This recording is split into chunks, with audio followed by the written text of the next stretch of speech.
Happy Wednesday. I'm the Grace Strega, and I'm here to give you your daily collective read for today. We are going to get started on today's daily collective read in the next few minutes. But if you would like to get on the list for a personal reading, the list, as always, is open.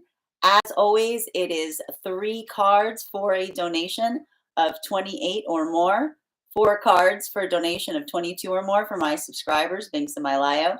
Please keep in mind there are 2 things I don't read for across these apps. Those are pregnancy and medical. Happy to give insight on anything in a private reading, and you can book a private reading on my site. But first things, before we get started on anything, we are going to be doing a brief recap in what we've been seeing in the cards over the last few days. If you would like to catch any of those full readings, you can find them over on the place where we keep the videos. You can also find them on the place where we keep the photos. You can also find them over as a podcast, over on my Spot, and over on my Substack. I'd like you guys to welcome Armad K. Megan in today. So good to see you, dear. I hope you've been having a great time. It's been a minute. I hope you've been well. Before we get started, most important question: how are we doing right now? We're coming out of eclipse season. It's very common sometimes when we're moving out of the eclipse cycles to feel a little spent, to feel a little exhausted, to feel a little bit. It's a lot of. I like to kind of describe it as like, working through. And this is the thing about it. Everybody, we have all this anticipation leading up to the eclipses. But I think that really oftentimes the thing that we have to prepare for is coming out of them, right? Because it can feel like it can feel like a real sink. It can feel like a real drop to a certain extent. Because one of the things we like to talk about here is the fact that the eclipse cycles themselves, they don't have characteristics. This is often why they're identified as being energetically chaotic. One is there isn't a comparative quality or characteristic that you can put towards them, because really they're effectively amplifiers. And the thing about what we just experienced in this eclipse cycle was that it amplified at a very rough moment. And to a certain extent, we're still going through some of that roughness. To point and keep in mind the Mercury retrograde, the Venus retrograde, that feeling of things that are breaking down, that feeling of having that like intensity as it relates to the perception of the self in the process. And that's why even now, like kind of working out of that space, allowing oneself to effectively honor one's own feelings, but not allowing oneself to be triggered, moving with intentionality, moving with purpose. I got to describe it. Sometimes that moment coming out of the eclipse cycles can almost feel like energetically disorienting, and especially now. Even more so now because of something that we see that is happening astrologically. And I keep on calling it, it's a little bit of wonky energy. And the reason I keep on calling it wonky is because the best way to describe the way that I see the energetic frequencies is Neptune exists in the realm of memory, right? Neptune is slow. Neptune holds a lot. Think of the ocean. It moves very slowly. So it's more of like, I like to describe it almost like a back end energy. It's something that we would typically have behind us, or something that feels like it has weight or dimensionality of depth. Now, Neptune has been moving forward right now into Aries. So it's a lot of that gravitas in terms of memory, like being pushed forward.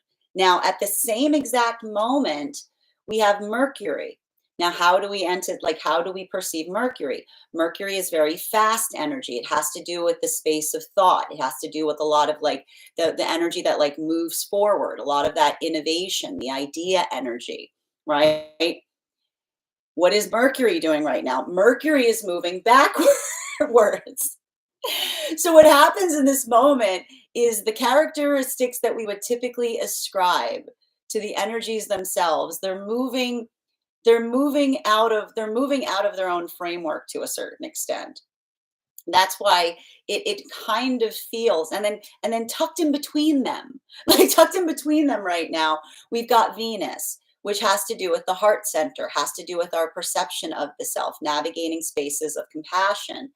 So if you're feeling, I'm saying all of this to just characterize the fact that if you're feeling a little out of sorts right now, if you're feeling a little like turned around, if you're feeling a little like if you're feeling a lot of that, like a little topsy turvy, this could be a very good reason why. Now, one of the things we're seeing, and it is having a big impact depending on where one finds oneself on the frequency cycles. Now, and again, and it is having a different impact on masculine and feminine energy, bearing in mind this is not based on gender, but what one feels most aligned to. Now, for a lot of the energy and separation, one of the things I see that is helping, and I gotta say, it's helpful, but it may be frustrating right now. Okay. Sometimes things that are helpful, like they're frustrating. And that's why they're helpful. Because I have to express, like, we have to point out that, and it has to do with articulate, and it's actually like it feeling to me like a lot of working through frustration right now. But there's something really valuable and important in that, because in a lot of messages that we got yesterday, we were talking a lot about the space or the place of dwelling or being productive, right? Like dwelling and being energetically frustrated, like working into the context of navigating something that's difficult and trying to look towards it to find energetic solutions, right? Versus energy that like versus situations and circumstances that we talked a lot about, the fact that like when we dwell on things, there's no way of fixing something. Often if we hold on to things too tightly, it doesn't allow anything productive to occur, because all we're doing is, like, when we dwell, we lament, and when we lament, we can't move forward. Now, one of the beautiful messages that we see that's occurring right now with Neptune transitioning out of Pisces into Aries, what is the message that we see that Neptune is saying to a certain extent? Like the message that the work that we often see in lessons wrapped around Neptune is that one can have depth and still have direction, right? That you have to think about the ocean. The ocean is deep, but it also is fluid, right? It moves. It's able to it's able to create direction. You can sail ships off Neptune's energy, right? You can have depth, but still energetically get somewhere. So I'm seeing that for a lot of the energy and separation, there's either one of three different modalities that may be occurring right now as we see a lot of this work that's been happening. I keep on calling this like the traffic jam that we were experiencing between like Aries, between the energy of Pisces and Aries, right? Because I'm basically seeing circumstances or situations where, and again, there may be argumentation points that are happening as it relates to trying to heal something. But it's the observational point that when we dwell, we can't heal, right? When we dwell, we can't fix. That often when we are fixated on something, it doesn't allow us an ability to progress forward from something. So we see that there's a lot of those potential observations that are occurring around circumstances or situations. And I will say that while that may be feeling frustrating, it does feel clarifying, right? It allows for that sense of energetic clarity. It allows the ability to see what the energetic hurdle is that is preventing something from being able to move in the direction of one's own manifestation goals. The second modality that I'm seeing right now in separation is potentially new energetic connections, right? Having that observation. And I keep on hearing that the reason that a lot of these energies, that the energies that are building into partnership right now are effectively chariot energies, because they're slow to start. These are absolutely the opposite to the energy that we saw that was coming together during the Mars retrograde cycle. Because during the Mars retrograde cycle, it was coming like those messages that were coming through, where the partnerships were warrior partnerships. I keep on describing them. I describe it because at the same time that we saw that Jupiter entered Gemini, so it was like wonder twins. It's like warriors that found each other and they just hit the ground running. This is not that. This is not that. This is not that, because a lot of the work that we see when we build into chariot lessons has to do with training wheels. That often when we start doing something, we feel like we don't know what we're doing, right? It feels a little clumsy. it feels a little trepidatious, but it's the clumsiness that often is indicative of the care and concern that we bring to something.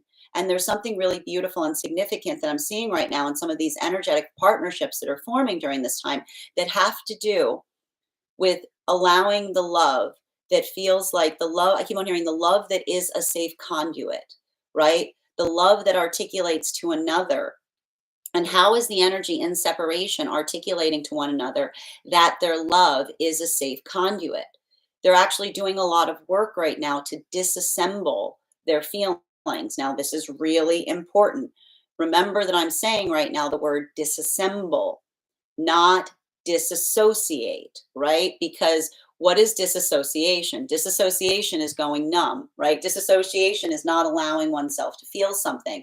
Disassembling and disassociating are very different things. When we disassemble, we take something apart in order to understand it better. And so I keep on seeing that for a lot of the energy right now in separation, the reason these are chariot partnerships is these are energies that are recognizing the ability in the counterpart to disassemble, not disassociate. This isn't energy looking at the past going, I don't think about that.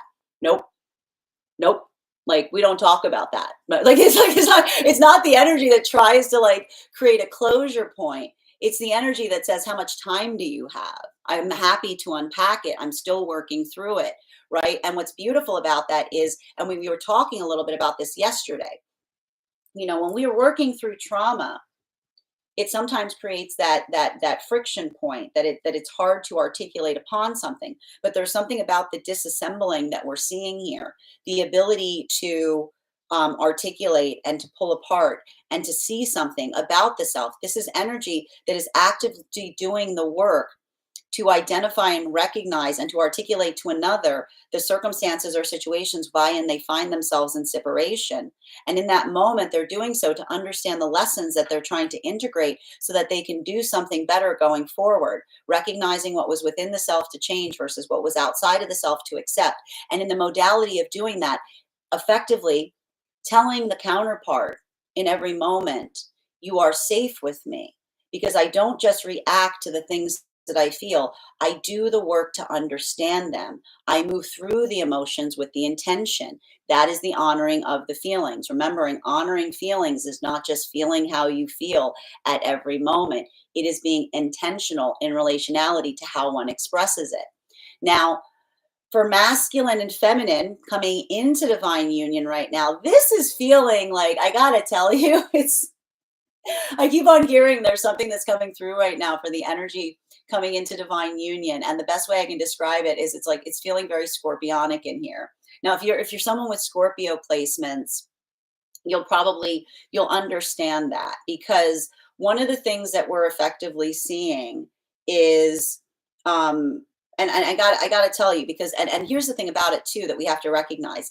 A lot of this energy that we're experiencing right now, the best way I can describe it is like it feels like grinding the gears, right? It feels like grinding the gears. It feels like trying to work through something in order to like refine or get to something that feels like it's energetically better, right? And so I keep on seeing that there's something about you'll identify that the energy in separation is grinding their gears in relationality to starting something slowly with one another, right? But building in that sense of patience. For energy coming into divine union, this is feeling more like the grinding of the gears of the self, because it's almost potentially looking at something from the past that feels like it grinds you, right? It bothers you.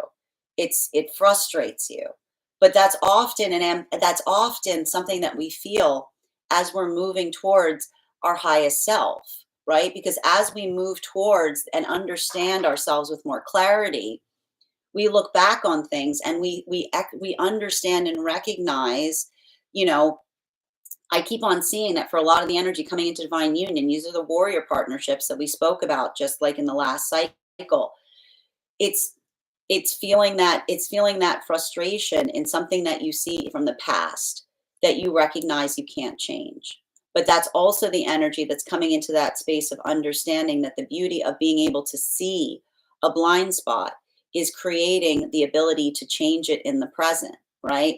And so there's a lot of that. I keep on seeing like a releasing a lot of frustration in the self, right? Working through it. And it's like, it's hard because like, I almost feel like it's like I keep on hearing, like it's almost like having to apply pressure on a pinched nerve. Like sometimes the only way we can work through something is to allow ourselves like a bit of that uncomfortability point.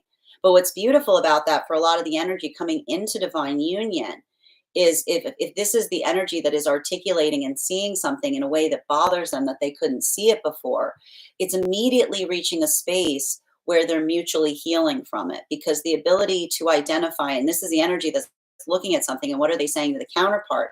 I'm not perfect, right? And what is the energetic counterpart saying in relationality to that journey? Our job to be loved isn't to be perfect, it's to be working towards our own perfection, right? It's working towards, and we're kind of describing this, and we're going to talk about this in a moment, because this is what we see that's happening right now for energy deep within divine union. That often, as we feel like we're trying to be perfect, it's always out of reach. It's the ability to identify and recognize what that perfect is, to share that mutual aspiration of moving towards that ideal of perfection, that allows us to look at one another and feel like we're being seen in the gaze of love, because the gaze of love is when we share both the perception of our present self, but then we see the aspiration of the other, and we love one another in both of those contexts. Now, for masculine and feminine energy that is deep within divine union right now, everything I keep on seeing is like, I keep on seeing that there's a lot of work that's happening right now for energy deep within divine union. And it has to do with the differentiation, the difference and the disambiguation point between perfect and exquisite, right? Because what is perfection? Perfection is moving towards an energetic ideal. It's building into that context of what we identify and recognize is the energetic ideal. And we've talked a little bit about the fact that the difficulty that we often have to work through when we're working through cycles of perfection, this is something that is often very problematic or difficult for those with Aquarius placements, Virgo placements, sometimes even Libra placements, is, you know, there's always that ability to recognize that perfect is always out of grasp, right? We've talked about a lot about the fact that perfect is not something you can chart on a map. We heal when we recognize that perfect is a cardinal direction. It's not a destination. So for a lot of this energy working deep within divine union, there's a lot of focus in recognizing and understanding the exquisite. Now, what is exquisite? Exquisite is navigating and recognizing something, and we talk a lot about the fact about like, this is what all of this work is helping us recognize and identify when we're coming through the cycle with Mercury retrograde and Venus retrograde, right? When we're feeling like we're less than perfect, we can move towards exquisite, right? And what is exquisite? Exquisite is a quality or quality or characteristic that we identify within the self that is our uniqueness. It is that divine moment that we feel like that allows us to be separate from those around us. We all have that within us, right? We identify that very similarly to, you know, everything that makes us unique. Now, oftentimes when we are overly concentrated on perfection, we see the flaw, we just see the flaws within ourselves, right? We want to remove them. But when we do that work, right? When we do that important work in understanding the difference between the flaws that we see, and we say to ourselves, that's something that I want to work on, that's something that I want to improve, right? That moves us towards our higher self, because that is the place where we understand that we have to put the work in, i.e., grinding the gears, right? But when we're doing that work and we understand that there's something about us that makes us feel like we don't like it because it's different, right? That the reason that we don't like something about ourselves is just because it's something that's solely ours, then it's in those moments that we're able to take those flaws and start to recognize and identify them as that thing that makes us special or perfected. You know, it's a lot of that moment that we see that says that those flaws may become facets, because when we recognize and we work through the context of what is exquisite, exquisite is identified as to something that makes it unique and rare. It is the flaw that we shine, and that becomes a facet. So I keep on seeing that a lot of energy that's working through this deep within divine union, this is a lot of energy that's, I keep on seeing, is already like working through a lot of energy within like Gemini and Taurus lessons, which has to do with like trying to find that point of consistency within the self as you're going through a process of personal transformation. And that's hard, right? Because it has to allow for that space of energetically forgiving yourself to a certain extent. It has to allow for that space of identifying and holding sacred the fact that you're doing the best that you can.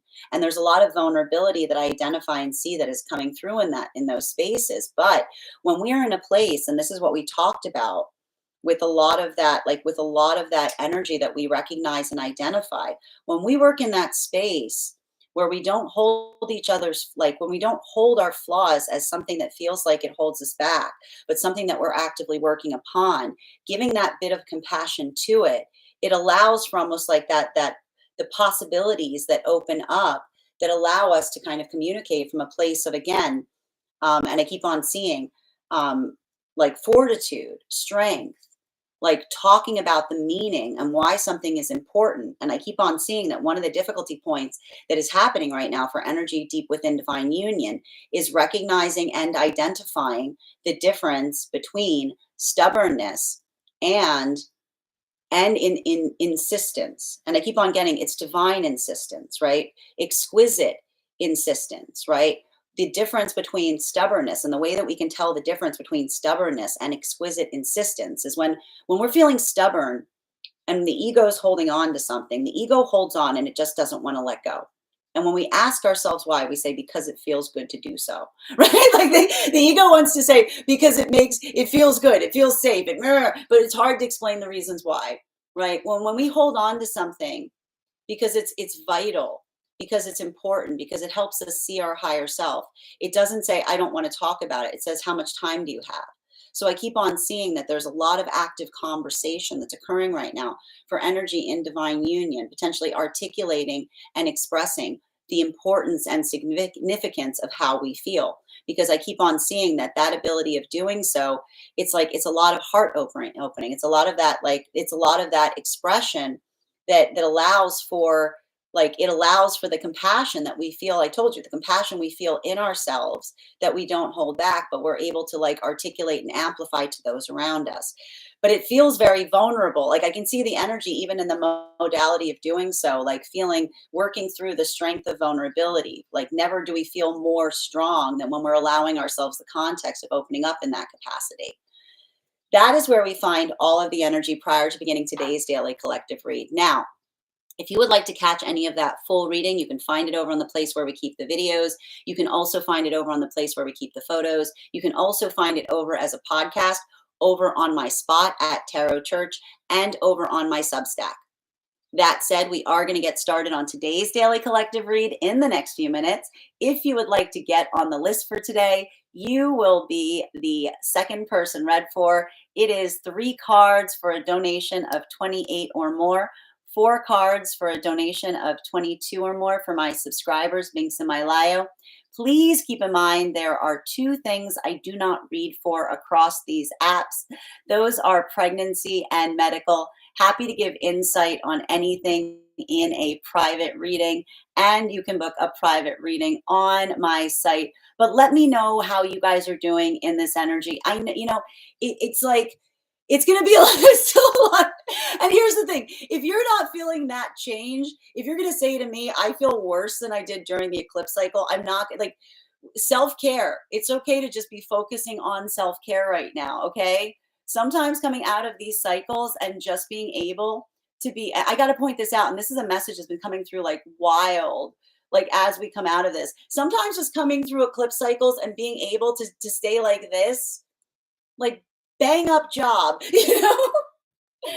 Oh, thank you so much, Lyra, for that beautiful gift. And absolutely, you're always welcome to be able to set up a reading with me. You can either, if you'd like a personal reading here, you can head over to my profile over my tree with my binks in it, and you can get on the list. Or if you'd like to book a private reading with me, you can do so on my site. But again, we're going to continue to work through this right now because I know, like, listen, and here's the thing, like sometimes, like that's the thing with that's why sometimes like the energy after the eclipses feels so hard because you're like nothing changed. It's like no, the energy doesn't change. Like the eclipses just it's like the volume comes down, and sometimes that can feel even more staggering. Hi there, Elisa. So good to see you, dear. And hi there, Kay. Marisol, I woke up refreshed the day of the solar eclipse, but after the weekend, been feeling easily on edge. So that's a little bit about what we're talking about right now, Marisol. Like coming out of the eclipse cycles, I often like it's hard, right? Because it's like we feel all that intense energy, and then it's like it goes away. We're like, whoa, you know what I mean? Like it can sometimes do a number on us. And Sandra, your subscription's ending soon if you would like to renew. And welcome. Hi there, Miss April. Good to see you. Thank you for those gifts, guidance. Appreciate you. Hi there, Tawanda. Hope you're having a beautiful day. And guys, please thank Kay, Megan, Armad for all of their help today. I'm happy to read for you on that, Sean. If you'd like to get on the list is open. Grand Rising Marisol. Kay, I've been good. If I'm ever missing for a while, it means my sleep patterns in a good place. I know. I honestly, I gotta be honest, Kay. I'm actually like sometimes relieved when you're like, I'm like, I want you to be sleeping well. I do. So I miss you, but I miss you happily. You know what I mean? And it was my, oh, bon compleanno, okay. Thank you. I completely forgot about the second eclipse and it got me good. Yeah, I mean, that's the thing with the eclipse cycles. Like, they come bookends, you know? Woke up the next day completely refreshed. I'm glad to hear that. And Sandra, again, you must see your subscription is ending soon if you'd like to renew. Hi there, Bridget. Good to see you, and thank you for getting on the list. You'll be the first person read for today. Sounds to me like we're doing a dream reading. So just a reminder to those joining us who might be interested in getting on the list for a reading, we do dream interpretation readings here. We do past life readings. We do highest priority messages from spirit, mediumship. We also do angelic guide readings. The only things we do not read for here are pregnancy and medical. And if you want to read for anything, you can also book a private reading with me on my website. Hi there, dear. Welcome. As an Aries, most things that are helpful are frustrating. I mean, yeah, I mean that's the thing with Aries. Like that's the thing, right? Aries are like, what's going to frustrate me today? like, what fresh frustration is this? Thank you. I'm looking forward to the end of it. Oh, and thank you so much, Ivana, for those roses. I have meetings today though, so I'll be popping in and out. No worries, Bridget. You know how we work here. If you're not here, we'll hold the reading. Oh, Neptune in Aquarius. I love it. I was obsessed with Neptune when I was a kid for some reason. Well, I mean, like, I think Neptune Aquarius is like, it's where it needs to be. It's perfect there. Mercury retrograde ends on the 7th. I am so ready for both to end. I mean, it's been like, and I keep on saying the reason that this is difficult is the fact that Venus and Mercury are both in retrograde, right? It's a lot of that. It's a lot of that. Like, it's a lot of work, like working through the space of feeling like we are messes. But when we're in that space where, like, if you own your mess, like, you know what I mean? Like, that's why I keep on saying, don't take things personally right now. Just be productive through them. Like owning the mess to a certain extent, honoring the work that we're doing with ourselves can, like, it can help us right now, right? It's training. I keep on telling you guys, it's training wheel energy. It's part in our appearance energy. It's having a lot of that compassion and allowing it to propel you kind of energy. And thank you, MP. Good to see you, dear. Ramon, your subscription's ending soon if you'd like to renew, as is yours, me. Hi there. How are you doing today? Hope you're having a great day. Grand Rising, Elisa. So good to see you. Thank you for doing these daily reads. They really help. It's my pleasure. So happy to be able to help, Elisa. We're about to get started on the collective, Susie. Haven't missed it yet, dear. Just in case, and thank you for encouraging everyone to follow me across the other channels. And make sure if you're going to follow me across the other channels, please do so first in my tree that is being sent in my bio.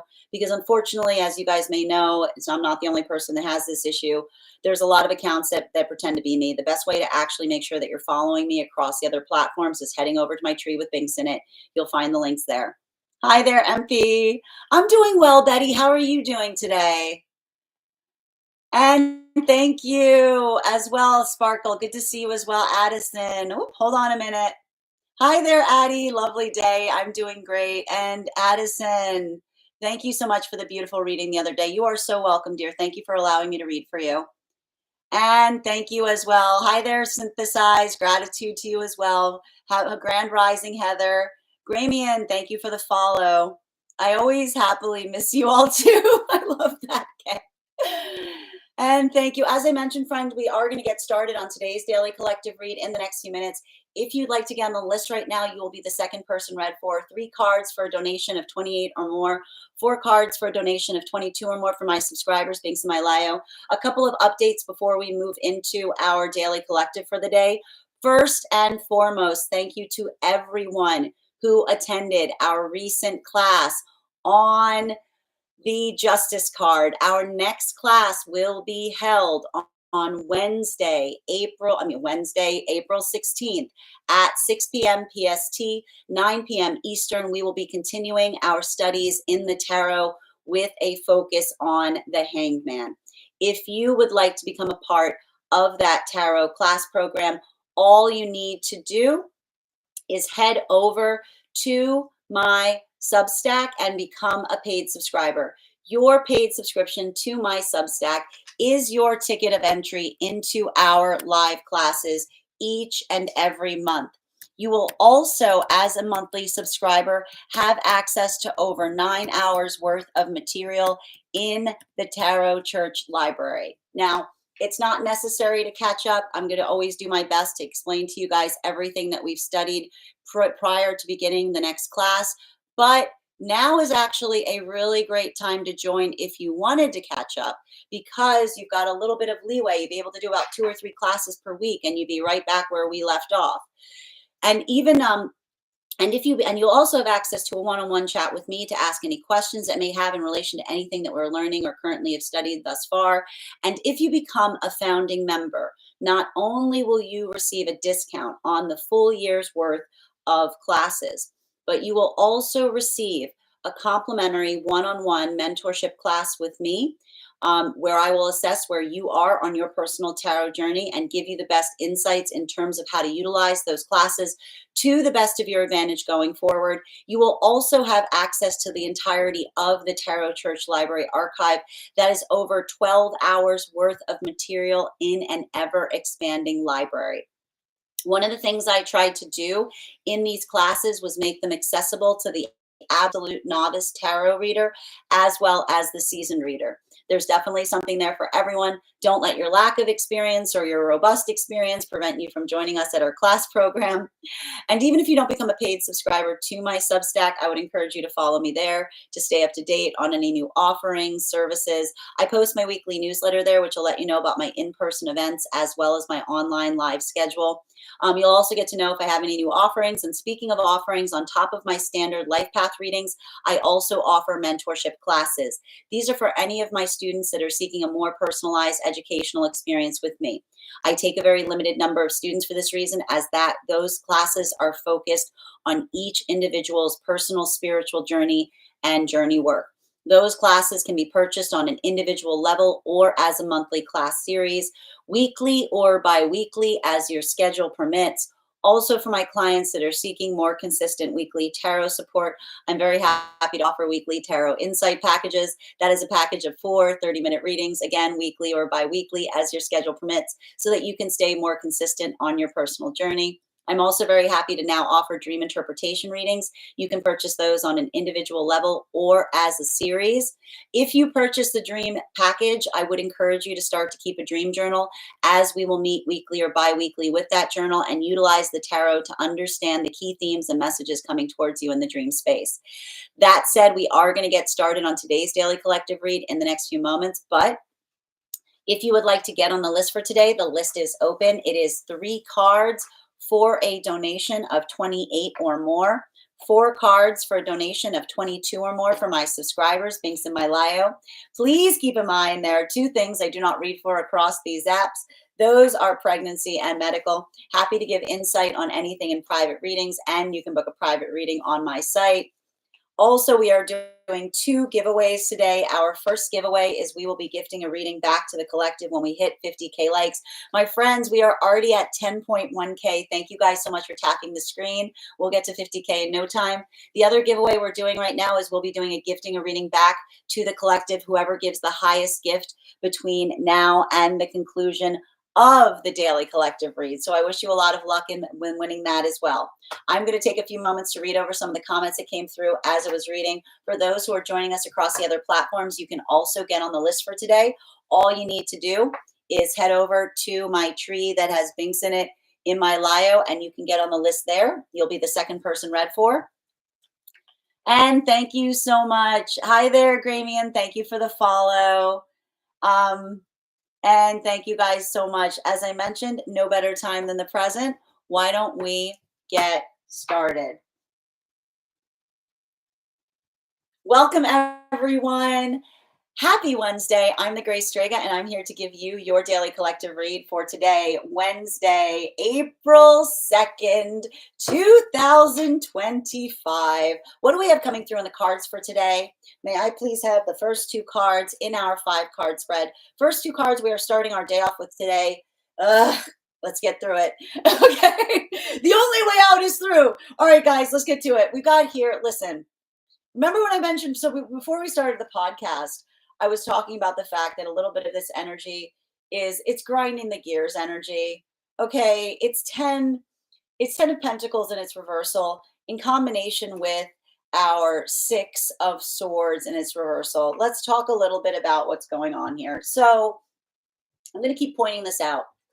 I know everybody gets all like everybody always wants to raise the roof when we have these eclipse cycles. As someone who reads, I'm always just like strapping in for the eclipse come down, right? Because remember what I always say when we have these eclipse cycles, which is, and this is why we talk, like there's a lot of the reason that eclipse cycles are identified as chaotic is because they don't have a characteristic. Okay, you can't define them. It's just like a volume knob. It amplifies the energetic feeling that you find them in, right? It's like, man, like the crowd goes wild kind of energy. Like it just brings the volume up. Now, remember what I said. Remember what I said during this eclipse cycle as it relates to, and this is why we often talk about the fact that, you sometimes hear others, like I'm not the only one who says you don't need to feel the need to work with every like eclipse cycle because sometimes just keeping like this, sometimes being able to find that point of balance. I just got to tell you, if you're able to navigate an eclipse season and just keep consistent, you are already just pat yourself on the back, take a little run around the field. You've done great. Because the thing is, and this is why, here's the thing about it. It's very easy to get energetically triggered during eclipse cycles. It's very easy to move off of one's own intentionality, right? Because I told you, it's like a little bit of that princess and the pea energy, like something that would typically not bother you. Like, you know what I mean? Like it feels like it's overwhelming, right? It feels good to let off energetic steam. It feels good to let off frustration. But again, and that's why we talk about the fact that when you're coming through an eclipse cycle, it's not that you can't do something. It's just you have to be intentional when you do it, right? It's to save you the trouble of coming out of the eclipse cycle and being like, I said what I said, versus saying, oh no, what did I say? Right? Because sometimes, and that's usually how we can define it, right? When we feel those moments where like it feels good, like when it feels good to do something, like it sometimes it doesn't move us. It's not intentional. It just feels like it's energetically indulgent to the moment. But when we're building into that context where we're able to be energetically stable, they can feel reaffirming, right? And that's the thing with like energetic cycles, like the way, like what we're seeing here. because there's a lot of this energy that we're identifying and recognizing as it relates to chariot lessons. Now let's talk about chariot lessons. What are chariot lessons? Chariot lessons are working through those modalities that have to talk about the determination, right? The energy by which we need to find within ourselves to start something. This is like new commitment energy. This is like resolution energy. This is the type of energy that we would typically ascribe and identify for like way back in January. We're having it now. Happy New Year, right? Because building into the context of resolution, this is incubation energy, right? But because I'll tell you right now, right? Let's talk about Mercury and Venus both in retrograde together. Seeing things about the self. Oh, I hate that. You know what I mean? Like looking potentially back on something of the like in the past, being like, oh, I hate that, right? And when we have that moment, right? And this is what we talk about, not projecting that frustration out, but fortifying the self with it, building into the context of what we feel that we can change within ourselves. This energy is like the incubation area. Like this is the incubation energy that allows us to feel that sense of building into the determination point of what feels like it is important to us. Now, this is very important right now because we've got Neptune transiting out of Pisces into Aries. And what are the lessons that we often recognize and identify that occur with Neptune lessons, right? Neptune lessons are interestingly often about not dwelling on things, right? Because here's the thing about it, when Neptune moves, there's a lot of emotional release that we often experience because you have to think about Neptune lessons much like the ocean. And what are the lessons that the ocean gives us, right? Neptune says you can have depth, you can also have direction. Don't confuse the two, right? Like the ocean is deep, but you can also sail across it, right? There's an ability to understand that when we, like the lessons that we often see wrapped up in Neptune, have to say that when we have emotions and we don't dwell in them, right? When we don't feel overwhelmed by them, when we take the emotions and we allow them to stir us, right? Instead of being stirred, instead of being like, if they allow us to stir ourselves instead of stirring within them, right? This is the difference between churning and moving, right? This is the difference between like working in that context of feeling like frustrated versus having those moments or modalities where we feel like they're like it's like a lot of that energy as it relates to being able to build upon the pathwork of the self and understanding. Now, one of the things that, again, we identify and recognize during a lot of these cycles is, and this is why I'm seeing that this is having that occurrence point right now, and a lot of heavy shifting for energy and separation. I am seeing one of three different modalities that are occurring right now in separation. I am seeing moments where someone recognizes that the limitation point in a conversation they're having with another has to do with what one is hoping to feel or what one is hoping to do in that conversation, right? Because, and let's talk about this, sometimes we hit those moments like what happens. We talk a lot about this here. What happens when we hold on to something too tightly? Remember everything we said. What were all those lessons that came through during the like back there during the Mars retrograde? What were the lessons that we were recognizing and identifying, right? Being a good warrior has to be about surrender. Does surrender mean giving up? No. Surrender does not mean giving up. Surrender means letting go of things that we insist on, right? Because when we hold on to something that is not important, we lose our focus in relationality to what is, right? We lose our focus in terms of what it is that we're trying to build towards. So we see even now that there's potentially, so that ability of, again, trying to look, I keep on seeing, trying like there are relationships that are coming into closure points because there's an identification point between the difference of one person dwelling upon something, right? Ruminating on it, not being able to let go of it, right? Versus another person saying, the only way the only way we can go forward is if you let go, right? This is what we talk about. Like you can't hold on to something when you're moving in the directionality of a relationship, because that ability of holding on to something, that's like your hands are full. Like when you're so focused on something from the past, it doesn't allow any ability or context by which to move forward. So we keep on seeing that these are potentially some very frustrating release, like energy of release that's occurring in this context, because this is energy that like is working through the context of potentially recognizing, I keep on hearing the wall, like the wall of someone that wants to hold on to something, but isn't allowing the context by which something productive can occur, right? So there's like, it's a lot of that, like, and those moments, it feels like you want to tear your hair out.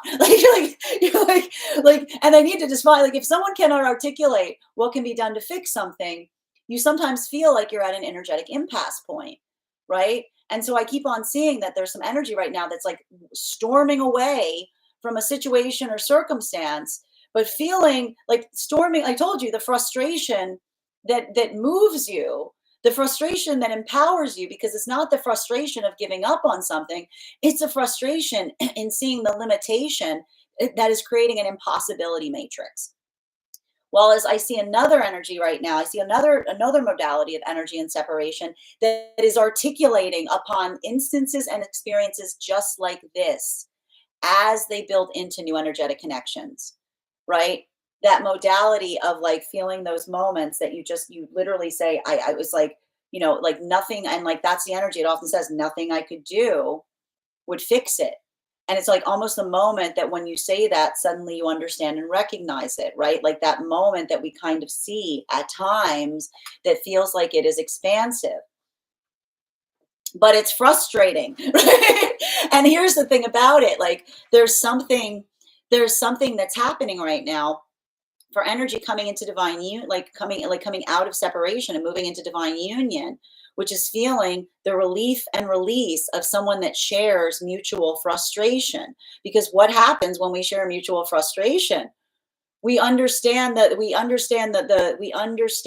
modality that occurs when it feels like we're trying to work on something in a context that like we understand. I keep on saying that we understand the energetic assignment, because, and we talked a lot about this, because what happens in those moments where, again, I keep on seeing these are energies that are healing from situations of the past which were like woe is me or woe is you, right? Because that ability, right, when we ask for someone to fix something, like when we say that we actively want to fix something and another person says no, it's all your fault, what is someone saying?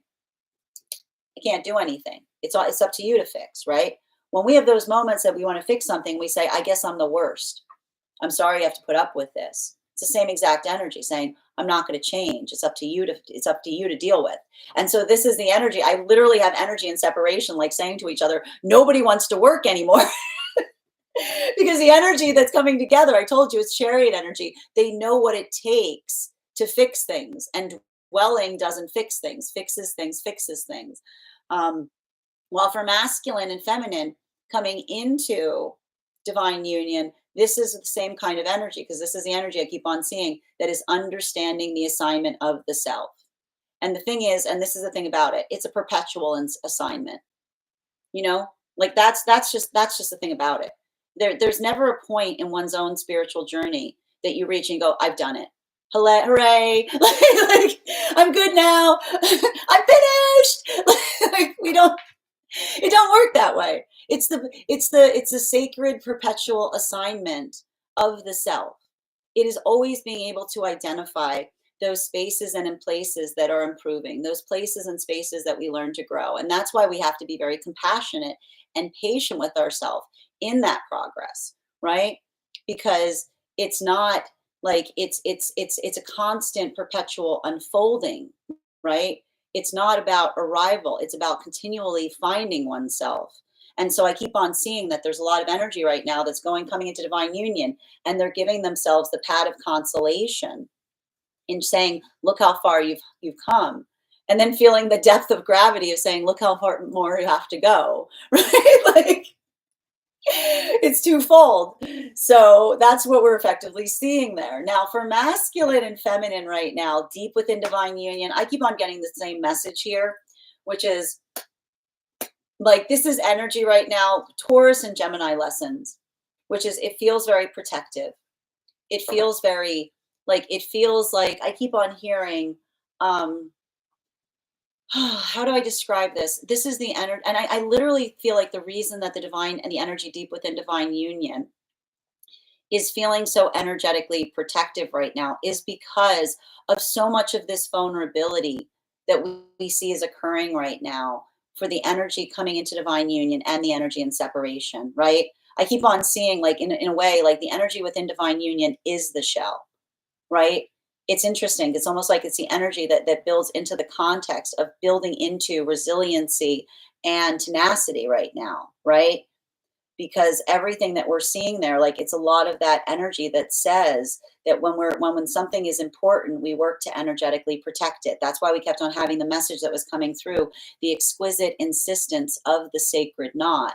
Because when we care about something, we often say no. It's not a knot like a knot with a K, it's a knot with like a no, because that ability of identifying and feeling protective about something, the reason we can identify that it's not stubborn is because we can explain why it is important. It helps us see the higher self in the process of saying the negation point. Continuing to get clarification, center card in our 5 card spread.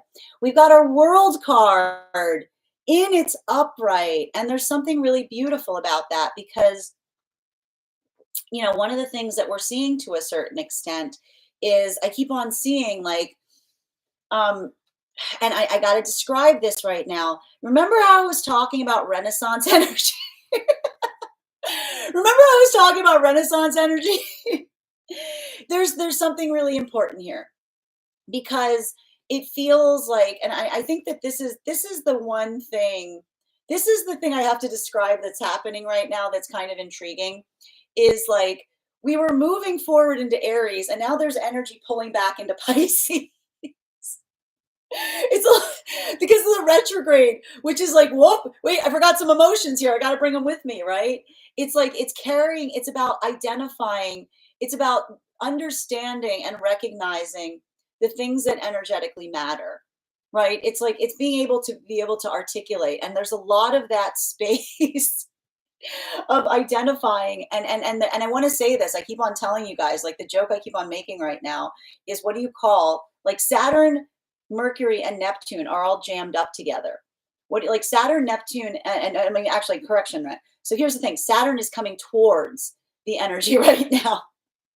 Sorry, give me a minute. Mercury, Venus, and Neptune, like, are like walk into a bar, and what do you have? You've got a nostalgia factory.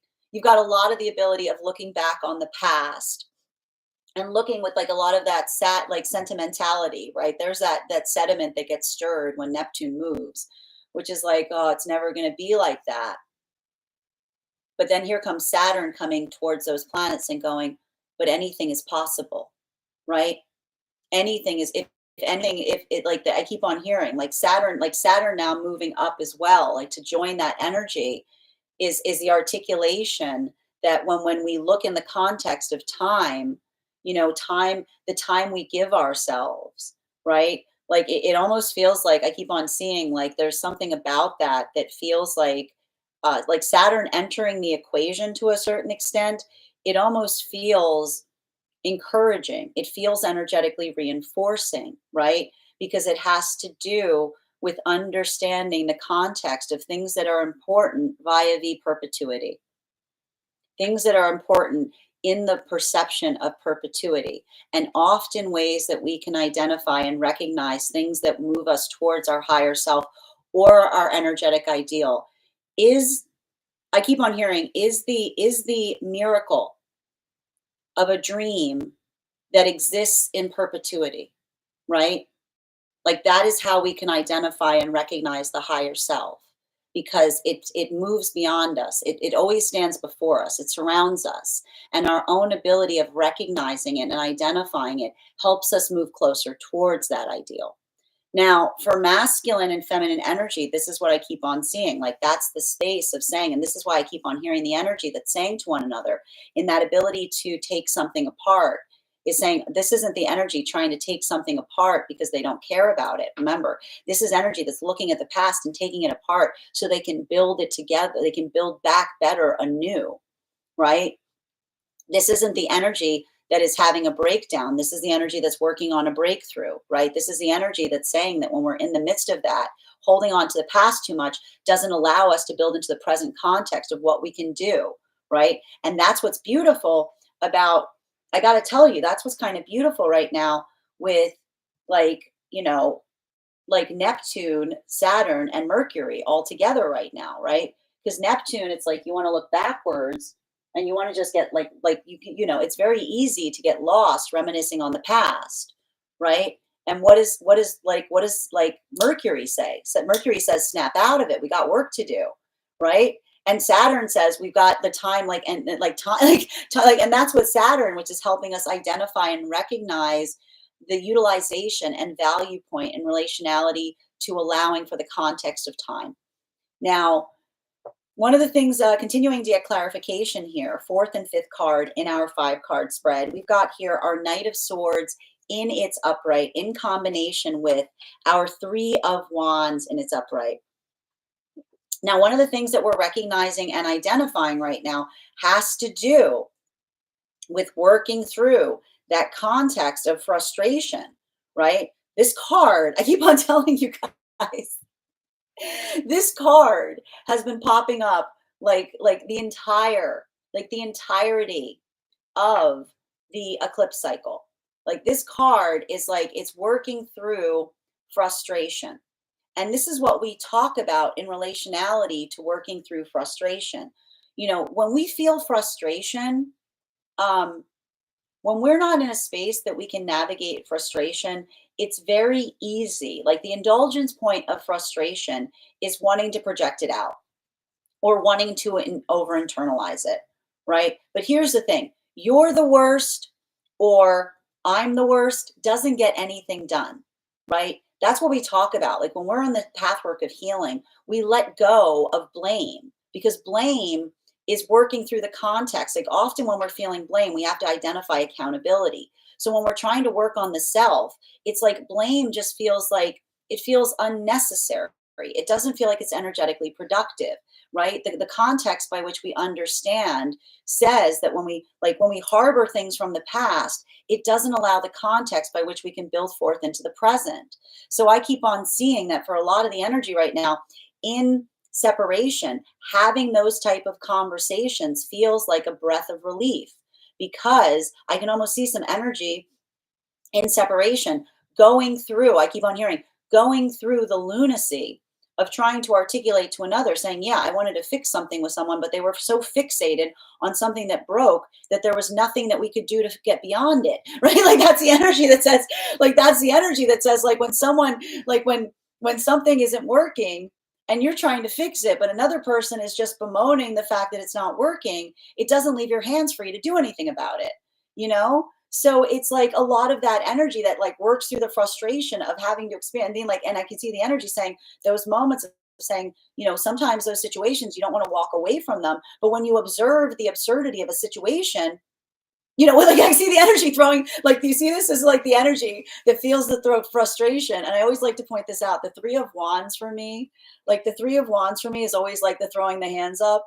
Like, what are you going to do? Like, you know what I mean? Like, what are you gonna do? It's like when it's like, it's like it's a little bit of that, right? It's the frustration that says, like, sometimes I keep on hearing, like, sometimes, like, it's just that moment that you're like, there was nothing else to do, but like, it's like you see the problem, and it's like, and the problem has a solution, but because someone is refusing to let go of the problem, there can't be a solution, right? A lot of work in terms of the difference between energy that dwells versus energy that tries to move through the thing inside them that wants to harbor, right? Well, for masculine and feminine energy right now that is coming into divine union, I keep on seeing this energy saying better, not bitter, better, not bitter, right? And that's really important, because often we talk about this in the pathwork of awakening. We look back and we see things. Sometimes they look worse. Sometimes they look worse. Sometimes we look back, we go, oh my God. Sometimes we look back, we go, holy moly. But in that space, and sometimes we have a holy moly moment to ourselves, and sometimes we have a holy moly moment to something that we navigated, right? But in that moment, we don't, again, we work towards, like, we just move through it. We just move, like, because again, better, not bitter, right? When we hold on to the past too tightly, it starts to, it will, when we hold on to things from the past too tightly, it starts to poison our present. Like, that's why we talk about better, not bitter. Because when we hold on to things, one way we can identify that we are holding on to something that is not in our highest good is when we feel that moment that we're holding on to something that is just making us more and more and more and more bitter, right? When we hold on to something and it feels like it clarifies to us, it feels like it builds the context of compassion, we can usually tell that, again, that's that exquisite insistence, right? That's the higher self that's holding on to something, saying, yo, yo, yo, yo, this is important. Okay, like, this is important. Like, this is important. Right?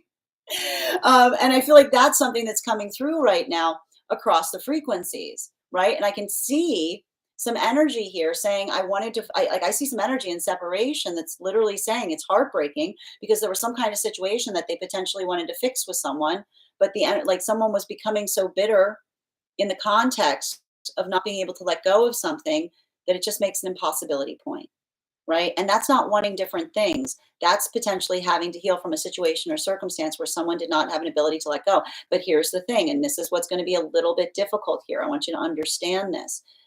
Some of those spaces, it's not that it can't be let go of. For some energy, what they're holding on to, it's because it's energetically important. And we've talked a little bit about this. We talk about those modalities that allow us to have healthy separations, right? Those moments that we say, like, this isn't something that I can overcome. Like, we can hold, I keep on hearing, we can hold each other even in the moment that we recognize that something is different between us, and I keep on seeing that I actually feel like there's something kind of beautiful occurring right now in separation as around energy that's working to build a context wherein not only are they moving into either new energetic frequencies, but they're learning how to separate in a way that doesn't create trauma. That's really important. Continuing to get clarification between 10 of Pentacles in its reversal and our 7 of Swords. I already got the message coming through. Yep, we talk about this here. How is trauma formed? Trauma is formed in situations that lack reason. Trauma informs when something feels like it starts to move into a space that it doesn't make any sense. So I keep on seeing, and I can literally hear some energy right now in separation saying, I had to move away from something when something stopped making sense. Because that was the energy that I almost see. I almost hear this energy saying to a certain extent that they recognized, I keep on hearing, they recognized that they were moving in the direction of something that was going to become trauma by being able to recognize and identify something they were trying to do that doesn't make sense, right? And it's often in those moments, and this is like how we heal, right? It's in that moment that we identify something and say that's not reasonable, right? Like what I would need to pull from the self in order to perpetuate a connection would have been unreasonable. What another was trying to do in order to try to stay and maintain a connection was unreasonable. I keep on hearing there's a lot of energy right now that's either building into a new energetic connection by articulating the delicacy by which they tried to move away from something they realized wasn't in alignment, by articulating what was occurring throughout, right? Or these are situations and circumstances where someone is identifying and saying to another, I keep on hearing the irrationality of a circumstance that makes connection impossible. Continuing to get, and that's happening across all the frequencies. And that's why I keep on seeing that for a lot of this energy right now that is coming into divine union, sometimes we see that about ourselves when we look back in the past, right? Sometimes, again, part of the healing journey is looking back on something and being like, wow, I was being completely unreasonable, right? Like sometimes those moments we look back and we identify that. But again, the beauty, like the context of building into it and something that's beautiful, is being able to recognize and identify that work on the self, right? It's in those moments or in that experience that we are able to, again, and what do we have happening right now? Remember how we said that the energy in separation, was working on disassembling. This is a lot of energy right now coming into divine union. I told you these lessons move up and down the frequencies. They are also working on disassembling something that they see about themselves from the past that was uncomfortable, in order to build into the context of the new standards that they're holding themselves to as they move forward from this time. While for masculine and feminine energy right now, deep within divine union, I keep on seeing that for a lot of the energy right now, deep within divine union, um, the best way I can recognize and identify some of the work that we're seeing in this context has to do, like I said, like working through that pathwork of consistency, working through that pathwork of determination, building into that context of being able to recognize and identify and holding oneself to an energetic standard, right? And allowing that ability of doing so. Like I keep on seeing, like there's a little bit of this energy that doesn't look for a qualitation point in relationality to what it takes. This is the energy that, again, I keep on hearing the reason, um, like the reason this feels like so much of the pathwork between Gemini and Taurus to a certain extent is because it talks about the fact that when we're trying to build towards an energetic standard, all it takes is all it takes, right? When you're trying to like even, like when you're trying to like make an even ground, you don't get all bound up in relationality to like how much it takes of the self. You just build towards that moment. You just build towards that energetic standard point. Some days it's easy. Some days it feels harder, right? It's navigating the fact that in order to build into the context of that inch, sometimes it feels like it takes a mile to reach that inch, and sometimes it takes a breath, is what I keep on seeing. But that's the thing. You don't focus on what it takes. All that's important is standing into the space of the standard, continuing to get clarification between our Seven of Swords in combination with our World card and its upright. One card to clarify, please. There's a lot of air sign energy right now. I want to investigate this further, but I think it has something to do, like it's saying to me, like there's a lot of, like I keep on seeing, like the nice thing when we have a lot of like air sign communication is it allows for a lot of clear thinking, is what I keep getting. Like and this is important because yesterday we had so many wands. Like we had so many wands coming through in the reading. If you want to go see, um, like if you want to take a look at the spread, you can find it over on the Substack. But there's something really important about the fact that being able, like it's giving me like I remember how I said energy's trying to find the words. Okay, if you go back to a few weeks ago, I was saying like working through Pisces into Aries is trying to find, like trying to catch your breath, trying to find the words, right? Trying to find that direction sense. And I keep on seeing that a lot of this energy here, it feels like Gemini. It feels like a lot of that energy in Gemini because it's bouncing. It's like I keep on seeing like bouncing ideas around, right? Like it's giving me like spaghetti on the wall kind of energy. I love Gemini energy for this because I always like to point this out. Like Gemini energy to me, and this is why it's hard to define Geminis. It's like it's a little bit of a grab bag. You know what I mean? Like I always like to describe Gemini energy is a little bit of like, like shake the bag and reach in and see what comes out. But that's the thing. It's scribble energy, right? Gemini energy is incredible because it's Swiss Army energy. It's like a Swiss Army knife. It's like whatever, like Geminis often embody that space of feeling like they lack definition because Gemini show up and say, what do you need? You know what I mean? Like, what do you need? I'll do it. I'll do it. I'll do it. Like, you know what I mean? Like, it's a lot of that work in that context. So I keep on seeing that there's a lot of idea, like there's a lot of energy right now in terms of, like, I keep on hearing like rapid fire bouncing ideas around, feeling some kind of that excitability point. And I feel like a lot of this has to do with the fact that, and it's a little bit confusing right now. Like it's confused. It's like the like recognizing, and I got to tell you again, an old idea made new, right? I keep on telling you guys, like, the reason it's Renaissance energy, we've got Mercury pulling back, Neptune moving forward, an old idea made new, or being able to see something from the past out of a new context.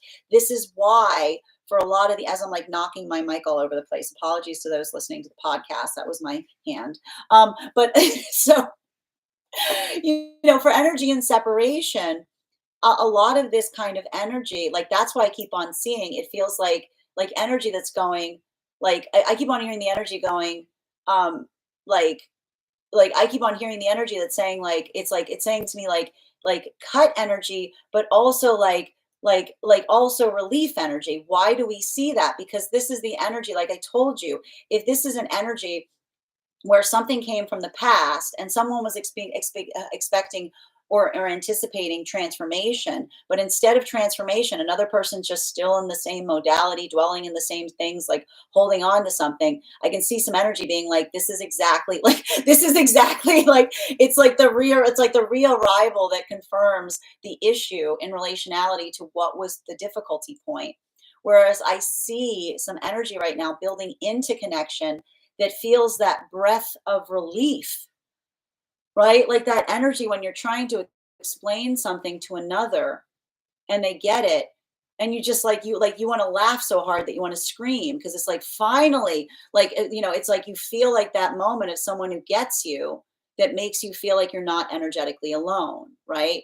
Because again, like that, and I keep on seeing, like, that's the energy that, again, we're hearing the energy, like I keep on hearing the energy saying, like, thank God, I thought it was only me, right? Because sometimes when we're having those moments and we're recognizing something, it's in the ability to articulate it to another, and the other person says, no, you're making perfect sense. That then someone says, oh, thank goodness. Am I like, it's, like in that moment that someone says you're making sense, you're like, okay, good.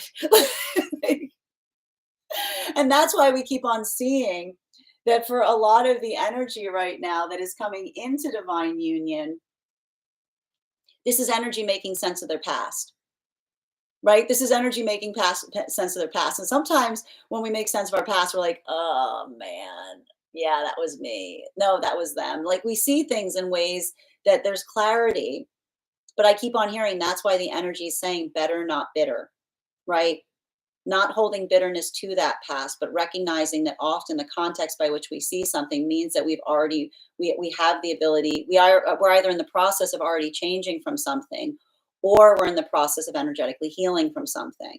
While for masculine and feminine energy right now, I keep on hearing the same thing that's coming through Gemini and Taurus, the exquisite insistence of the sacred knot, identifying conversations about the difference between stubbornness and something that is significant and important. And again, we're going to talk about it again.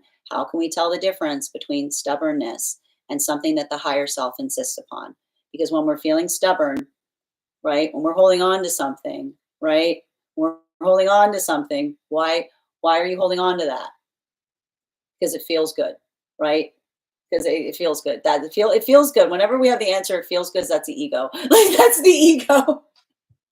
Right? But when we come into those spaces, or when we come into those places where we recognize and we amplify, right? When something's important to us and we hold to when we stick to it, and someone says why, we say, how much time you got? I'll be very happy. Like I will walk you through it again and again and again. It's like it doesn't allow for that context, like it's like the higher self is always like, we will sit down and have a cup of tea over this for infinity until I can explain to you how important this is. Continuing to get clarification between the World card in combination with our Knight of Swords and its upright.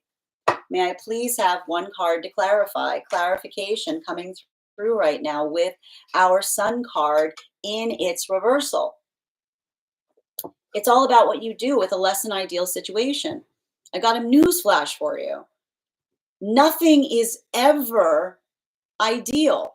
Nothing is ever, ever, ever, ever, ever, ever. There's never been a moment in all of history where anything felt like it was energetically ideal. Perfect is something that we strive towards. It's not something that we arrive at. It's not about sitting there and saying, well, it's not the best time. It's understanding the best time is whenever we choose to be in that moment. And that's why I keep on hearing that for a lot of this energy, like there's a lot of conversations and separation as it relates to energy that says, yeah, the reason is because, you know, when we always are looking, and this is why we talk about the fact that when we're in a space and we're trying to build into a relationship and someone says the reason they're not giving us a relationship is because something's not perfect, that is an illusion. Nothing is ever perfect. That is a Zeno's paradox. Perfect is not found, it's made. We make perfection with ourselves. We identify what that is. We don't demand it from those around us. And when we are in alignment, when we move towards the same manifestation goals, we see the perfect in one another because it doesn't create the context by which we have to be perfect, but our flaws become facets, right? The things that we are hard about ourselves, we recognize, we're self aware, we continue to work upon, we continue to strive for. And the person who loves us in that context sees us in that space and says, you are perfect, both in the space that you exist and also in the place that you aspire to be. While for masculine and feminine energy, that is deep within, and that's happening across all of the frequencies, right? It's not about, and again, and often when we dwell, right? When we come into that space and we just throw our hands up and say, this, like, when we blame others for it or we blame ourselves, we don't allow for the context by which we can identify what it is that we can do to move towards that ideal. And so I see even now, like I told you, this is why this is chariot energy, because I keep on hearing that this is the energy across the frequencies that says they know that ideal isn't something found, it's something made, and they work towards it, right? They don't give all the reasons why not. They always find a reason why. Continuing to get clarification between our Knight of Swords in combination with our Three of Wands in its upright. May I please have one card to clarify? This card has also been coming through right now like hotcakes. We've got here our Strength card in its reversal. And I love the Strength card in its reversal. I'll tell you right now, I will tell you right now, I prefer a Strength card in its reversal any day of the week over a Strength card in its upright. Because again, a big misnomer with the tarot is assuming that the reversal means the opposite. It doesn't. It doesn't mean the opposite. Strength in its reversal doesn't mean a lack of strength. It is identifying strength and vulnerability. That when we do that work, when we work to build into the context of understanding the self, finding that vulnerability, being able to face our fears, being able to navigate, remembering that courage is the articulation point of being able to face something that we are energetically afraid of within ourselves. This is how our love feels like love. And I can see a lot of this energy and separation talking towards that. And this is why this is why I keep on telling you these partnerships right now are chariot partnerships. They're careful. This is not energy looking for love. This is energy looking for love that feels like love. Because when we feel a lot for another person, but we haven't done the work of overcoming our fears, then the fear we try to give another will not feel like love. It will feel like fear. And this is the energy that says not only do they have the capacity to feel, but they're constantly doing the work to face their fears. And that doesn't mean running full tilt to the fear. That doesn't mean avoiding the fear, but being able to confront the things in the self and navigating with a point of bravery so that their love feels like love. And that is the energy that, again, in the ability to disassemble how they feel, even in the ability now of being able to articulate their frustrations and recognize and identify where the work is, this energy is saying to one another in separation, you are safe with me because I am stoic. And stoic does not mean that we don't feel. Stoic is not disassociation. Stoicism is finding the strength within to feel all of the feelings, but not letting it move your focus towards the higher self as it relates to the determination of where you're moving on your journey. Continuing to get clarification between the Wheel of Fortune in its reversal in combination with our Two of Swords in its upright. May I have one card to clarify, please? Clarification coming through right now with the Magician in its reversal, right? And I had to tell you right now, like the thing that I keep on seeing across all the energy, what is the energy that is healing saying to one another? I'm not perfect. What is the, and that's okay. Like that's the energy. You have to understand that's not the energy that says that. That's not the energy that says that in a place of resignation. That is the energy that says, I'm not working towards perfect. I'm working towards exquisite. I'm not working. I'm not working on a sense of perfection outside the self. I'm working on a perfection within the self. I'm working in the recognition of identifying my higher self.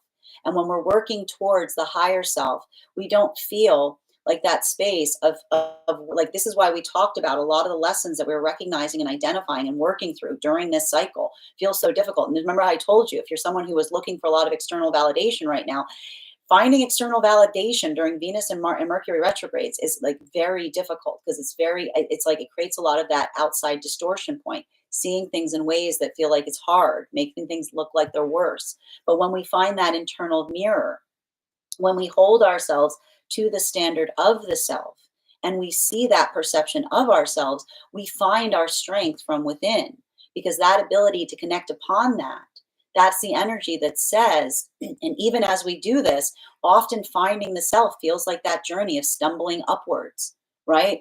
We're never there. We're never there. We're never there. It's always a little bit up there, little bit higher up there. We continue to move towards that.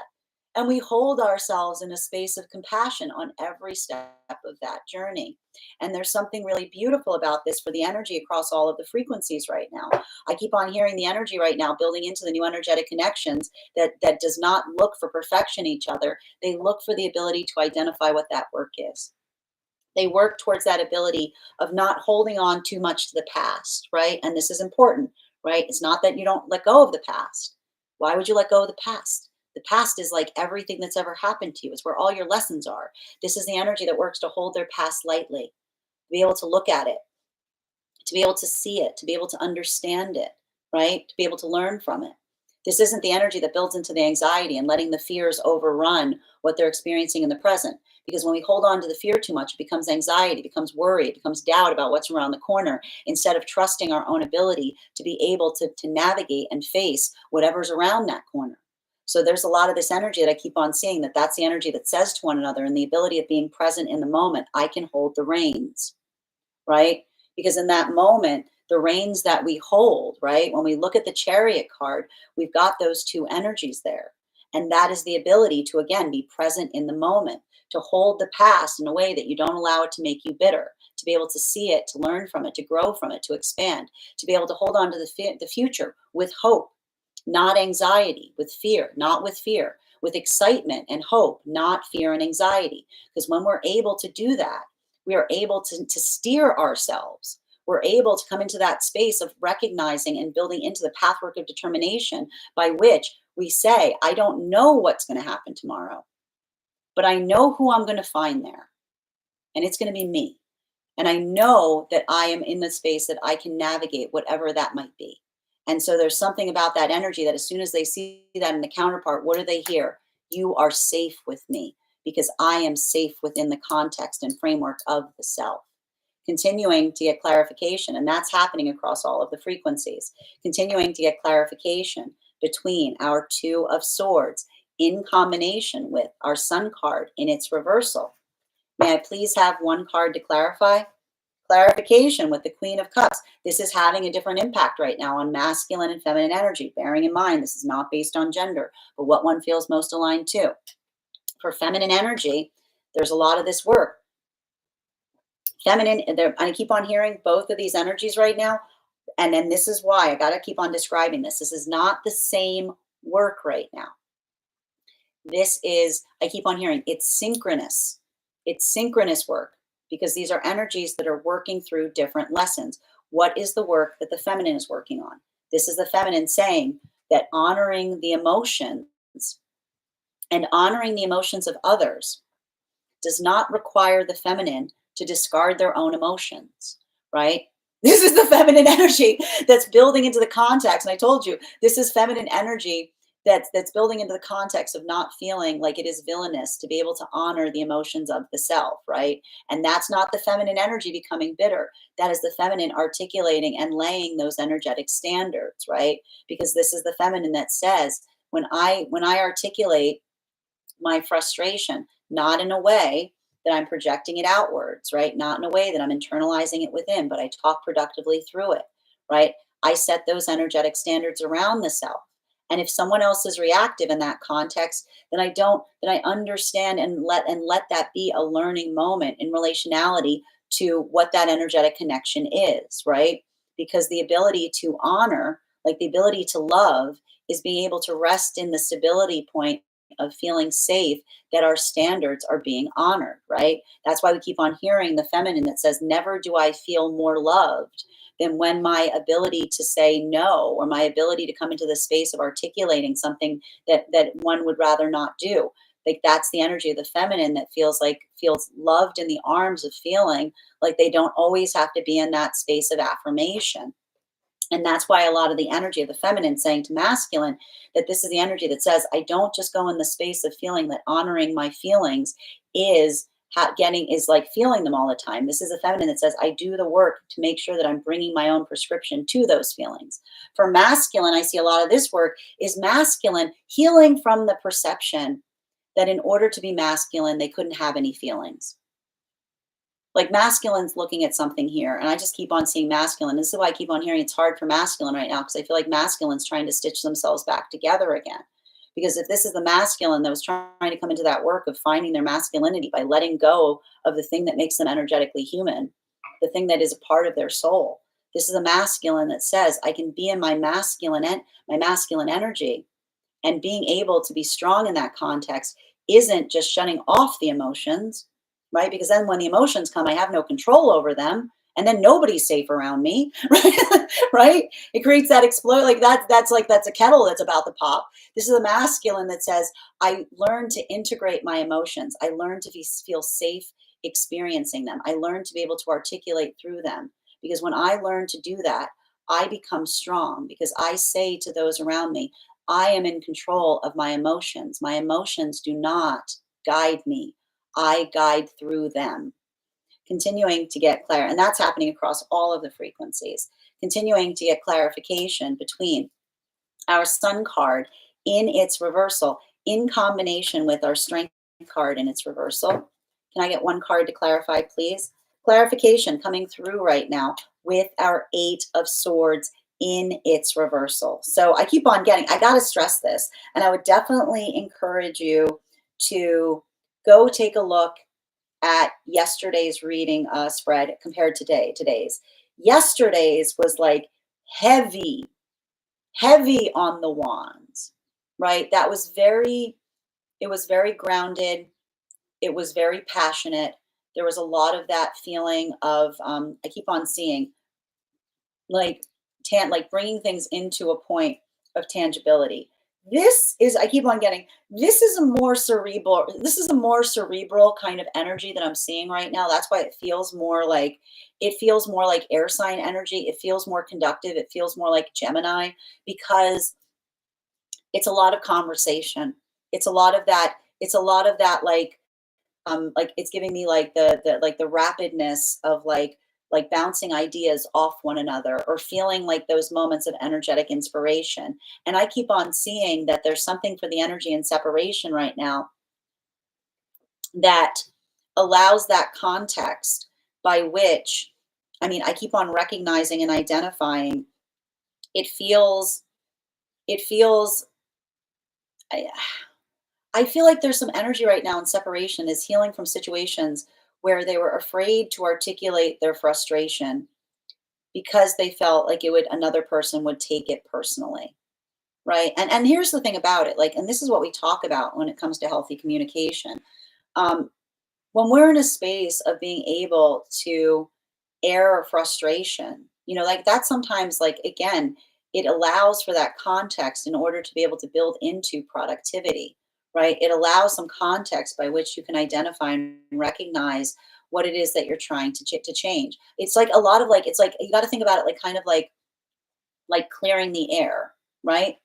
But often this is why we work on not taking things personally, because when we're trying to clear the air and another person is over focusing on the self, and someone's always taking something personally, like it's often that context where it feels like we can't be in our authenticity because of another person's misperception of something. So I keep on seeing that there's a lot of energy right now, like coming into, like in separation, that is building into, like either moving away from a connection where they've realized what the issue is and articulating that to another and feeling the relief when someone's like saying like, yes, I understand completely what it is that you're saying. Or these are modalities of new energetic connections wherein a lot of that airing of frustration as it relates to how one was trying to fix something, or articulating upon, I keep on hearing the impossibility matrix, like they keep on saying, the ability to articulate upon the impossibility matrix, being able to identify the impasse by which you recognized and identified that there was nothing tangible that one could do. There's energy there that feels like that additional relief, because again, that's the energy that says, you're able to see something very clearly. And that's the energy that says, it's not clear. I'm still feeling very frustrated about it. Well, for masculine and feminine energy right now, coming into divine union, this is why I keep on seeing that this is the energy that says to one another, you know, the journey, and again, the journey of becoming is one that it always feel, I have to point this out, there's always something about that that feels like it strikes a lower note, right? And this is why we talk about the space, that we look to those points of expansion, because in the pathwork of learning, there's always some kind of context by which we regret something.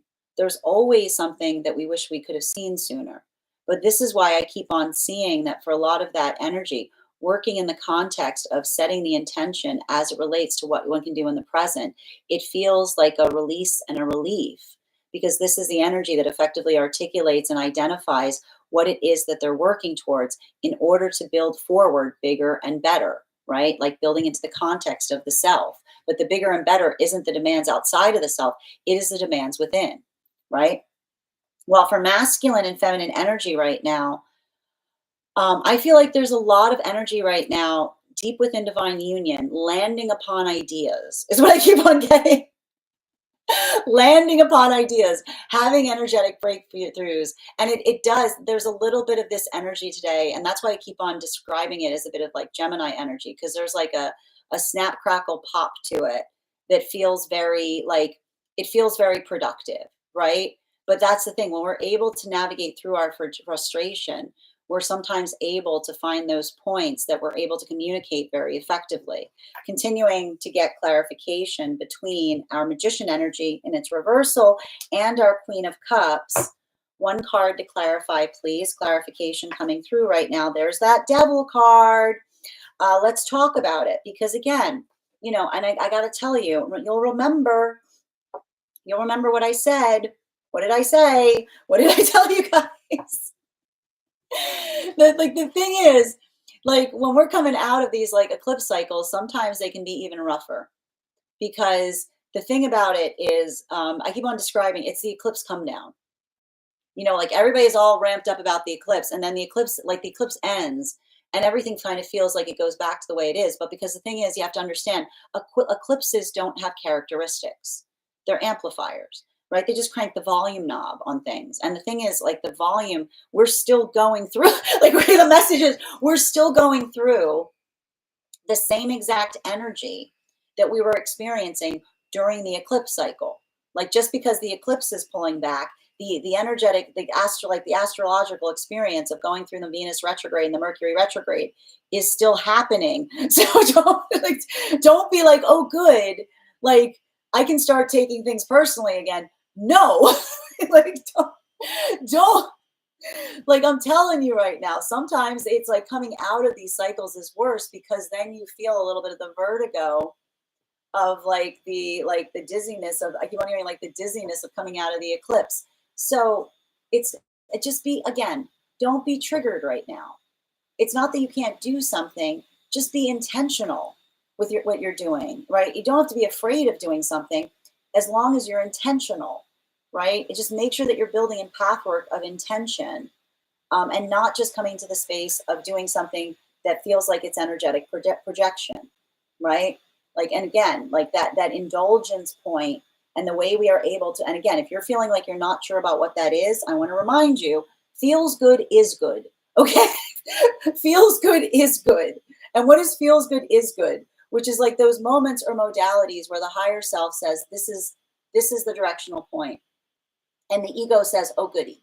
Right? Like the ego, right? The higher self and the ego go, yes, that seems correct. Right? So let that help navigate. Okay. Continuing to get clarification. And not what's easy. Okay. Not what's easy. Not again, feels good is good. Okay. Okay, continuing to get clarification between our Queen of Cups in its reversal and our Eight of Swords in its reversal. Can I get one card to clarify, please? Clarification coming through right now with our Three of Cups. So, and this is this is the thing about it. We just kind of got to work through this to a certain extent, because like one of the things that I want to tell you.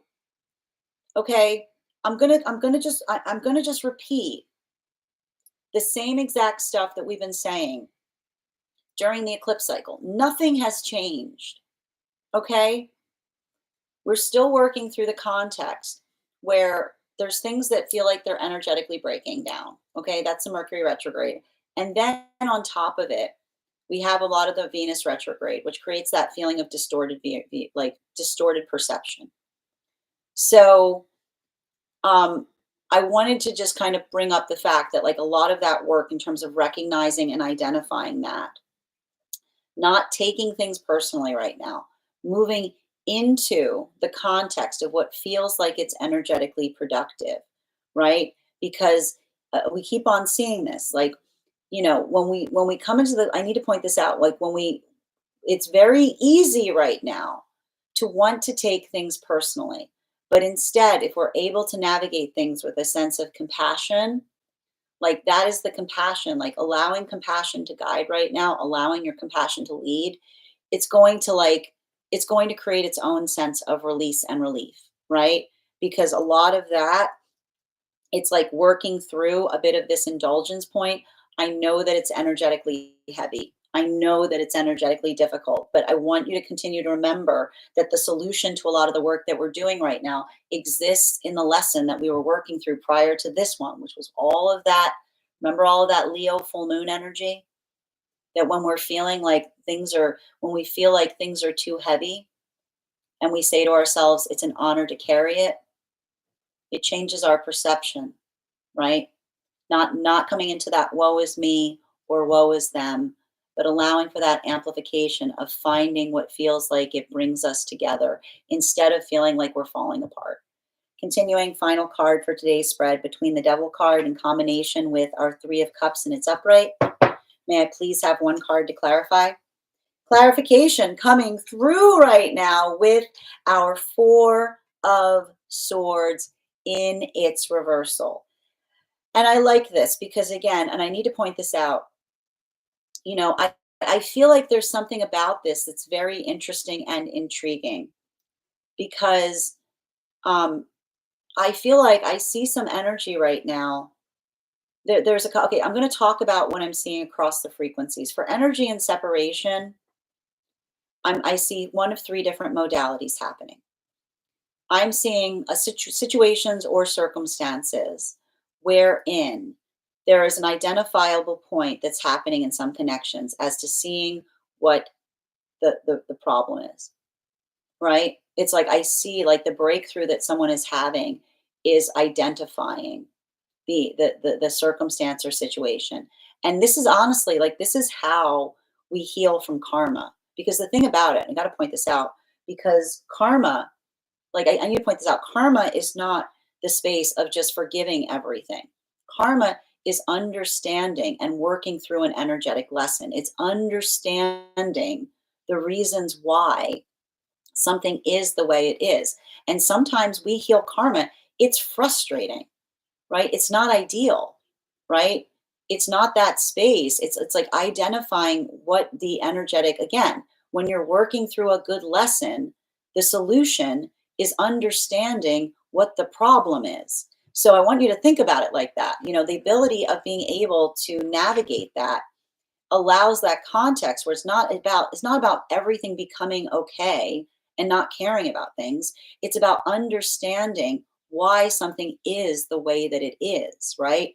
The healing comes via the understanding. And that's why we talk a lot about the fact that sometimes the reason trauma is formed is when we're in circumstances that make absolutely no sense. And often one of the things we have to heal from is sometimes when we're in a situation that makes no sense, we're continually trying to apply logic to it, hoping that the logic is going to fix the situation. But the thing is, trauma gobbles up logic. There's no amount of logic you can bring to a traumatic situation, because if the trauma is formed by a lack of like a lack of sense, and you try to bring sense to it, then sometimes we have these moments that we recognize that the difficulty point comes in the fact that we're trying to feed trauma logic to trauma, right? And that's that moment that we sometimes, again, we can feel frustrated, but we can identify that that is what is occurring. And then we can recognize and identify the best thing we can do is just move away from it, right? Like that's like, those moments are painful. They're frustrating. They and that's the thing. But it is seeing something, and sometimes, and again, sometimes things come back from the past and we have the ability to heal the trauma. Sometimes they come back and it just reaffirms the exact reason why we had to move away from something or someone or some situation in the first place. I feel like a lot of that is happening right now across all the frequencies, emotionally, spiritually, or physically. This is what happens when Neptune moves. This is like, and I'm not one to always say like something from the past is returning, but I need to stress it is the observation in recognizing and understanding what the hurdle is that becomes its own breakthrough point. And I keep on seeing that there is some kind of release and relief that's occurring right now for energy and separation, potentially in identifying the hurdle, right?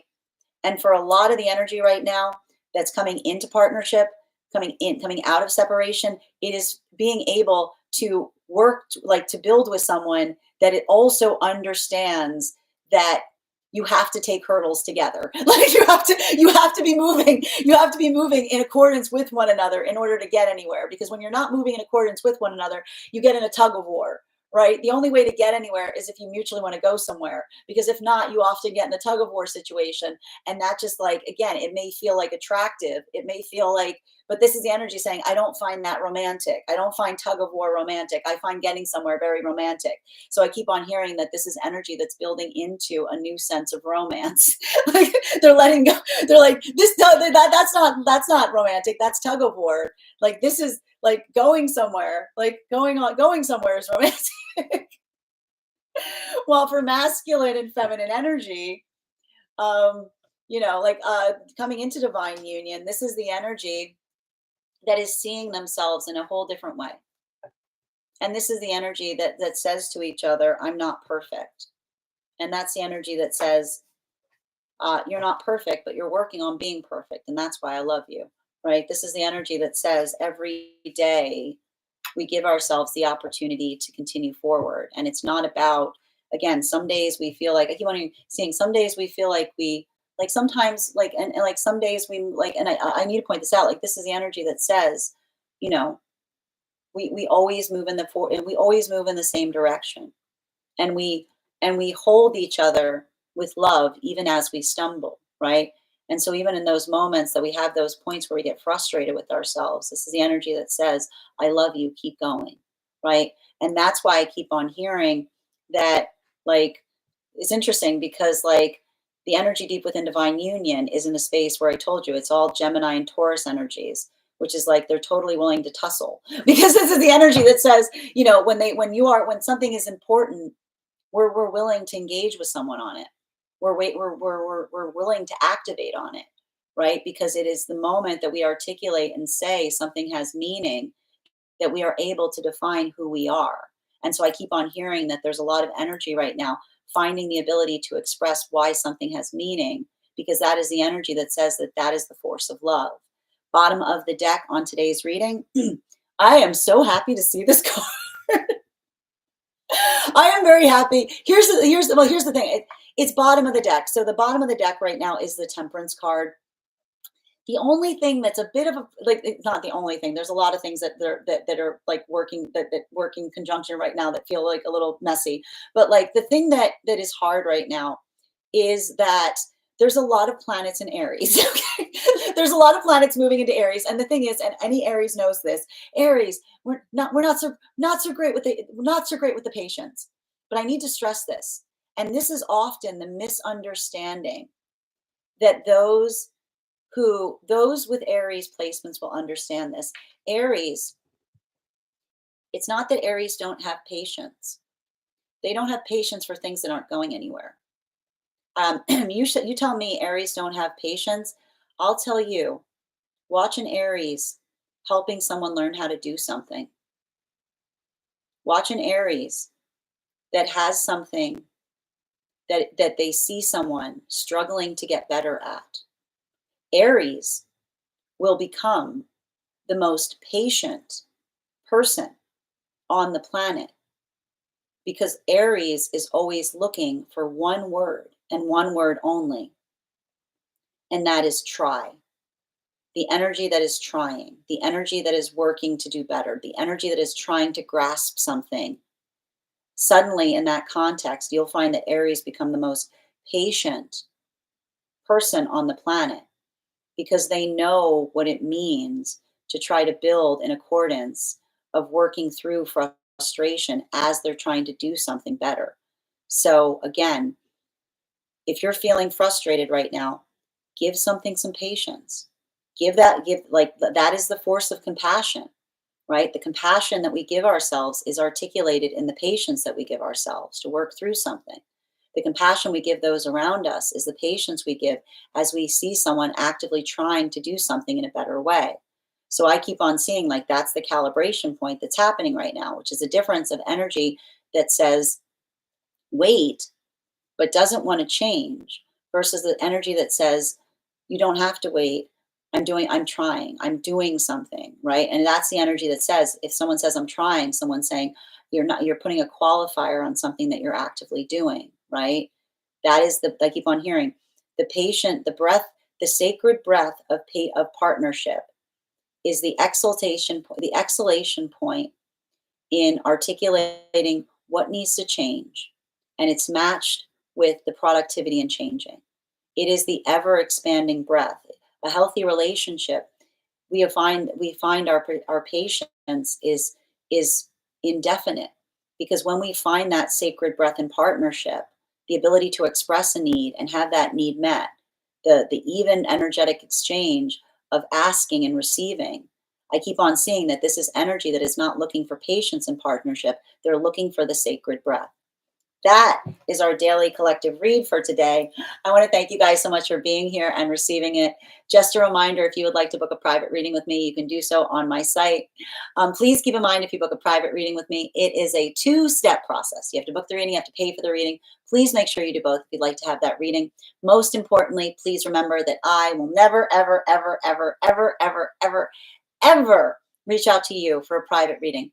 I will never DM you. I will never PM you. I will never slide into your inbox and tell you that I have a very important message that only I can deliver. The only way you can book a reading with me is if you book one on my site.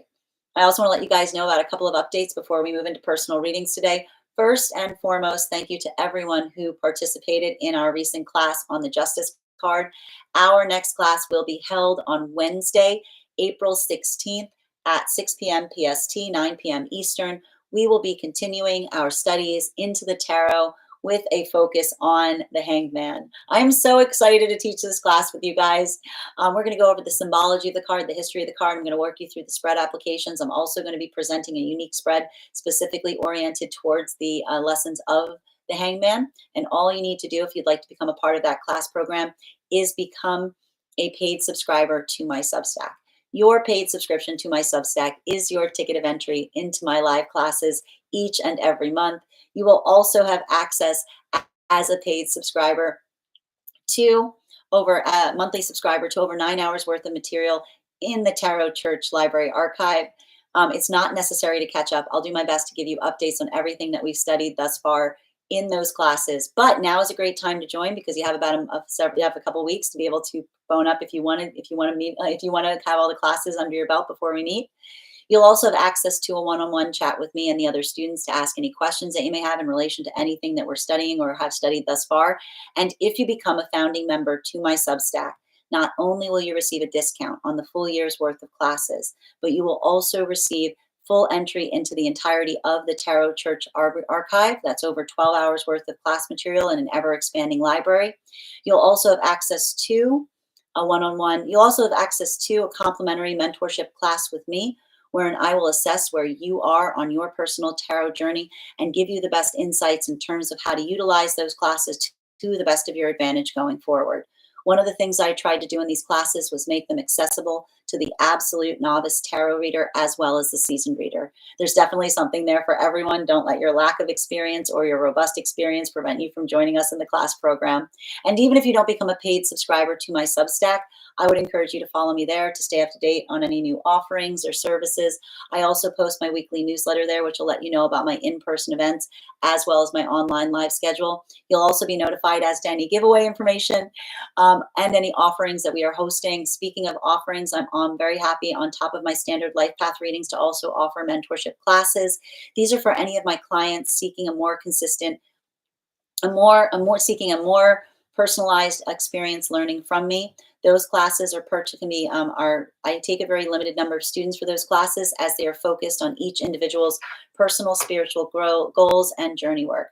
Those classes can be purchased on an individual level or as a series, weekly or biweekly as your schedule permits. Also for my clients that are seeking more consistent weekly tarot support, I'm very happy to offer weekly tarot insight packages.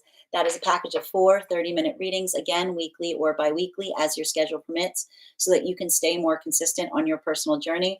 I'm very happy also now to offer dream interpretation readings. You can purchase them per dream or as a package. I would ask if you're going to purchase the dream package to make sure that you start to keep a dream journal, as we will meet weekly or biweekly with that journal and utilize the tarot to understand the key themes and messages coming towards you in the dream space. I want to thank you guys so much for being here today and sharing in these messages, and we will do this again tomorrow. That is our daily collective read. We are going to get started on personal readings. Congratulations to Elisa. You got our highest gifter for today. And congratulations, Addison. You got second, so you'll also be read for today. If anyone else would like to get on the list for today, you will be the third person read for. It is 3 cards for a donation of 28 or more. 4 cards for a donation of 22 or more for my subscribers, Binks and Mylayo.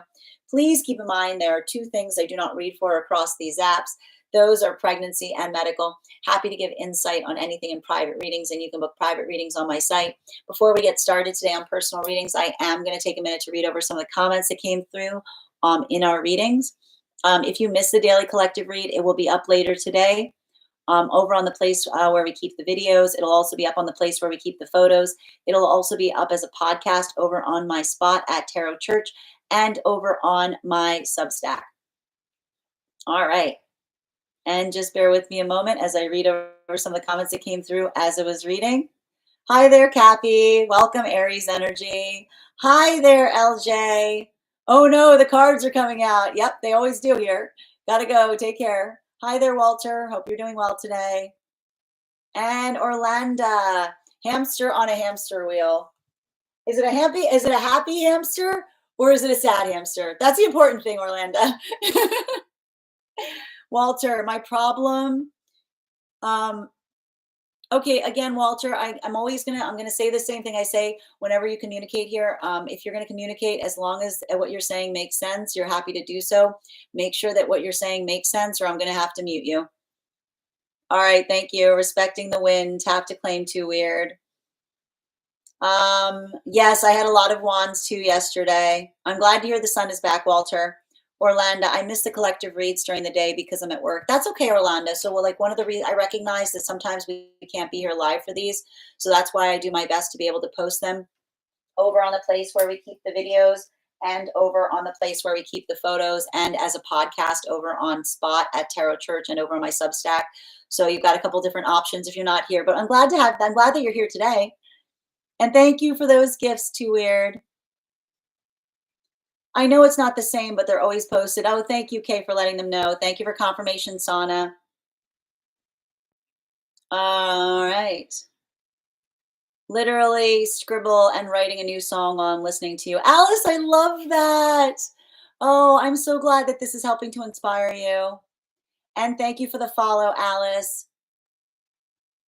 And thank you, Litz, for the follow as well. Thank you for confirmation, Cappy. Elisa, I just feel like I'm in a washing machine of emotions. I'm trying to stay out of my head. Move it again. Let a lot of the Aries lessons help you right now. Channel it into something that's productive. You know, that's the thing. Being able to find something that helps you. Like I told you, the same messages that we had prior during the eclipse cycle apply after the eclipse right now. Staying like focusing on what anchors you and moving in a productive fashion. Thank you for confirmation, Cappy. Thank you for those hearts, Orlando. And thank you as well for getting on the list, Suzanne. You will be the fourth person read for. If anyone else wants to get on the list for today, you'll be the fifth person read for. Also, when we get to 50K likes, I will also be gifting a reading back to the collective. So make sure you're tapping that screen and we'll get to 50K in no time. All right. I'm trying so hard to be done with the past. I want you to kind of recognize this, Elisa. We're never effectively done with the past. You know, it's not it's not us being done with the past. It's being able to contextualize and embrace the past in a way that it feels like it fortifies us. So I want you to kind of think about that as you continue forward right now too. I like that. I'm writing that down. Thank you, Cappy. And Sana, thank you for confirmation as well. Thank you as well, Cappy. Elisa, why do humans feel wrong all the time? I'm striving to perfect. Well, and this is the thing, you know, and we have to understand this. You know, working towards the higher self is modulating against and working in the context of understanding that, you know, like, and again, making perfect instead of feeling like you're failing to be perfect, right? We've got a lot of that. We do a lot of that work where we often try to externalize what that sense of perfection is, right? But when we're able to find it within, it can allow us the context by which we can move towards it, but not be too hard on ourselves if we haven't arrived there, right? I feel like a lot of the work that we have to do is learning to heal our relationship to perfect and how we perceive it. And thank you as well, 22.2, Gabby, tap to claim. I love that. Strength in the reversal is vulnerability. Always. That's always how I read for it. That's how I teach on it, Catherine. And if you want to learn more about that, how I read for that strength card, you can find it. I have a whole class focused on the strength card in the Tarot Church library that's available to my monthly subscribers and my founding members. That's amazing. So true. Thank you, Cappy. And AV, thank you for sharing the live. All right, just reading over some of the comments that came through. Okay. And Journey of Exquisite, tap to claim, Catherine. AVH, thank you for sharing the live. I have to hide the chat to hear the message. There's a negative distraction in there. I'm apologizing. I didn't see something coming through in that context. So I apologize about that. But thank you so much for my moderators if there was something there that wasn't serving the group. Thank you, Michelle, for the follow. There's only now tap to claim Beagle. Oh, we're always moving again, stumbling upwards right now, Cappy. Yes. Feel. I think it's. I mean. I think it's interesting, right? Feel before you think. It's more like, you know, feel and think before you act. You know, Melly. I'm learning. Hold on a minute, dear. I'm learning to be present in the moment and not carrying that fear. Continue to do so, Melly. Yes, without resentment. Tap to claim. Thank you as well, Elisa. And Sunshine, your subscription is ending soon if you'd like to renew. Dada, thank you for sharing the live. Always appreciate when you guys share the live. Addison, how come you keep pulling all the cards I'm pulling? Because I know the messages are loud. Let that serve as confirmation to your own reading, Addison, if our messages of our cards are in alignment. And thank you for sharing the live, Dada. Christina, your subscription's ending soon if you'd like to renew, dear. And thank you, V, for sharing the live, and AV. A goddess complex, thank you as well. Good to see you today. And thank you, Brody and Millie, for the follow. And thank you as well, Ryan. Welcome. And thank you as well, Addie. We learn from past mistakes. Grateful for the lessons. Hold on a minute. Glad it's somewhere over there. Tap to claim, Addie. Thank you as well, Orlando. Always on point. I do my best, Grim. Thank you for being here and receiving these messages. Temperance played a huge moment for me recently. It do be a good time for temperance. A very good time for temperance. These cards, I don't think I mean, it's not that they're I don't think they're non buono. I actually think I think that a lot of these cards now, like it's not being triggered. It's just recognizing the triggers. It's frustrating, but it's also like feeling some like it feels like the type of energy of like overcoming obstacles, you know? Huge Aries chart, tap to claim, Grim. And just taking a moment to take a photograph of today's spread. If you would like to see today's spread, it will be up later today on the place where we keep the videos. It'll also be up on the, it'll also be, I mean, if you want to see today's spread, it'll be up on our Substack when we post the podcast. All right. Thank you for confirmation, Grim. And thank you, Carmen, for those hearts. Amanda, thank you for the follow. Welcome, Bridget. We can't, yep, thank you. And guys, please thank our moderator, K. Megan, for all of their help today. Thank you for the compliment, Susie. Yep, I'm channeling spring with my eyeshadow today. All right. And thank you as well, Elisa. That was another awesome collective reading. Thank you for being here and being a part of it. As always, Elisa. Girl, did you see what's going down with Neptune? I'm sure you did, but I mean, we've been talking about it. I mean, is there something else that I don't know about? Oh gosh, what now? I don't need any surprises. I thought we got through April Fools.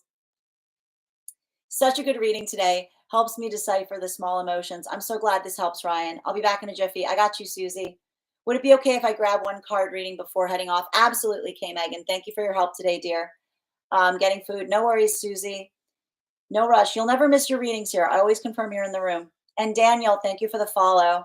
Gabby, I already surrendered the impossible, and I want to be able to move on, but I can't help but ruminate. It's okay. Gabby, if you're going through that, I want you to remember you're healing on the timeline that you need to heal on, right? You can't force that type of healing. But the fact that you can observe and recognize where you are, like that in itself is its own like accomplishment, right? This is what we talk about in relationality to honoring our feelings. It's like mourning. I don't know if grief really goes away. I mean, here's the thing. Grief never goes away, you know, like it changes. And we understand and we recognize that. And that's what we talk about. Like we talk a lot, and this is like, and again, you know, often when we're in the context of navigating grief, it helps us identify like what the energetic problem is, right? Because the ability to let go of things like sometimes we have those moments that we say I was never okay with that, right? Like that's sometimes like that moment that articulates upon those points, it's frustrating, right? But it's fortifying, right? So I want you to kind of like hold your grief gently, right? I think that's sometimes the best thing that we can do with grief, which is acknowledge it's there, but don't hold on into it so tightly that becomes bitterness. All right. And hi there, Jack. Can I ask what a Substack is? Absolutely. So that is a site where I post each day's daily collective read podcast, as well as posting the photo of each day's spread. That's also where I post my newsletter and also where we host the Tarot Church classes. So you can find all of that over on my Substack. All you need to do, it's a site that you can find over. You just go. We can't put the full. If you Google it, you'll be able to find it. But if you go to my tree with binks in it, you'll find it. You'll find it listed there. Thank you for the help, Kay. All right. I'm afraid not, Orlando. Just the other two and Stripe. All right. Thank you. Love your words about grief. Thank you, Elisa, for being here and receiving them too. All right, my friends, we are going to get started on today's daily collective on today's personal readings. As I mentioned, if you would like to get on the list for today, you will be the one, two, three, four, fifth. You'll be the fifth person read for. I am going to be drawing a card for our mod, Kay Megan, before we get started. Kay, can you let me know if you would like a general reading or if you have a specific question you'd like me to answer? And if anybody else would like to get on the list for today, the list is open. All right.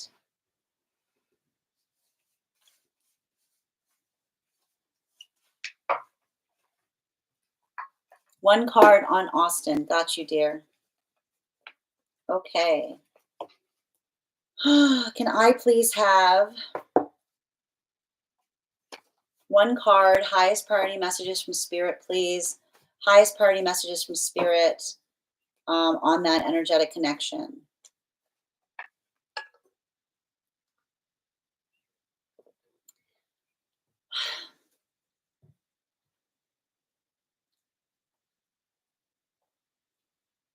I feel like there's something about someone setting some kind of resolutions or purpose for themselves. I like identifying what it is that they need to change. Like I'm getting here someone like in a space of like working in the context of like setting new routines for themselves or recognizing and identifying like what they need to change. Like bottom of the deck, there's this energy. Every time I draw for this energy, they're so solitary. I feel like this is not the first time I pull the hermit on this individual, you know? Like I see someone that recognizes, I keep on hearing, and here's the thing about it. When we're not satisfied with ourselves, we're not energetically good for anybody, right? Because it's the dissatisfaction with ourself that projects outwards, right? It's like we get like it's like we're not satisfied with ourselves and it feels like the world around us is in that same space. I keep on seeing a situation that someone is looking for something outside the self that can only be found inward, right? And I keep on seeing that when this person finally comes in that space and they're able to understand that, like when that eye turns inward, everything is going to change in a profound way. But it's like it's interesting because it feels like someone who continues to try to do that work of doing more to find it instead of doing less, if that makes sense. You know what I mean? Like it's like they're looking outside of the like it, and I know it sounds a little cliche, but those who get like like I know it sounds a little cliche, but when you get it, you get it, which is like, oh, the solution was inside me all along. Like when they understand that, like like a breakthrough. But like even here, it's like it's like I see someone more instead of being like, what am I doing wrong? Instead of focusing on what they're doing right. Thank you so much for having that reading with me, Kay. And if this message connected to you as well, it's very common for those who need these messages to be here to experience them. We are doing personal readings right now. If you would like to get on the list is open. You will be the fifth person read for. The next person on the list for today is Bridget. And I believe we are doing a dream reading for Bridget. I believe Bridget told me that she emailed me. So just a reminder to anyone joining us, we offer here dream interpretation readings as well as past life readings. And often when we have a dream interpretation or a past life, the individual will send me the message so that I can read it, because sometimes I know that the communication here on the app makes it hard to go through those. So I'm just going to pull up Bridget's reading, dream. And if anybody else is interested in doing so, if you would like to get on the list for a dream interpretation, I would encourage you that when you send the donation, you can put the dream in the subject. I'm just going to take a minute to read over some of the comments that came through as I was reading. And thank you, AV, for sharing the live. Adam, thank you for those gifts. We had a big argument and have stopped talking. It was mostly me just getting fed up. Oh, I'm sending you so much support, Kay. You thank you. Gray. I always know the energy is very similar every time, but it's always spot on. I mean, I get it. You know what I mean? Like I see someone struggling with something here, you know? But it's like and I keep on hearing like if they keep on saying to you, it's not you, it's them. Like I'll tell you right now, everything I'm seeing on this energy is like that's completely like that's that is the circumstance, you know? And as he was the one to stop talking. Again, I'm sending you so much support on that journey, Kay. I know that's not easy. And thank you guys for supporting each other in the comments. Okay. All right, so we're going to be doing Bridget's reading now. Bridget, do I have your permission to read the dream aloud to those who are here? It will be.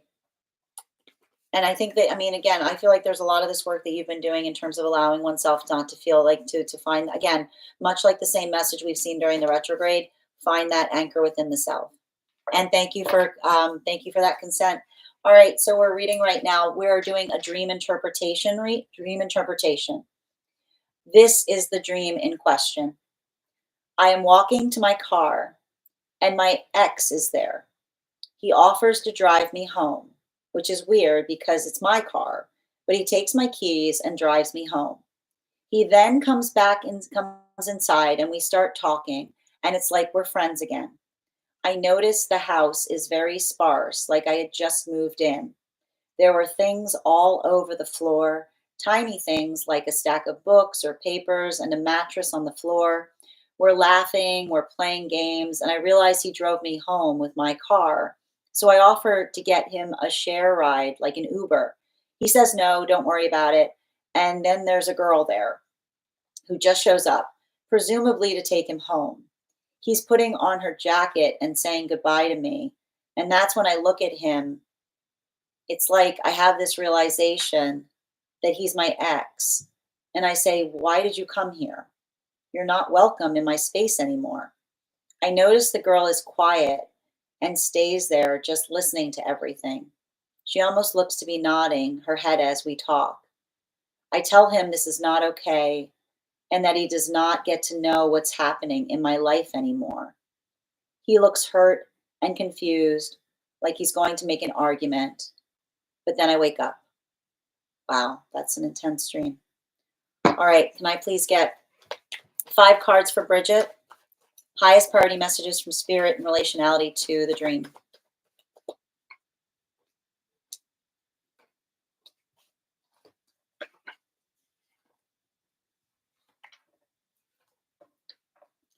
All right, I'm going to walk you through it. So it's a karmic dream. And I'm going to tell you, and I feel like a lot of these karmic dreams are coming to the surface right now because as we've spoken about, you know, one of the things that we are identifying and recognizing that is occurring right now is especially with Neptune, like Neptune that's moving forward right now as Mercury is moving backwards and there's Venus in between. I keep on describing this as like the nostalgia factory. There's a lot of nostalgia that is actively forming right now. And the thing with nostalgia is how are we able to define what nostalgia is? Nostalgia is the ability to look back on something and feel like something doesn't hurt anymore, right? Pain fades, the memory remains. The past is beautiful because everything is beautiful in the past and nothing hurt. Except that isn't the case here, right? I see a situation where one energy has formed nostalgia around someone or around you particularly. Like I see some kind of energy here that misses you. They miss your presence in their life. miss again, and we've talked a lot about this, you know, there are sometimes moments that we reach in our energetic journeys where we we we miss an energetic connection, but we realize that, and often we experience this. We talk a lot about this in relationality to partnership. We talk about the fact that that sometimes when we feel so much passion for another, it makes it's an impossibility vortex, right? We talk about the fact that sometimes moving into partnership, it's like the bell that cannot be unrung. When we move something into the intensity of an intimate connection, it's often hard to bring it back into the context of being able to just build into the appreciation of friendship. Not to say that it's not impossible, okay? It's not to say that it's not impossible, but the only context by which that can occur is if the feeling of building nostalgia is mutual, right? Unless it's mutual, it's not possible. And there's something really important that occurred in this dream space. And we talk about the fact that often karmic relationships of this nature, we have that encounter point in the dream space. Because again, if someone misses you and they realize that they have something they want to say to you, but they don't want to open a wound in the process, often the energy will encounter us in the dream space because it gives us like a testing ground, you know? It gives us a testing ground to see how that conversation would go. And basically, that testing ground just showed you that you are not ready for that, right?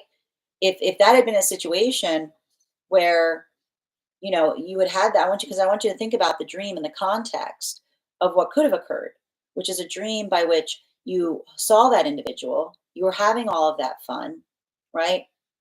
You met their counterpart, you said hello to them, you felt just fine. You leave that dream, you say, "Oh, it doesn't hurt anymore." Right? You don't feel the pain from the separation, right? And that way the dream would inform you to say that there's a possibility of reestablishing or building a connection with someone because the dream's basically giving you the evidence of saying like, "Look, you'd be fine, you'd be okay, you'd be able to encounter the fact that you're not going to be the significant other in each other's lives, and you'd be just fine with it." That is not what happened in this dream. What happened in that dream? You were doing just fine, right? You were able to have that productivity point. You were able to enjoy their companionship until the moment you saw that other presence. And then you immediately said, "Get out." Right? Because you recognize that what you were anticipating and hoping what was happening there was not what was happening. That wasn't a moment of energetic restoration, or that wasn't a moment of being able to go back to something. But in fact, it was almost like the acknowledgement point that that energy is still in a space where the like you cannot have a friendship. And effectively like that's and here's the thing that's important about it. Any context, right? Any context of that is okay. Like, this is why we talk about the fact that karma or healing from the past does not require us to become simpatico, to forgive and forget. Because sometimes if something hurts too much, we can understand and say, I am perfectly fine leaving that where it is, right? Because they're saying even now that there's something about that that is still the amplification that um, something like something about how that worked or something about the fact that someone was not in a context by which they were trying to fix something is further given evidence in the fact that they didn't come back in the dream space to restore, but rather the fact that they came to try to have the niceness, to try to enjoy having the presence of your energy in their life as a friendship. That is something that's given you clarity because it's reminded you and reaffirmed to you that if that energy comes back towards you in the present context, you can say that's not going to work. You already know that it's not going to work. You already have that evidence. You have that note, right? The dream space doesn't require you to try to do that.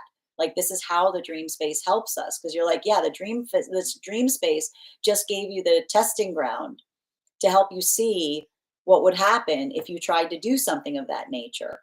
Um, I do, and like you're high, and it feels to me, and I actually find it interesting because This is a karmic dream that wasn't given to you by your guide.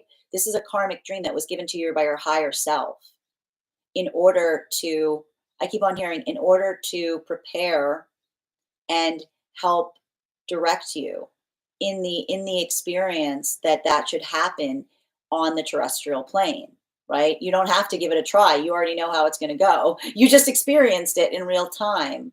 Bottom of the deck. Yeah, you see, and here's the thing about it. I feel like this is potentially having to do with someone who during the course of the relationship there may have been some kind of fickleness in as it relates to their passion, right? Something that feels like it wasn't like I keep on hearing the word fickle. It feels like someone who um like may not have felt like they were prioritizing you, or you know someone who has a tendency to um you know move towards their own passions. And so I keep on hearing you like saying to someone, like it's almost like your higher self was showing you or saying to you, like they can't have it both ways, you know? Like you can't, like it's like that space of you saying to another that um like it, like what happened between you um like wasn't insignificant. It's something that I almost feel like there's something about this that, like, again, it feels like I keep on saying you've got unresolved business. You know what I mean? Like that's the thing. Like it feels to me like there's not only the fact of something like being here, but I keep on seeing like I need to point this out. There's something really important about the way that this person did not lead. This is important. The fact that this person did not lead by articulating to you that they were energetically connected to someone, but that they brought it forward as an afterthought. They're saying even now there's something about the way that energy moves that was indicative of something that they used to do. Potentially, they may have had a tendency of, doing something and asking for forgiveness after the fact, like some kind of situation of someone who was like perpetually having you in a cycle of saying like better to ask forgiveness than permission, that was being defined to help you see clearly that the energy, like that was one of the big conditions that was constantly creating a rift between you and them energetically, right? There's no consent there. They did something and then they were only bringing they were like keeping like they weren't it's like I keep on hearing a lie of omission is still a lie, right? Neglecting to say something is still a betrayal. So there's something even more about the condition by which they were showing you a scenario where it felt like someone betrayed you because they didn't tell you something important, that is saying to me that that was a big issue as to why there was a rift or a wound that was created in the first place. I want to thank you so much for having that dream interpretation reading with me. And if this message connected to you as well, it's very common for those who need these messages to be here to experience them. We are doing personal readings right now. If you would like to get on the list is open. It is 3 cards for a donation of 28 or more, 4 cards for a donation of 28, 22 or more for my subscribers. Thanks in my bio. Please keep in mind there are 2 things I do not read for across these apps. Those are pregnancy and medical. Happy to give insight on anything in private readings, and you can book a private reading on my site. Next person we are reading for today is, we have here Elisa. Elisa, if you're here, can you respond in all caps? Let me know if you'd like a general reading or if you have a specific question you'd like me to answer. And if anybody else would care to get on the list for today, you will be the 3rd person read for. Great time to get on the list right now. The list is nice and short. I'm going to take a moment to read over some of the comments that came through as I was reading. Also, friends, when we get to 50K likes, I will be gifting a reading back to the collective. So make sure that you're tapping that screen. We will get to 50K in no time. Thank you, Tate, for getting on the list. You'll be read for after Addison. All right. Also, if you missed the daily collective read, it will be up later today on the place where I keep the videos. It'll also be up on the place where I keep the photos. It'll also be up as a podcast over on my spot at Tarot Church and over on my Substack. All right, I'm just putting the offer here. And also, if anyone is interested in having a dream interpretation reading or a past life reading, I would always encourage you, all you have to do is make sure to, you can send the actual reading information over in the comments when you send the donation to avoid having to try to put it in the comments on the Clock app. I know it can be a little difficult. All right. And let me just put this here. If you get on the list right now, you'll be the 5th person read for. All right. Excellent. There we go. Perfect. And thank you, AV, for sharing the live, reading over some of Bridget's comments on that reading. You're so welcome, Kay. I hope you have an absolutely beautiful evening and get some rest. Always continue to anchor. Absolutely. You seem very intuitive. Just keep swimming. Tap to claim. That's sweet. Thank you guys for supporting each other in the live. And TLM, thank you for becoming a subscriber. Have a great day, Kay Megan. Yes, I woke up annoyed. I can see why you're annoyed. The situation was annoying. Like, and they're saying even now there's something by which the context of them like leaving out the most important thing is an afterthought that feels to me like the context by which you had to create separation in the first place. Hi there, Opal. Oh, I was told I was talking in my sleep, and I was told I was shouting Lazarus. Wow, that's amazing. Do you remember the dream? I'd love to read on it. And thank you, TLC, for the hashtags. No, he's not welcome. Oh my God, that's right. You just triggered something else I said to him. Oh, hold on a minute. Just reading over more context for the dream. I said to him, I can't be your friend. We are past that. We could have had that before, but you wanted to have a relationship. So I went all in and you let it go. Thank you for confirmation on what I was seeing here. Yep, that's what I see. Like they're saying, and again, that's why the guides are saying, like your ability to articulate that, like you're saying, like you understand the energetic lesson, you understand the circumstances by which you say to another, like we can't have that. Yes, he let a lot of family get in his head about our age difference. Oh, I'm sending you so much support on that journey, Bridget. And Julie, thank you for the follow. Definitely used to push boundaries when we tried to just be friends. Oh, sending you so much support. Thank you, Gray. I'm truly in a great space now and don't want that back. Well, and I feel like there's something about that. Like, again, and sometimes the reason that's nice, like the karmic spaces, I know they can be painful, but they can reaffirm and help us see something with more clarity. And I feel like there's something about that that was trying to inform you, particularly and especially in case a situation or circumstance arise wherein this energy was trying to make an energetic connection towards you. Like they're basically saying now you know what that what that would shape up to be. You know what it would look like. My question, okay, we're reading for Elisa now. My question is, why do I still feel bad and heavy when I get up? I'm working so hard to be positive. All right. Can I please get 4 cards for Elisa? Highest priority messages from Spirit, please, about why they're feeling that way. I will stress we can't do any medical readings here, so this has to be purely energetic and spiritual. What can occur right now to help Lisa improve in relationality to some of that?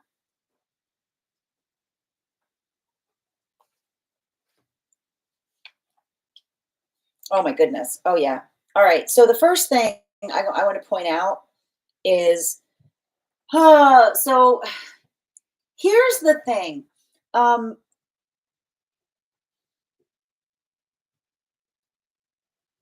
We've got, how do I explain this? We've got a lot,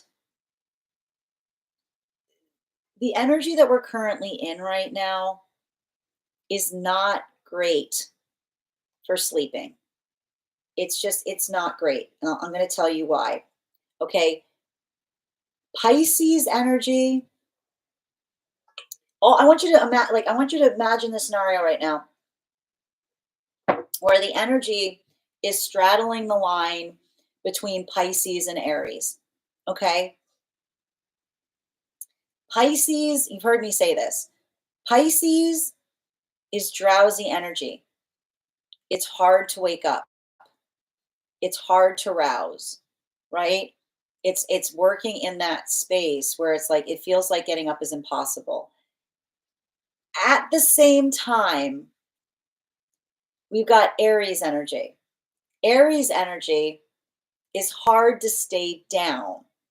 Aries Aries are light sleepers. Those with Aries, a lot of Aries placements, like it can create like you're like the smallest sound. You're like, what, you know what I mean? Like it's like prepare for battle. So we are straddling the line right now between, so now we've got a condition. I would tell you that there's a lot of energy right now going through the condition where the sleeping that you're getting right now, I mean this professionally, sucks. Like it's a sucky energy to sleep in, because I'm describing a situation where you sleep and you're not sleeping heavily until the point that you're about to wake up. Okay? You're not sleeping heavily. You're having light sleep throughout the night. It's hard to stay down until the very beginning of the morning. And then it feels like you can't get up. You finally, like it's giving me the type of energy where it's like you finally fall asleep like an hour before the alarm clock. Like you're up, and then like you get like the heaviest sleep in the 45 minutes leading up to waking. So it's not helping everybody's moods right now. It's not helping everybody's moods right now. For those who I just got to tell you, some astrological signs need less sleep than others. If you're in Aries right now, you might be rocking it a little bit better. um I feel like there's some signs that like I keep on hearing it's working through irritability and drowsiness at the same time, right? It's a real like whiz bang of a combination. So this isn't helping. So the one thing I will say, if it's any consolation, is that it's temporary. It's not perpetual. It's not going to go on forever. This is like every if you are someone who typically sleeps well, and this is something that is a new feeling, I guarantee you it's going to go away. Like once the planets transition into something that is like a little bit more comfortable. But you might need something right now that like I'd say like potentially, how do I describe, like it's hard because I keep on saying you might have to give yourself more time to rest. Or you might like this might be a good opportunity to start bringing in a nap practice. If I will say if it's possible. I know it's not possible for everyone, but it's because like again, like I keep on getting like a lot of the sleep right now is like shallow water, right? So it's like it's like shallow, and then you wake up, and then you're like exhausted because you're feeling drowsy because of the Pisces. So I hope this helps. Bottom of the deck. Yeah, I feel like I do you have a lot of earth sign placements, because I'm getting some kind of like I'm here like it's something that's more difficult for earth signs, because earth signs usually have like it's saying to me like earth signs, it's having an even harder impact on earth sign placements right now, because earth sign placements, like I keep on here's the thing, earth signs placements need more sleep, but they need more consistent sleep, you know like Aries, like some signs like Aries, Gemini, you can catnap, you know what I mean? Like you can get around with like fits and bursts of sleep, but those with like earth signs are typically require like a good chunk of time to sleep. But it's hard because I keep on getting the fact that like it's hard for you. I would be surprised if you're having a hard time dreaming to now, because they're saying that you're not reaching the usual depth that you do when you sleep because of some of the astrology at the moment. But the bright side is I keep on like being like it's not permanent. It's conditional right now as to what's going on energetically. I hope that helps, Elisa. Crow just flew 2 circles around the van. Hold on a minute.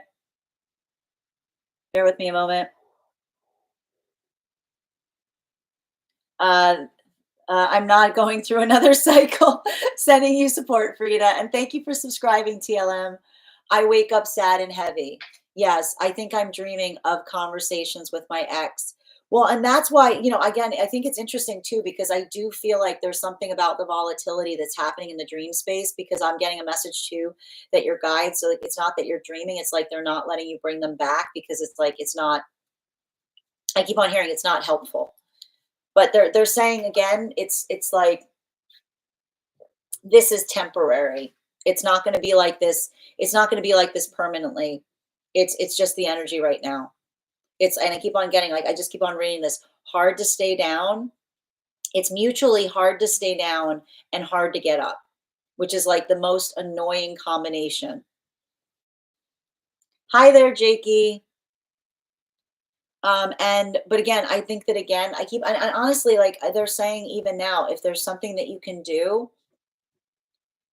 to, like, if there is something about building in some kind of nap practice here, I keep on seeing, like, it's going to put you in a, it's like you need to, you need more sleep right now, is what they're saying, because the sleep that you're getting is not quality sleep.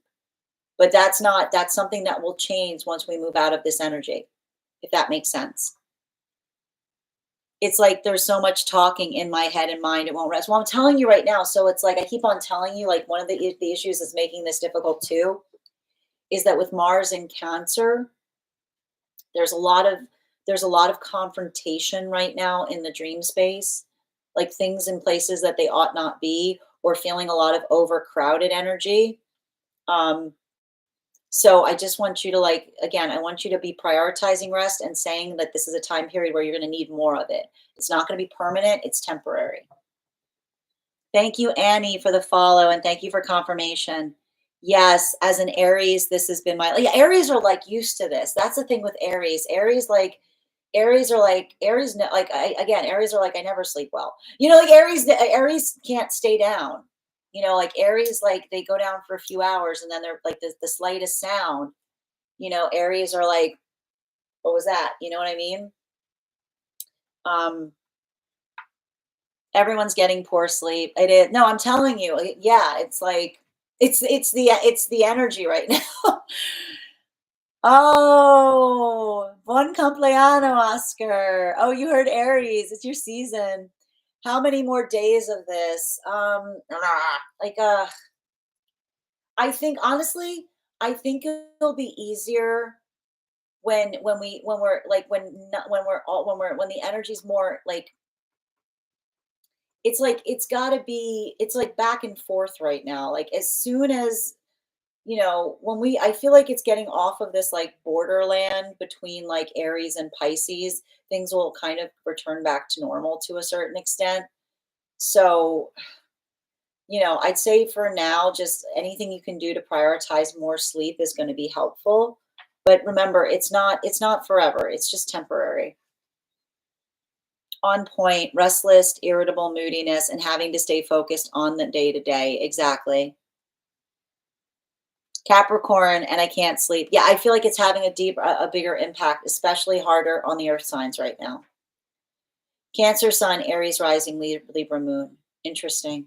But they're saying even like here, like, like, it's also, the Taurus and Uranus is also not helping, because it's hard to get comfortable. I overthink deeply and then get anxious. I'm not taking action. So again, one of the things I think will help right now, and they're actually saying, focus on an anchor. Remember when we talked about, like, a good mantra is like an anchor, something that you say to yourself that grounds you, like something that you can say that brings you back to yourself. Like, one of the things I want you to do right now, Lisa, is find some words to anchor you, right? Like, find something that brings you into the present. Um, like, I keep on hearing, Like, say to yourself, I'm prioritizing rest, right? And when you're prioritizing rest, if anything comes up, you can just, like, I keep on saying, like, you can wipe it away by saying, I'm prioritizing rest. Like, we're resting right now. We're resting, right? Like giving it, like literally, like giving it a rest, basically, you know? Like, if you want to think about this, come back later. I'm overthinking deeply. Yes, hold on a minute. I'm overthinking deeply and then getting anxious and I'm not taking action. Um, and that's the thing, saying like something like, again, prioritizing rest. Now is not the time for action, right? Like almost like reminding, anchoring your body back and saying we're resting right now is going to kind of help in that way. Yes, overthinking. Thank you, Danica. I'm glad this reading was helpful, Lisa, and thank you for having it with me, and thank you for those gifts. The charge of my phone is temporary. It stops charging every few minutes. Oh no, Frida, you got to get that looked into. I can't wait until I get out of this energy. I know, Danica. I mean, it's going to be harder for some than others right now, because that's the thing about it. It's all this Aries Pisces. It's hard to stay down and it's hard to get up. It's a heck of a combination. Literally, once I am up, I can't get back to sleep. I run on 4 or 6 hours. Yeah. Thank you for confirmation. Yes, I've always had partners like, I can fix your sleep problem. That's cute. You're gonna change when I was born. It's amazing. This energy, I'd actually say, if you're a Leo's and Aries right now, it's catnap energy. You know, it's catnap energy. If you're someone who's like, if you know how to do a good power nap, if you are someone that if you're the type of energy that just like, like anywhere, like this will be helpful because you can just, you know what I mean? Like, you're so welcome. Hi, C Mike. Thank you so much. I'm a Capricorn, and that makes me understand why I'm having a hard time. Yeah, like it's going to be easier. There's some energy. Geminis don't need as much energy, like sleep. Libras, like Leos, like it's catnap energy. Short bursts, short bursts. Yes, the best is when people think you haven't tried everything to get decent sleep. Yeah, it's just, you can't. You are not a mess. You are a work in progress. All right. Kat, I always say fantastic is available to you. No, like that. I'm not sure what you mean by that, Kat. I'm afraid I don't understand what you wrote there. If you want to explain. Danica, thank you for the follow. I'm prioritizing rest over work. Got it. That will be tough, but I'll focus on it. Remember, listen, I don't think it's prioritizing rest over work. Remember, rest is a part of work. Remember, rest is a vital part of work. And you can say that to yourself. Maybe that could be your mantra. Rest is a vital part of work. I'm a fire sign and Earth Moon, and I feel crazy right now and jet lagged. Yeah, it's a lot. It's a lot of this back and forth energy right now. Thank you, Danica. All right, the next person we're reading for today is Addison. Addison, if you're here, can you respond in all caps? I'll be happy to pull an extra card for you. If anyone else would like to get on the list for today, you will be the 1, 2, 3, 4th person read for. We are also at. I'm like having a hard. We are also at 39K likes. When we get to 50K, I will be gifting a reading back to the collective. So make sure you're tapping that screen. We'll get to 50K in no time. All right.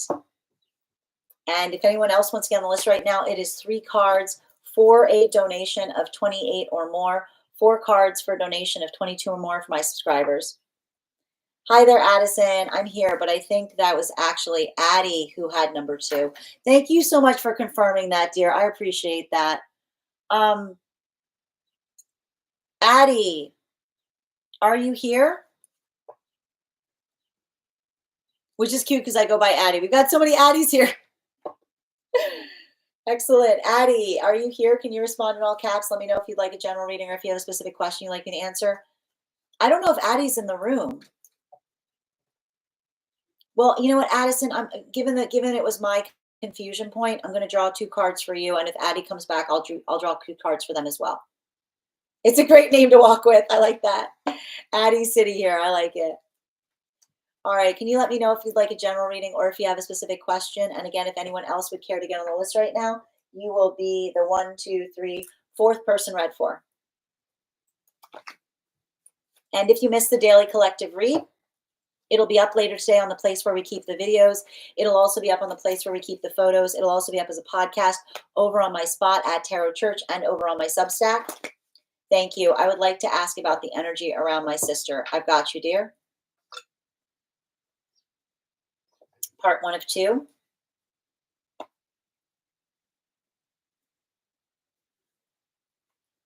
I'm just waiting for the second part of the message. And thank you for joining us, Bella. Hope you're having a beautiful day. We are estranged and going to see each other at my grandmother's funeral. Sending you so much support on that, dear. Okay. We've got more than one card out, but I'm going to draw them given the circumstances.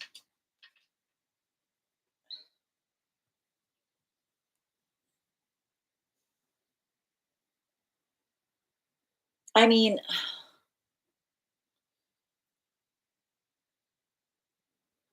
I feel like I see someone that for some reason they're feeling very lost. I don't know why. And it's interesting because I don't know why I'm hearing this, but it feels to me like they've lost some kind of grounding presence in their life. But I need to stress this. They're saying to me that the grounding presence that they feel is missing is not the grandmother energy. This feels like someone else that they've lost recently.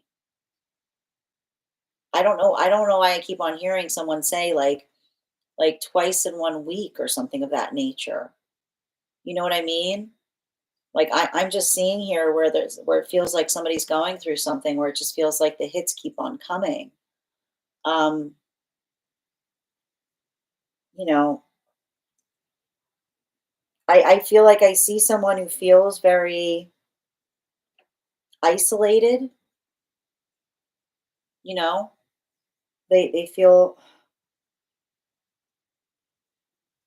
they didn't expect something to be the way that it is now. It also feels like, did you guys let somebody get between you guys? What is this? You know, this feels like I feel like this is someone that feels in some way, shape, or form that they let somebody get between you, you know? Um, I want to get some bottom of the deck energy on this.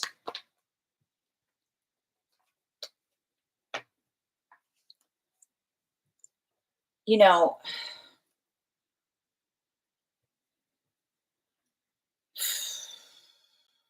I keep on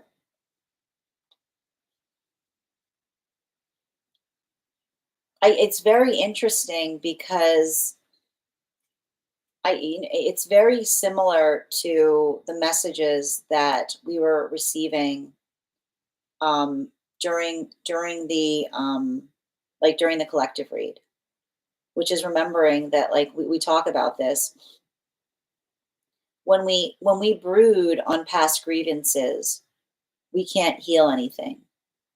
Like the ability to let go requires us to move on, right? Um, and I keep on seeing that there's something about that I keep on hearing like bygones be bygones, which is like you guys. I feel like there's always like you guys trigger each other. Like I'm getting some kind of sense that you guys are like night and day.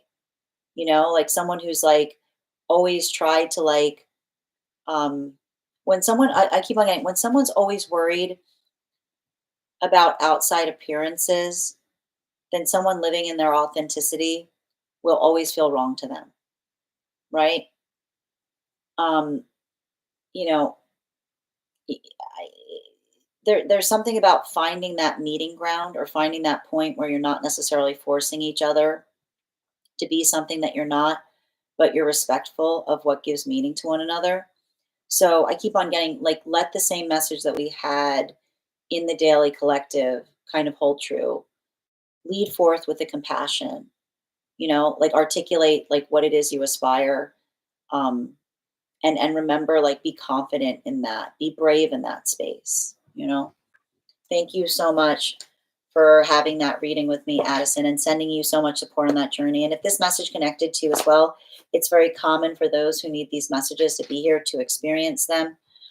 We are doing personal readings right now. If you would like to get on the list is open. It is 3 cards for a donation of 28 or more, 4 cards for a donation of 22 or more for my subscribers. If you would like to get on the list, now is a great time to do so. You will be the 3rd person read for. The next person we're reading for today is, I've got Suzanne. Suzanne, if you're here, can you respond in all caps? Let me know if you'd like a general reading or if you have a specific question you'd like me to answer. And I'm going to take a moment to read over some of the comments that came through as I was reading. And we're also at 39.6K likes. When we get to 50K, I will be gifting a reading back to the collective. So make sure that you're tapping that screen and we will get to 50K in no time. Also, if you're just joining us and you missed the Daily Collective, it will be up later today on the place where we keep the videos. It'll also be up on the place we keep the photos. It'll also be up as a podcast over on my Spot and over on my Substack. All right. Hi there, Bella. Good to see you.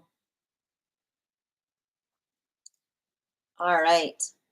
Our mother pitted us against each other, but sis idolized her. Oh, I'm sending you so much support on that journey. Yeah, fully aligned with the collective. Yes, right on point. Our whole lives were just on different wavelengths. And here's the thing, like I keep on hearing, like, you can agree to disagree. You can be respectful, like you can be respective and respectful. But it's like, it's having, I keep on seeing it's going to require you to have to do some work in Libra, which is being like compassionate, but to a limit, you know? And Evilise, thank you for the follow. And if I'm saying your name incorrectly, by all means, always feel free to correct me. You're so welcome, Addison. What was the last, but you said cut out? Oh, your mom was a Libra. Yeah. Like, well, not like a good, like not the Libra that pits things against each other. Like the Libra that like tries to find balance, right? Not the one, not like, and now fight. Like, not that one. Like working on balance, not fight. um, I said at the end, remember, like, much like the collective read, you know, lead with compassion. But that compassion includes you, right? Like compassion, but with compassion within standards, you know, like recognizing and identifying, like, extending that, like I keep on hearing, extend the olive branch. Don't agree to cut down the tree, is what I keep on hearing. Extending an olive branch does not require you to have to cut down the tree, is what I keep on hearing. Which is like compassion, but like to a point, Hi, Mystic. A Libra that pits people against each other. That's so anti-Libra, though. No, I mean, a healed Libra. A healed Libra would never do that. An unhealed Libra? An unhealed Libra? Oh, yeah, they would. Like, oh, yeah, they would. An unhealed Libra would do that. An unhealed Libra would never, right? Like, that's the thing about it, you know?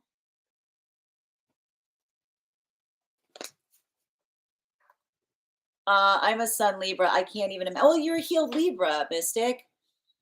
You know, a lot of the work that we do is not coming into that space, right? Um, my dad was a Scorpio. I'm a Taurus. It was hard. Oof, yeah. No, that's that Scorpio Taurus is some of the hard. It's like it is. I think it's the hardest. It's one of the hardest connections together. It's not to say that not everything can work, but it's much like air, like, it's funny because, like, you know, Taurus is going to look at Scorpio as like a walking red flag, and Scorpio is going to look at Taurus like a stick in the mud. You know what I mean? Like, it's like Scorpio is going to look at Taurus, say you're ruining all my fun, and Taurus is going to be like, you are a burning shipwreck. You know what I mean? Like it's like, that's not fun, you know? Perfect. Thank you. Yes, the olive tree is the perfect metaphor. You're so welcome, dear. Grace raises hand. Hi, hi. We're supposed to, hold on. We're supposed to be mediators, right? Here's the thing, Mystic. I always like to point this out. This is the issue that I've often seen in the journey of Libra. Like, healthy Libra energy works in the context of understanding that balance is not something that you need to create. It's something that requires a gentle hand, right? And sometimes when a Libra isn't in the space of being a gentle hand, I always like to say you can tell how well a Libra is healed in how much they think they're Batman. A Libra that's not healed will think that they are Batman. Okay. Like, Libra, Batman is an unhealed Libra, because Batman is like, nothing is balanced. I know the solution. I'm going to be exceptional. And what happens? What happens to Batman? What happens to Batman when he's like, I know how to fix something. I'm going to do something exceptional. What pops up all over Gotham and wasn't there before Batman showed up? A bunch of caped villains, right? So Batman is the story of an unhealed Libra who's like, I know how to make balance. And instead of doing the things that Batman could have done, which is like potentially feed into the city's infrastructure, start to kind of root out like bureaucratic crime, like doing all the things that would be restorative to the city, that would be the subtle things that would bring gentle peace. Batman was like, I know what I'm going to do. I'm going to do something exceptional. But when a Libra tries to do something exceptional, everybody else follows suit. So then everybody around, what does Batman do? He didn't fix anything in Gotham. He just invented new problems. Now there's all these people running around going, I'm Batman, I'm Batman, I'm Batman. And Batman's going, no, I'm Batman. Only I get to go around breaking the law to fix things. Right? So this is what often has to be navigated for those with Libra lessons, which is making sure you understand that balance is not in becoming Batman. Thank you for coming to my TED Talk. Well, quietly step away, then the storm begins. Hi there, Grace. All right. Are you talking about Libras there, Grace? My mom was far from healed. My Scorpio was like, yo, heal, please. And yeah, because Scorpios are like, Scorpios are not going to shy away from going to like getting like work, doing that work, Libra sun and Libra stellium here. There you go, Gia. Yes, Scorpio and Taurus is like night. Um, hold on a minute. It's like night and day. It's not even night and day. It's like, it's worse than that. It's like, it is like it is like it is like wind. It is like a tornado against a tree. You know what I mean? It is like, I told you, it is the red flags, and this, like, that's how they're seeing each other. Like, the Taurus is gonna see Scorpio like longing for transformation and be like, you are not satisfied. And Taurus and Scorpio is going to look at Taurus and say, you are a stick in the mud. Like, it's like, and it's not to say you can't heal, but they have to be in a space of being very conscientious about appreciating the qualities and characteristics of that sign work. I'm sorry, I'm not. No, you're not conflicting at all, Mystic. Are you kidding me? No, no, no, no, no. Quite the contrary. I'm with you. Like, again, the good Libra cycle is like, a Libra is the lesson of working on a gentle touch, right? Libra is the lesson on understanding a gentle touch, right? I love that. It's so true. Thank you, Mystic. He saves people. Does he save people? Is that what Batman does? But that's the thing. I guarantee you, like Batman's like, I do something exceptional. And then everyone else goes, I'm going to do something exceptional too. And then Batman goes, stop doing that. And they're going, but you're doing that. And be like, no, only I get to do that. You see what happened? I mean, that's the thing. It's like, exactly. Yep. Yeah, and it's not like again, like better ways to fix the city. I'm also South Node Libra Sun sign, so thank you very much. Makes sense. Yep. I mean, you get it, but again, if you look at that, that doesn't make sense. Well, congratulations, girl. I'm Captain America. I like that, Brian. I like that. I like that. Eric, when I meet a healed, accepting, kind Scorpio, I get nervous and very excited. I mean, as you should. A healed Scorpio is awesome. If you could, but if you can find one, if you can, I mean, everybody's on. I mean, like, like here's the thing though, like Scorpio, they just like their secrets. They like those secrets. Yes, Libra. Thank you, Grace. A Taurus sun, Scorpio moon in the first house, and Libra rising. That's a great combo there, Brian. I like that. Like when you make your decision on something, God help anyone who stands against you. You take a long time to come to a decision, but once you do, it is solid as a rock. You build around it. Tate, I got you, dear. Can I get a reading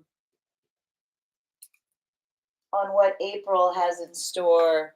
Hold on.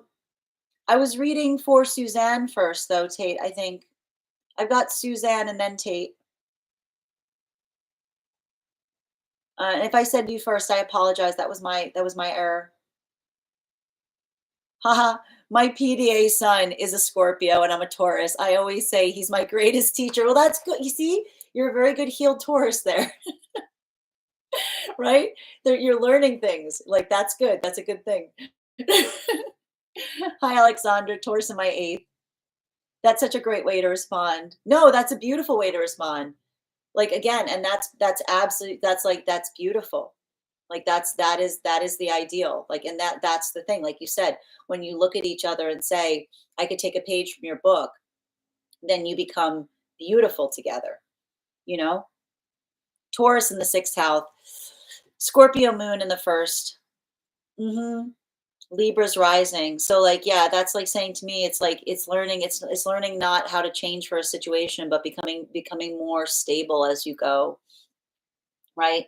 Not feeling like you have to kind of like it's like working through, it's like not the pathwork of transformation, but learning how to stand still. But I love Batman. I mean, we all love Batman. It's entertaining. It's entertaining. I'm not saying it's not, it's great if you want entertainment. From an entertainment perspective, it's delightful. Like things that are entertaining aren't the same as healing. Like, I just want to point that out. I love Batman too, but I am also very realistic about what's happening there. I'm not being mean. I'm not being mean. I'm just calling it like I see it. No, no, I know it's not, I'm not. Scorpio's like, no, a good Scorpio loves their secrets. Even a healed Scorpio will have a secret, but it's a higher secret. Like a Scorpio will have like the secret of the self that becomes the work by which to build. Like here's the thing about it: a healthy Scorpio will always have a secret. The secret will become profound instead of personal.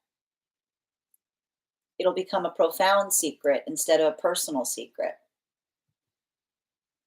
Grand Rising, Hannah, you are so right about my friend Fiona. Had such a healing conversation.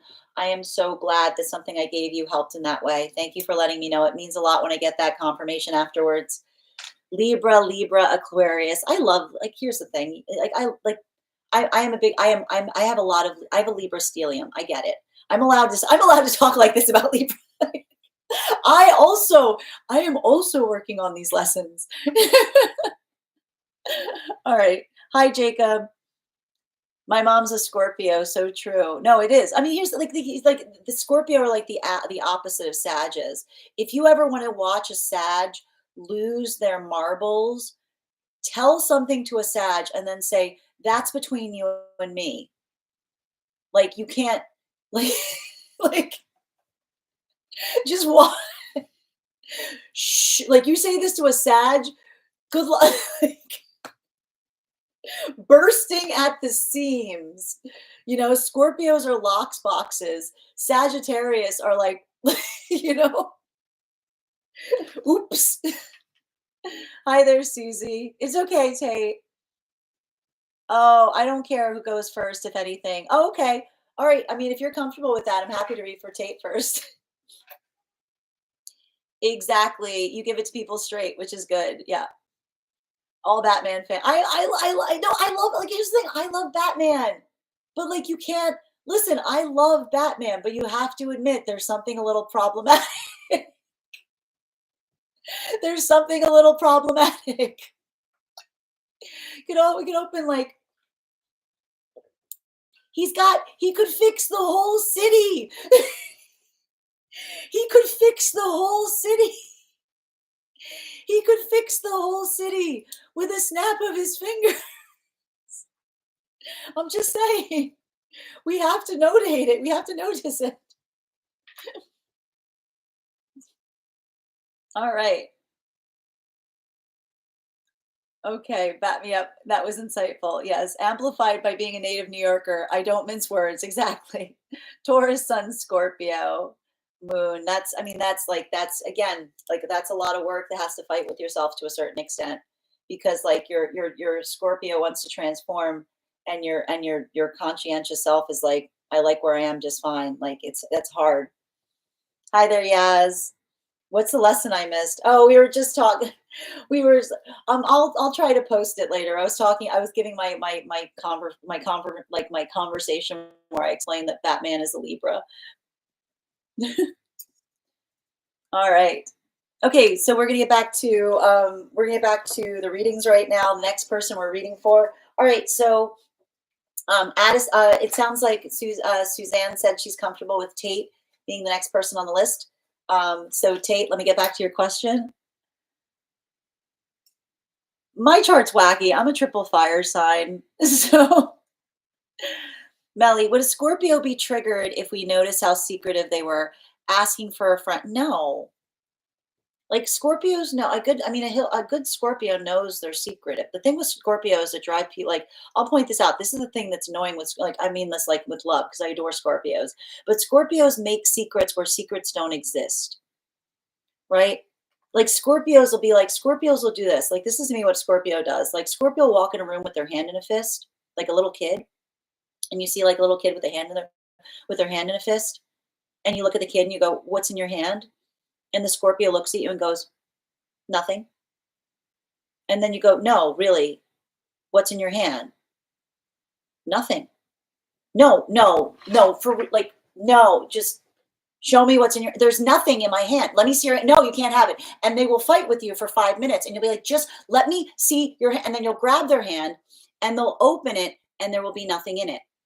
And the Scorpio will look at you and will say, I told you there was nothing in it. Like, that's the thing with Scorpio. They make secrets where secrets, they are secretive. So they will make secrets where secrets do not exist. Like, it's like everything, everything, you know? Oh, thank you, Susie. I appreciate that.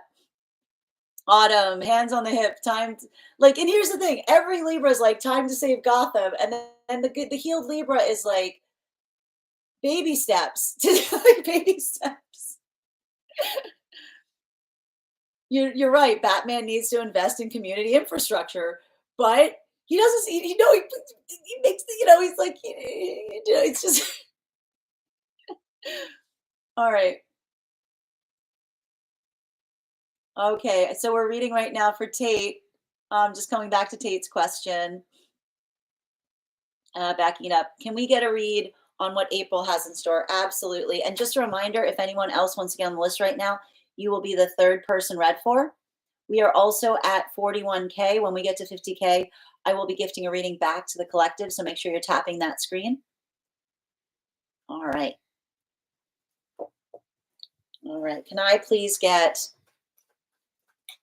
my son's a Scorpio. You just described his whole childhood. They will like they will constantly have you like tearing your hair. Wow, that's the best description of a Scorpio I've ever heard. Yes. And they love it. They love it. That's the thing about it. Scorpio need to feel fulfilled with a life that is intriguing. Like it's not that it's not, it's like Scorpio doesn't heal from taking that away. They move it into something that feels like it is like it feels like it's profound, right? Okay. And thank you so much, Tate. Can I get 4 cards for Tate? Hold on, let me just pin the offer here. All right.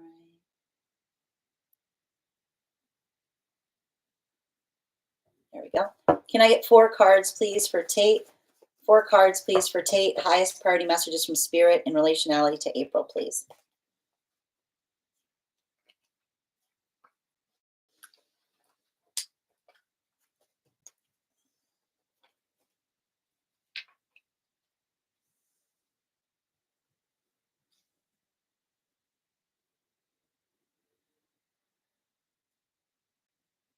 So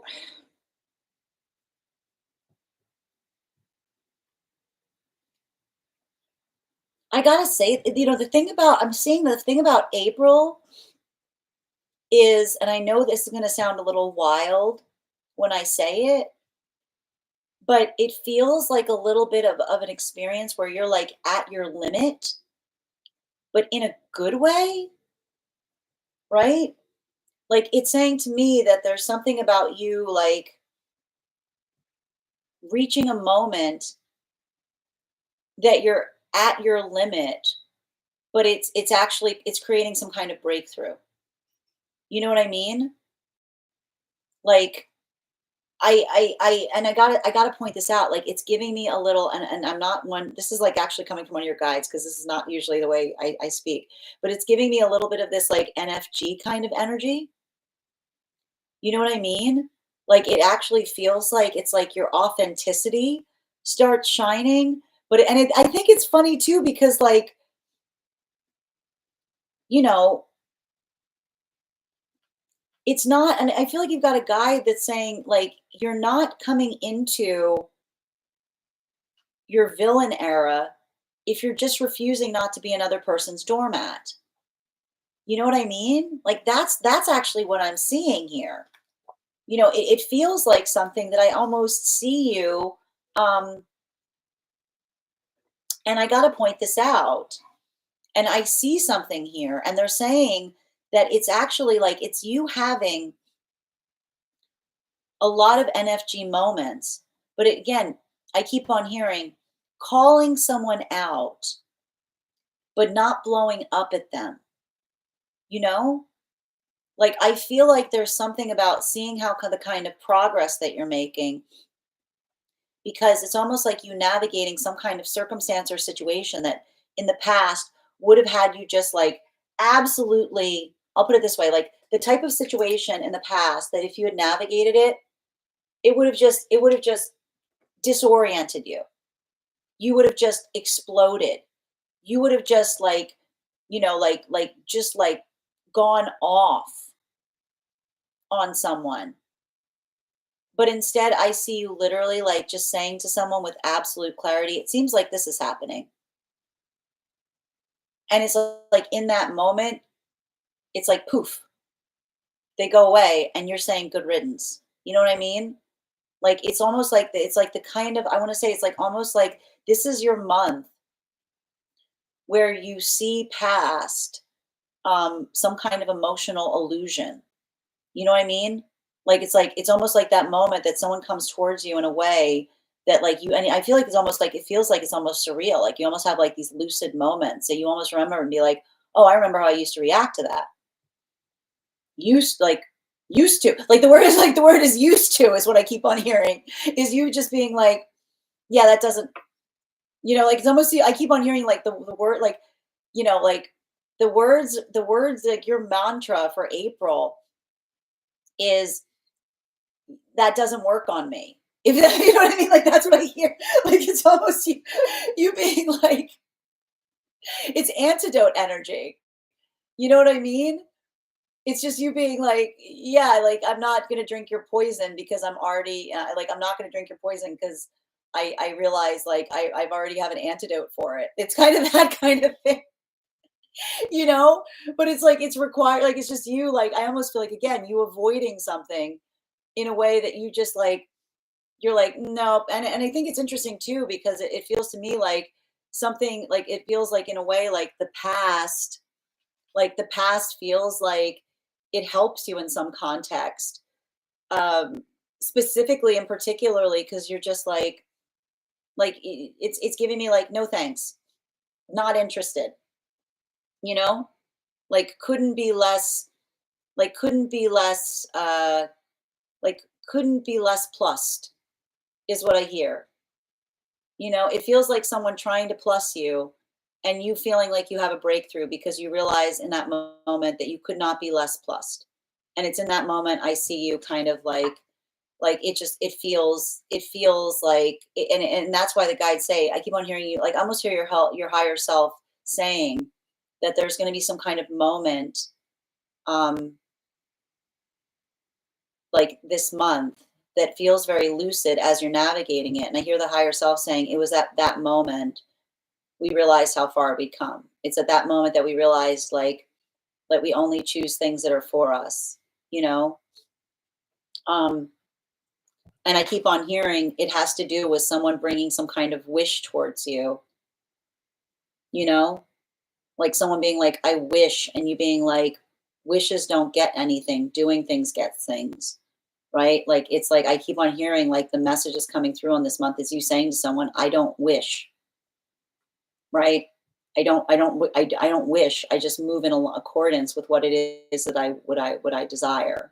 Like I keep on hearing it's like April for you is a wish-free zone because the only difference between someone like wish, like wish is the word someone uses when they're not actively engaging and moving towards a manifestation goal, is what I keep hearing.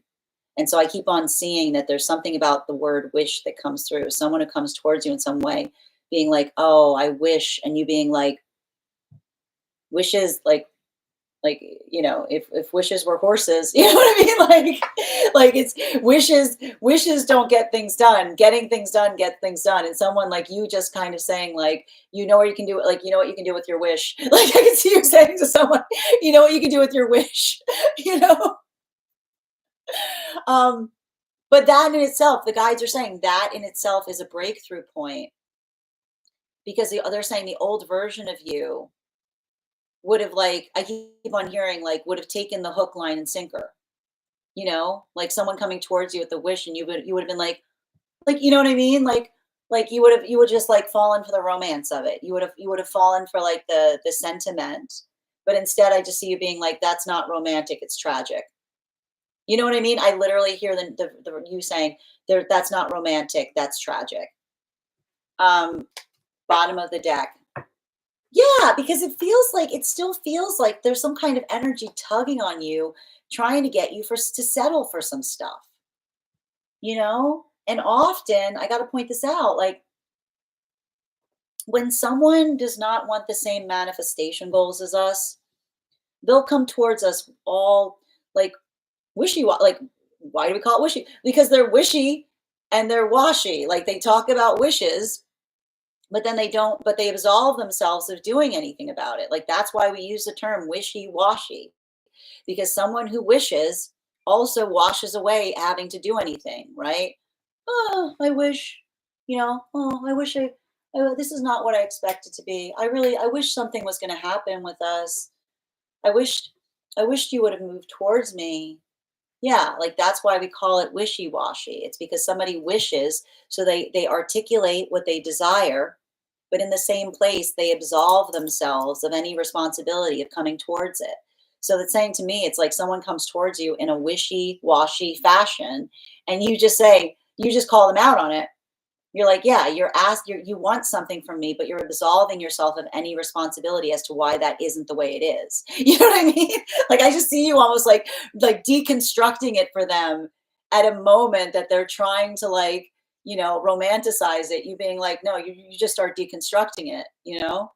But that's why they're saying like on the other side of that is some kind of like massive breakthrough because it's you just like again, it's like absolute I keep on hearing it's like absolute cutoff energy because you're just like saying to someone like nice try like instead of being like oh my you say nice try right it's like the old version of you would have been like oh my and this version is like nice try.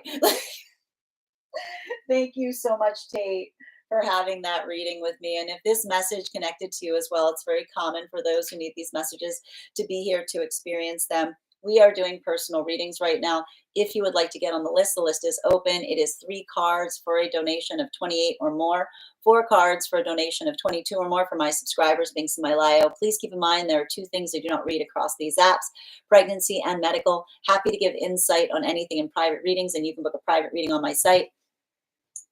Next person we're reading for today is Suzanne. Thank you so much for your patience. If you could let me know if you'd like a general reading or if you have a specific question you'd like me to answer.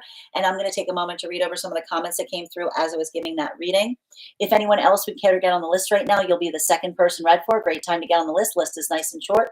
3 cards for a donation of 28 or more. 4 cards for a donation of 22 or more for my subscribers. I'm going to take a moment to read over some of the comments that came through as I was reading. All right.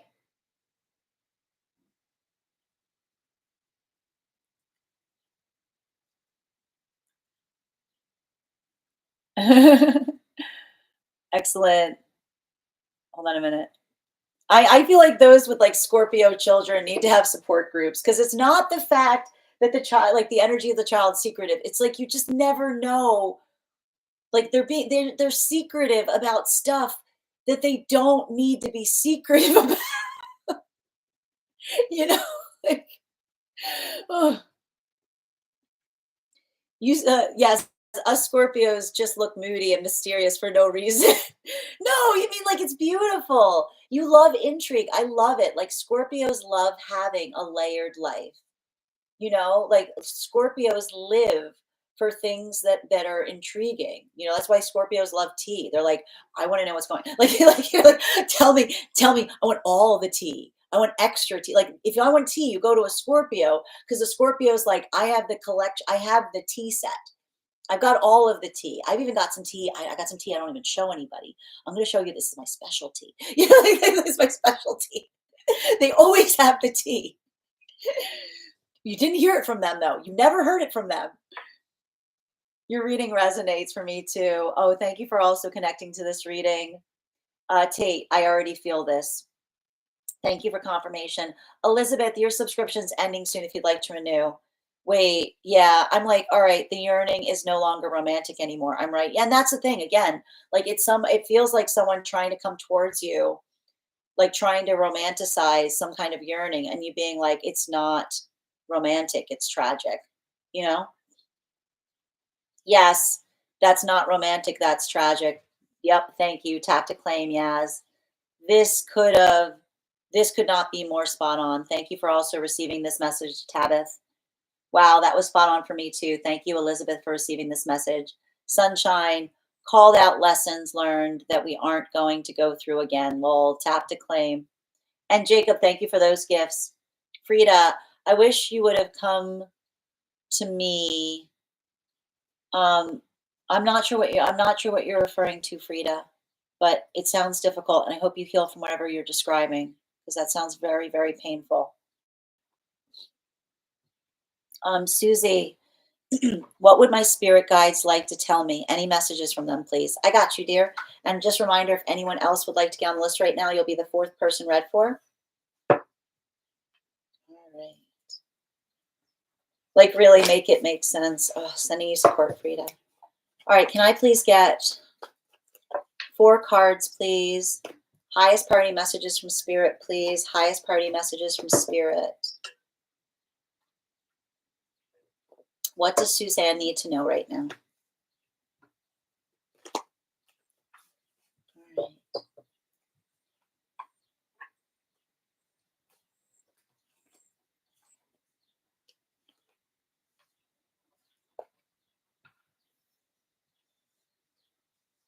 Hmm.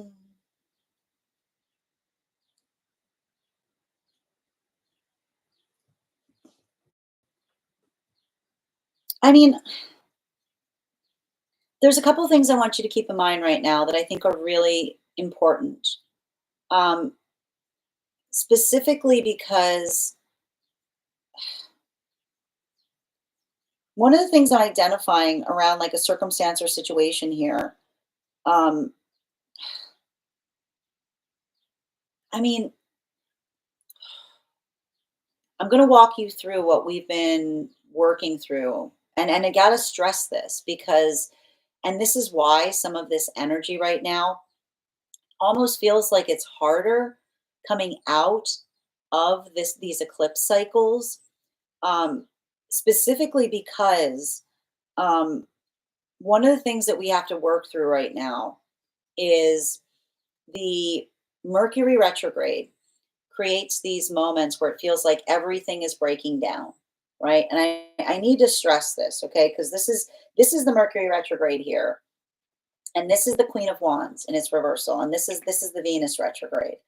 So the Mercury the Mercury retrograde does not arrive to break things. Okay. Remember, the Mercury retrograde is effectively here to help us understand and identify the difference between a groove and a rut, right? Because, and unfortunately, like the way it works is the only way we can ever identify whether we're in a groove and a rut is when we get like pushed out of it a bit, right? Because when we're doing something and we get pushed out of our groove, if we fall back into it because we miss it, then we know that that is something that is good for us. It feels like something that is energetically restorative. Like we come back into that comfortability point, and it's a nice little place to feel that sense of stability and security. But sometimes, the retrogrades come and they knock us out of our habits, and we see something there that we couldn't see before. We see something about the like that we hadn't tried before. And that's why often, and this is why it's like often difficult, because when we build into the context of kind of experiencing circumstances or situations where we feel like Mercury's breaking everything, you know, Mercury is giving us the retrograde in Mercury is giving us the opportunity to identify what feels like it serves us versus what feels like has created a comfortability point in the self that we couldn't identify and recognize that there may have been something that we could innovate upon. At the same time, we're experiencing a Venus in retrograde cycle. And that's really difficult too, because Venus in retrograde cycles are often focused upon the distortion of beauty, right? That again, the Venus retrograde cycles are not here to make us feel ugly. They're not here to make us feel energetically awful. But often we start to feel that energetic distortion point. This is why we often articulate the fact about being wary, getting like beauty things done during Venus retrograde cycles. It's not because suddenly like everyone who knows how to cut hair forgets how to use scissors. It's because our perception of how we see the self, our perception of how we are perceived and how we perceive feels like it distorts. And again, the beauty of the Venus in retrograde cycles, Venus isn't here to make us all feel like energetic monsters. Okay. The Venus retrograde cycle is here to help us polish off the mirror of the self, right? Because being able to recognize and identify, being able to effectively see something with clarity, it's in those moments that we're often able to become energetically reflective and feel that sense of security and stability, both in recognizing what we find within ourselves that feels like it is like positive, what feels like it is restorative, versus those situations and circumstances that we identify and recognize that we're trying to do work on. Again, it's a lot of that work about recognizing, let those flaws become facets. um, Now, one of the things that you have to be very conscientious about, and we talked a lot about this right now, is not taking things personally during this cycle. Because when we get triggered, right, when we're feeling a lot of that, like There's a lot of that space of identifying and wanting to project outward, right? But working through that context right now, right? Not assuming, being energetically patient, leading with compassion.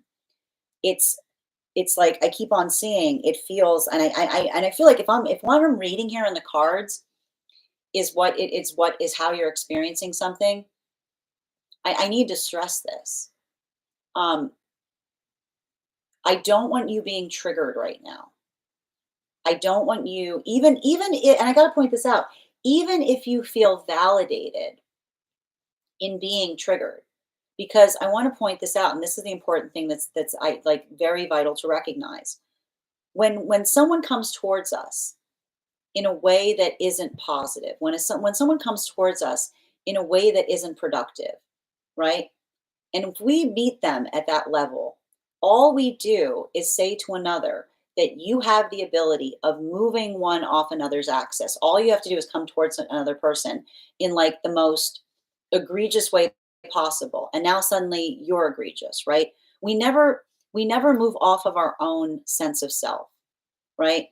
Even if another person is provoking us to.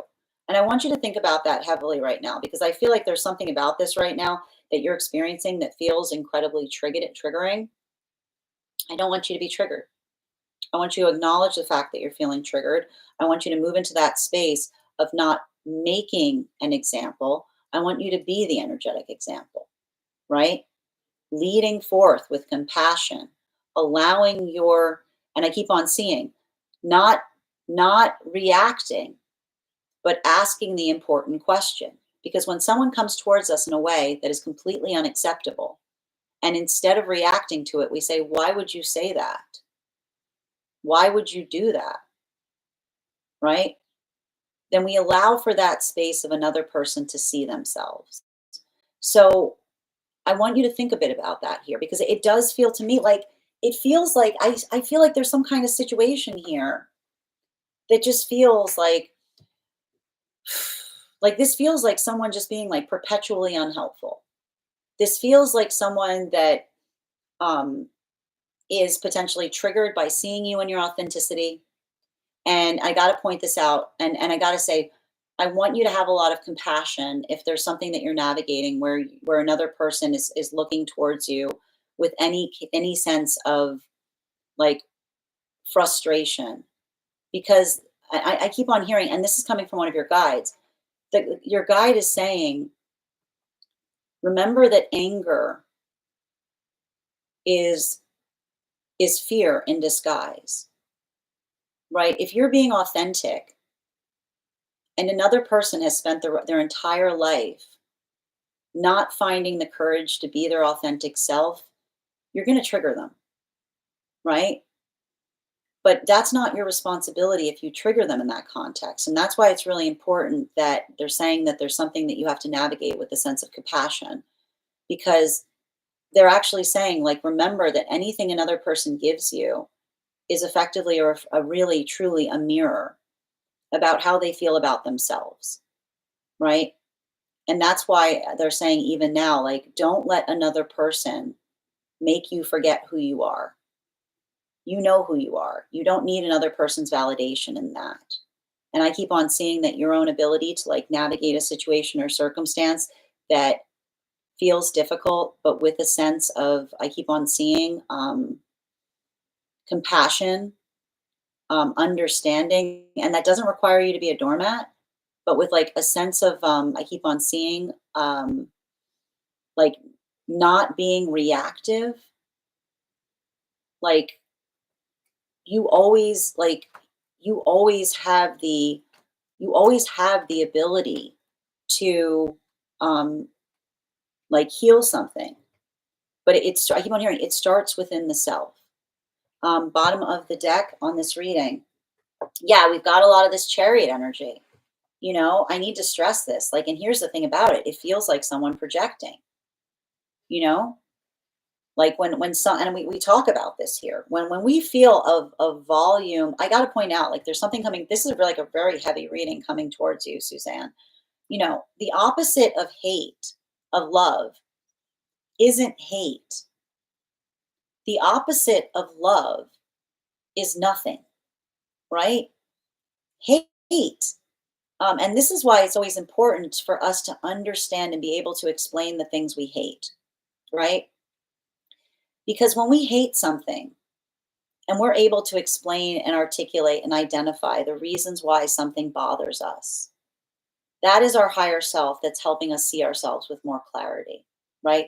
That is the ability to identify something that we hold a different standard towards. But the ego hates things and doesn't want to find a reason why. And often when we hate things and we don't have a way to describe it, and this is why when we're in the space of healing, we see that and we say, oh boy, because that's usually something that we're holding a blind spot about the self towards, right?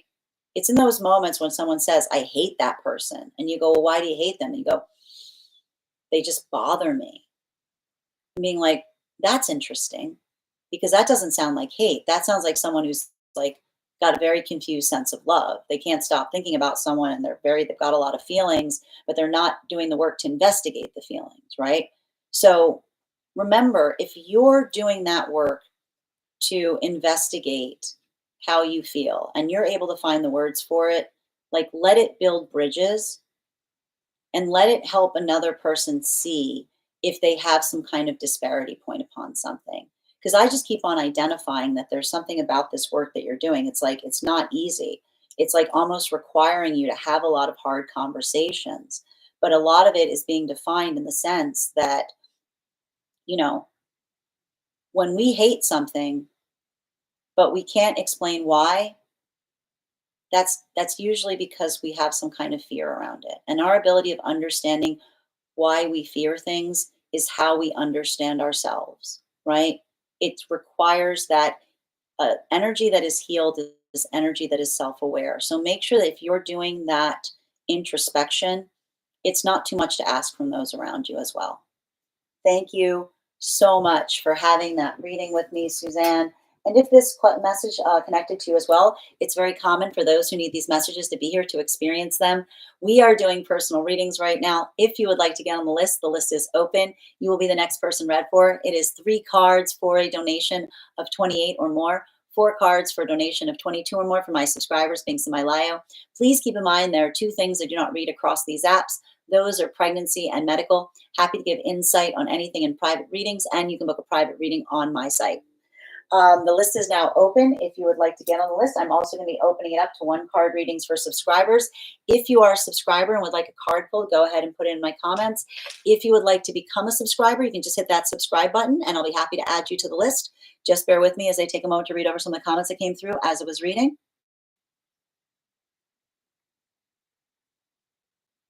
All right. Hold on a minute.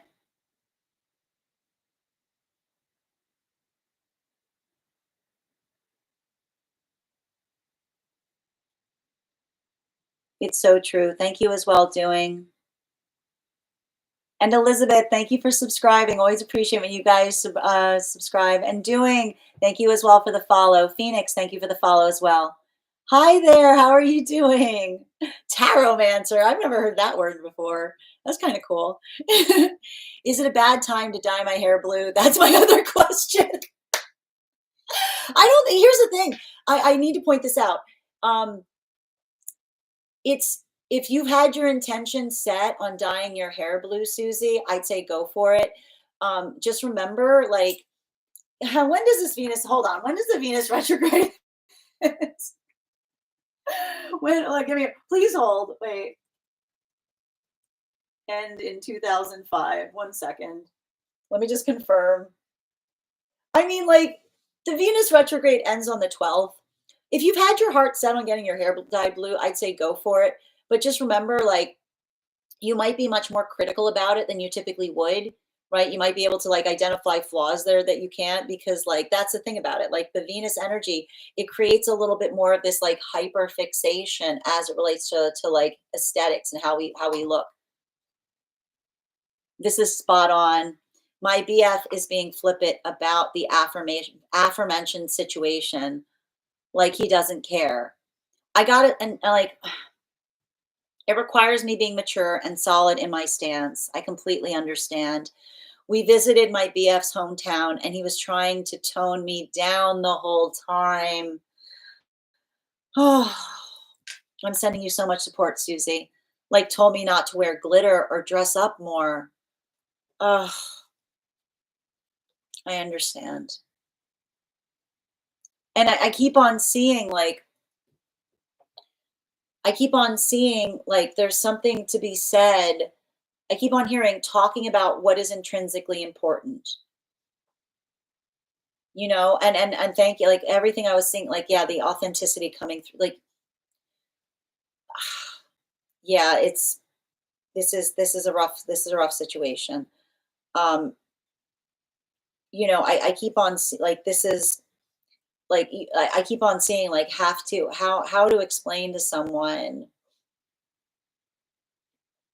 like, not letting yourself. I keep on seeing it's a hard conversation because it's not allowing yourself to get defensive and recognizing that it's not about you, it's about them, and a lot of trauma that they haven't let go from a circumstance or situation. I'm not saying that in any context by which it makes it okay, but having to tell, like, explain to someone like how that made you feel and how it may have been creating trauma in the process, right?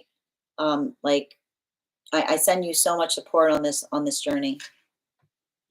That was incredible. I connected strongly to the message. You're so welcome, Susie. And I'm sending you so much support on that journey.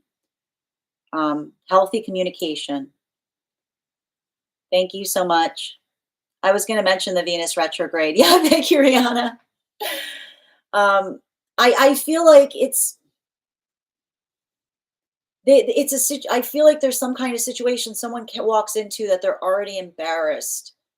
I keep on hearing it's them, not you, but it's like it is like they don't understand. It's like it is you by way of extension. I already sent him an essay explaining everything. I'm so glad to hear that. And honestly, again, the fact I always point out Queen of Wands, whenever I see wands in the reversal, it can often be about writing things down.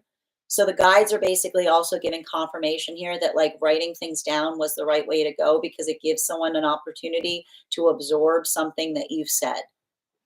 Thank you again, Suzanne, for having that reading with me. My mind immediately went to it. Yes, it's it's a mirror on the self, but that's the thing. Like we have to heal from worrying about like like others perceptions.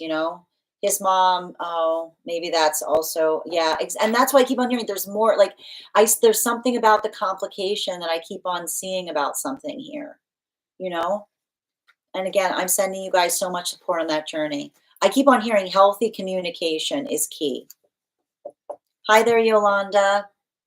All right, my friends. The list is now open. If anybody would like to get on the list, it is 3 cards for a donation of 28 or more, 4 cards for a donation of 22 or more for my subscribers. Thanks in my bio. Please keep in mind there are 2 things I do not read across these apps: pregnancy and medical. Happy to give insight on anything in private readings, and you can book a private reading on my site. You're so welcome, TA. Hope you're having a beautiful day. We are also doing 1-card readings for subscribers right now. If you would like to have a card pulled, you can put your question in the comments. If you'd like to become a subscriber, just hit that subscribe button at the bottom of the screen and you'll be added. You can also have a card pulled. Okay.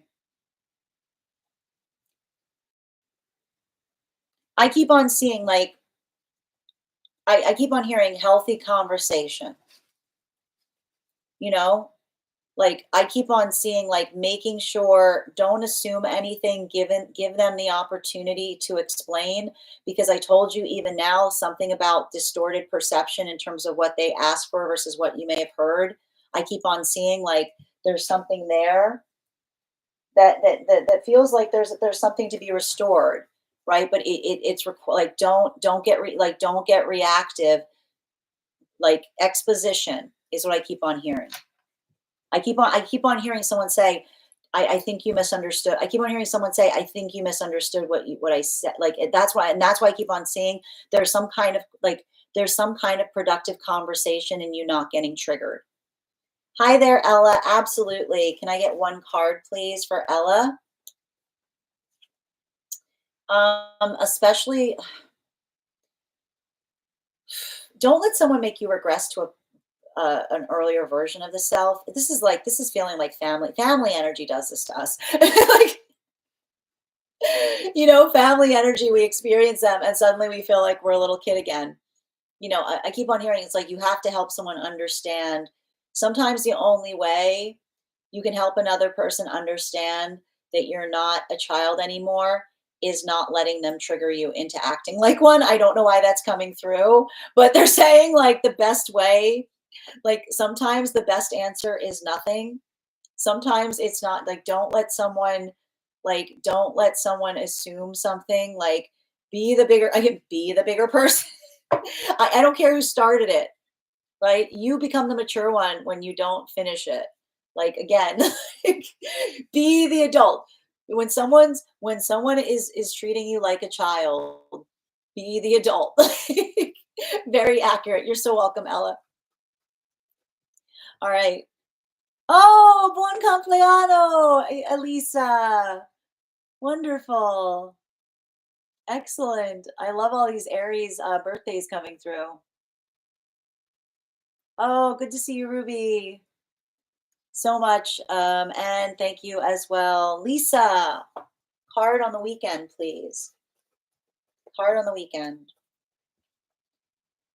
This feels like a great weekend. I feel like I see you getting a lot done. It feels really productive. Bottom of the deck. Yeah, don't get like just like build those lists. Don't bite off more than you can chew. I keep on hearing you know, um experience the day that you're having, not the day that you energetically planned on. Like there's a lot of that. Like there's something that I feel like might be changing that ends up being even better than it would have been if it stayed the way it was, is what I keep on hearing. Um, thank you as well, Susie. Carmen, can I get a card, please? I'm a subscriber. Yeah, I got you, Carmen. One card for Carmen, please, in relationality to finances. Um, don't procrastinate on something. Just do it now, is what I keep on seeing. Like I feel like there's something about deciding whether to do something like this says sooner rather than later. Yeah, it's like I feel like you've been procrastinating on something. They're like it's like a band-aid, like it's not like the best time to take care of something. It's giving me like the best time to plant a tree was 3 months ago. The second time best time is now. Like I feel like don't agonize on something that you could have done. Don't get all stressed out on something that you could have done earlier. Let this be your alarm clock. All right, Chrissy, one card regarding the connection for Chrissy, please. Highest priority messages from spirit.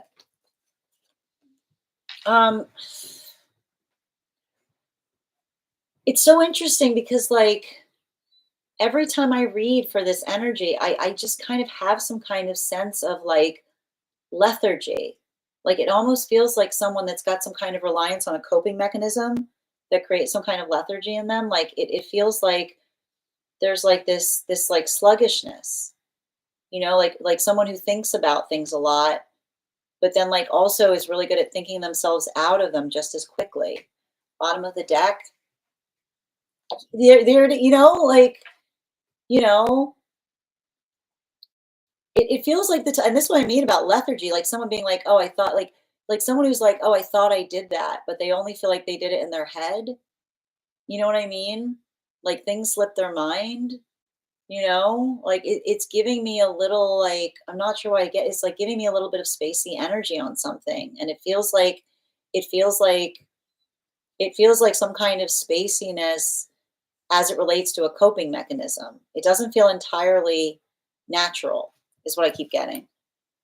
Addie, one card for Addie, please. One card for Addie. Highest priority messages from spirit, please. Just be positive right now. You know, If things can go down, they can go back up. You know, hope springs eternal.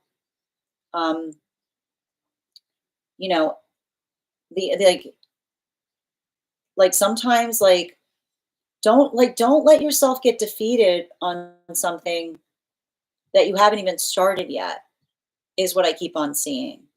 Like if you don't like if you're expecting the worst on something, that means you have to also like expect the best. Bottom of the deck. Yeah. I keep on hearing if you can break it, you can fix it. I don't know why they keep on.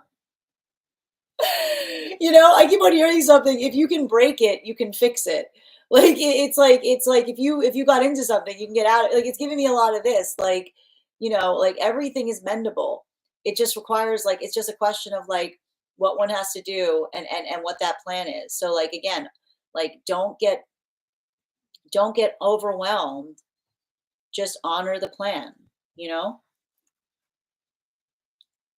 And Addie, you were actually, so here's the thing. When you were gone before, Addison actually says that you got the second highest gifter. So I'm happy to draw two cards for you too, in relationality to that gift. Thank you for those gifts during the collective, by the way. Yes, that makes sense. Thank you, Susie. Elizabeth, I got you, dear. Yep, you're the next person on the list for today. And if anyone else wants to get on the list right now, you'll be the second person read for. I appreciate you guys supporting each other in the love, in the live, guys. I really appreciate it. Thank you guys. All right, Elizabeth, I got you. Can you re-say it? Yes. So I see there's actually something about this weekend that is going to turn out even better than you expected, but they're also saying don't get so focused on the plans as they are. Have experience things as they're happening. Don't build into the context of what you were expecting, because it feels like something changing and being even better than what you initially planned. I hope that helps, Hila, Lisa, and bon compleanno on your birthday. A card. I got you, Susie. Hold on a minute. We're doing Ruby first. Good to see you, dear. Can I please get one card for Ruby, please? Angel led. Highest party messages from Spirit. Don't let anybody like I got to point this out. Like often, here's the thing with angels when it comes to fear. Angelic energy absolutely hates fear, right? Like that's why the first thing often angelic energy says when it shows up is don't be just chill out, chill out. Don't let someone put the fear in you, you know? It's giving me honor your no, you know? Don't let someone make you act out of character, you know? The difference it's it's giving me stay in your lane in the most honorable way, which is the difference between you know someone any again, when someone insists, courteous is the minute someone tries to insist on something, it no longer is courteous. It's when someone is insisting, that is not okay. Insisting is not okay. And that's what you have to say to another person. It's if something, if they're insisting on something, that is the rudeness. Doesn't matter if they say it in a nice way. If they're insisting, that is rude. This has been coming through a lot lately. Yeah. Again, you can be insistent and nice. You can be insistent and polite. It's the insisting that is rude. Don't confuse niceness with courtesy. Courtesy is listening to what another person asks for. It's rude to insist for that reason. And someone can be rude with a smile on their face. Someone can be rude, if they keep on asking for something that you've politely declined upon, right? You don't owe someone anything if they're insisting, because they're the ones being rude, not you, in rejecting them in that space of being nice. You can absolutely have a card on your cat, Susie. Woof, you got two cards. I mean, you guys are like bosom buddies. Look at this. Like they say, like, I feel like this is someone who used to have a physical presence in a past life. Like this is someone who like in a past life you had some kind of connection where you guys were like they were like they're like this is like everywhere you go they follow kind of thing, you know? Like there's something really beautiful here. I feel like they're like you know, you're the only one they trust too, is what I see. Like I keep on hearing it's actually funny. I've got someone going like the song Nothing Compares to You is coming through. Like, you know what I mean? There's something really sweet about it. Bottom of the deck. Who does this cat does not like somebody. No, they can't come in the house. Never liked them. Never liked them. Like they keep on saying, I try to tell you, I never liked them. But I keep on hearing them say, like, you're better off without like they never I feel like they never, they like this is some animosity. They had some beef with somebody. Like, they're literally saying like trust my judgment on people. For some reason, I feel like someone tried to give you some indication about like someone being a red flag. They're like, you gotta trust me on these things, is what I'm getting. Thank you so much for having that reading with me, Susie. And thank you. Yep. I never liked them, I'm getting. Sorry. You're so welcome, Carmen. Alexandra. Um, one card, spirit led. Highest party messages from spirit, please. You are not cake. Not everyone deserves your time and energy. You get to decide. And again, energy that is respective of you will be respectful of that. They won't demand it. They'll appreciate it. Bottom of the deck. Yeah. Again, don't navigate if energy wants to try to play keep away with their energy to bring some kind of change in you, let them stay far away. You know? Like it feels to me like again, I read for you, I keep on feeling some kind of energy that felt full confidence that they were gonna pull away from you and have you saying I do anything, and now they're locked out of your life. Let them stay locked out. That's what I keep on seeing. Thank you so much, Alexandra. I'm afraid I can't do I don't do medical readings here, Addie. But I'm also going to draw two cards for you because again, I was told by Addison that you were actually I misspoke and you got the second highest today. So I'm happy to draw two cards for you, but I'm afraid I can't read on that subject. You're so welcome, Chrissy. Got the answer. This makes sense. Hi there. All right. The list is open, King. All right. Hold on a moment. He lashed out at me in his response messages. Oh, sending you support, Susie. Because I said if he kept up, I said if he kept it up, it could spell the end of our relationship. Well, I keep on seeing, it's like I keep on seeing a situation like you weren't trying to threat, you were just articulating, you know? Bella, may I please have a card regarding when I should start my career? Highest priority message for Bella, please. I mean, anytime you want. Like they're saying, it's like at your leisure. You know, like that path work is ready for you as soon as you step on it. Yeah, but you have to make the time for it. It's never going to be a convenient time. It's going to be convenient when you make it convenient. It's always going to be an inconvenience. All right. Nicole, these are subscriber readings. So if you'd like to become a subscriber, I'm happy to pull a card for you. No, I feel like I feel like it's not them. It's somebody else. Like there's something, it's like there's some kind of energy. Like I keep on, yeah, like I keep on seeing like, I mean, they're talking a lot about someone is what I keep on hearing. That's so silly. I know. I love the kitty readings. Yes, white chocolate. The list is open. Oh, he plays rough with her. That's what they're talking about. Thank you. Okay. We're reading now for Elizabeth. Elizabeth, can you let me know if you'd like a general reading or if you have a specific question you'd like me to answer? And if anyone else would like to get on the list right now, you will be the second person read for. We also reached 50K. Thank you guys so much for helping us. Oh, I got your question here. Thank you so much for helping us get to 50K. We will be gifting a reading back to the collective. 4 cards on rekindling relationship with my cousin. I've got you, dear. Can I please have 4 cards for Elizabeth on rekindling that connection?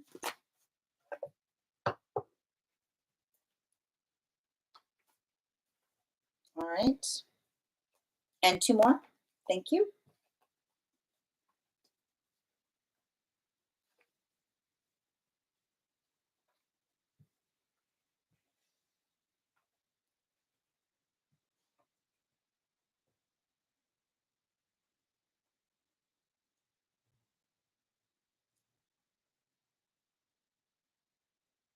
I mean, everything I keep on seeing here, it's interesting because I'm reading for some kind of energy that I keep on it's interesting because you're saying like you're reading for something here and you're trying to rekindle something, but I see someone else that almost is saying to me like they don't feel like the flame went out, you know? Like I just see something here where there's someone like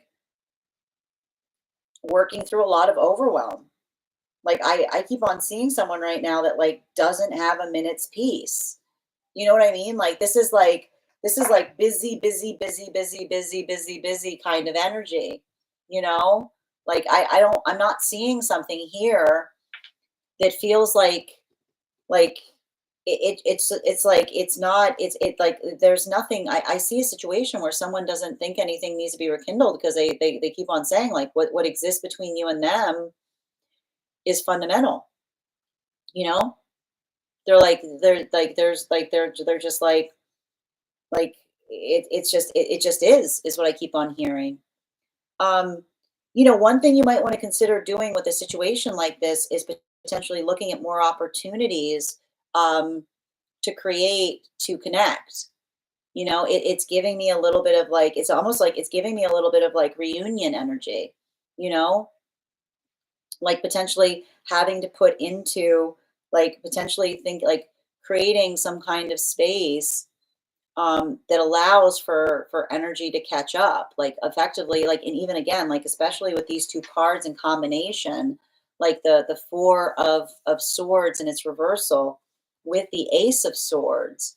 Like I just keep on seeing like building some kind of context within, being able to, and this is giving me again the type of energy that like isn't available last minute.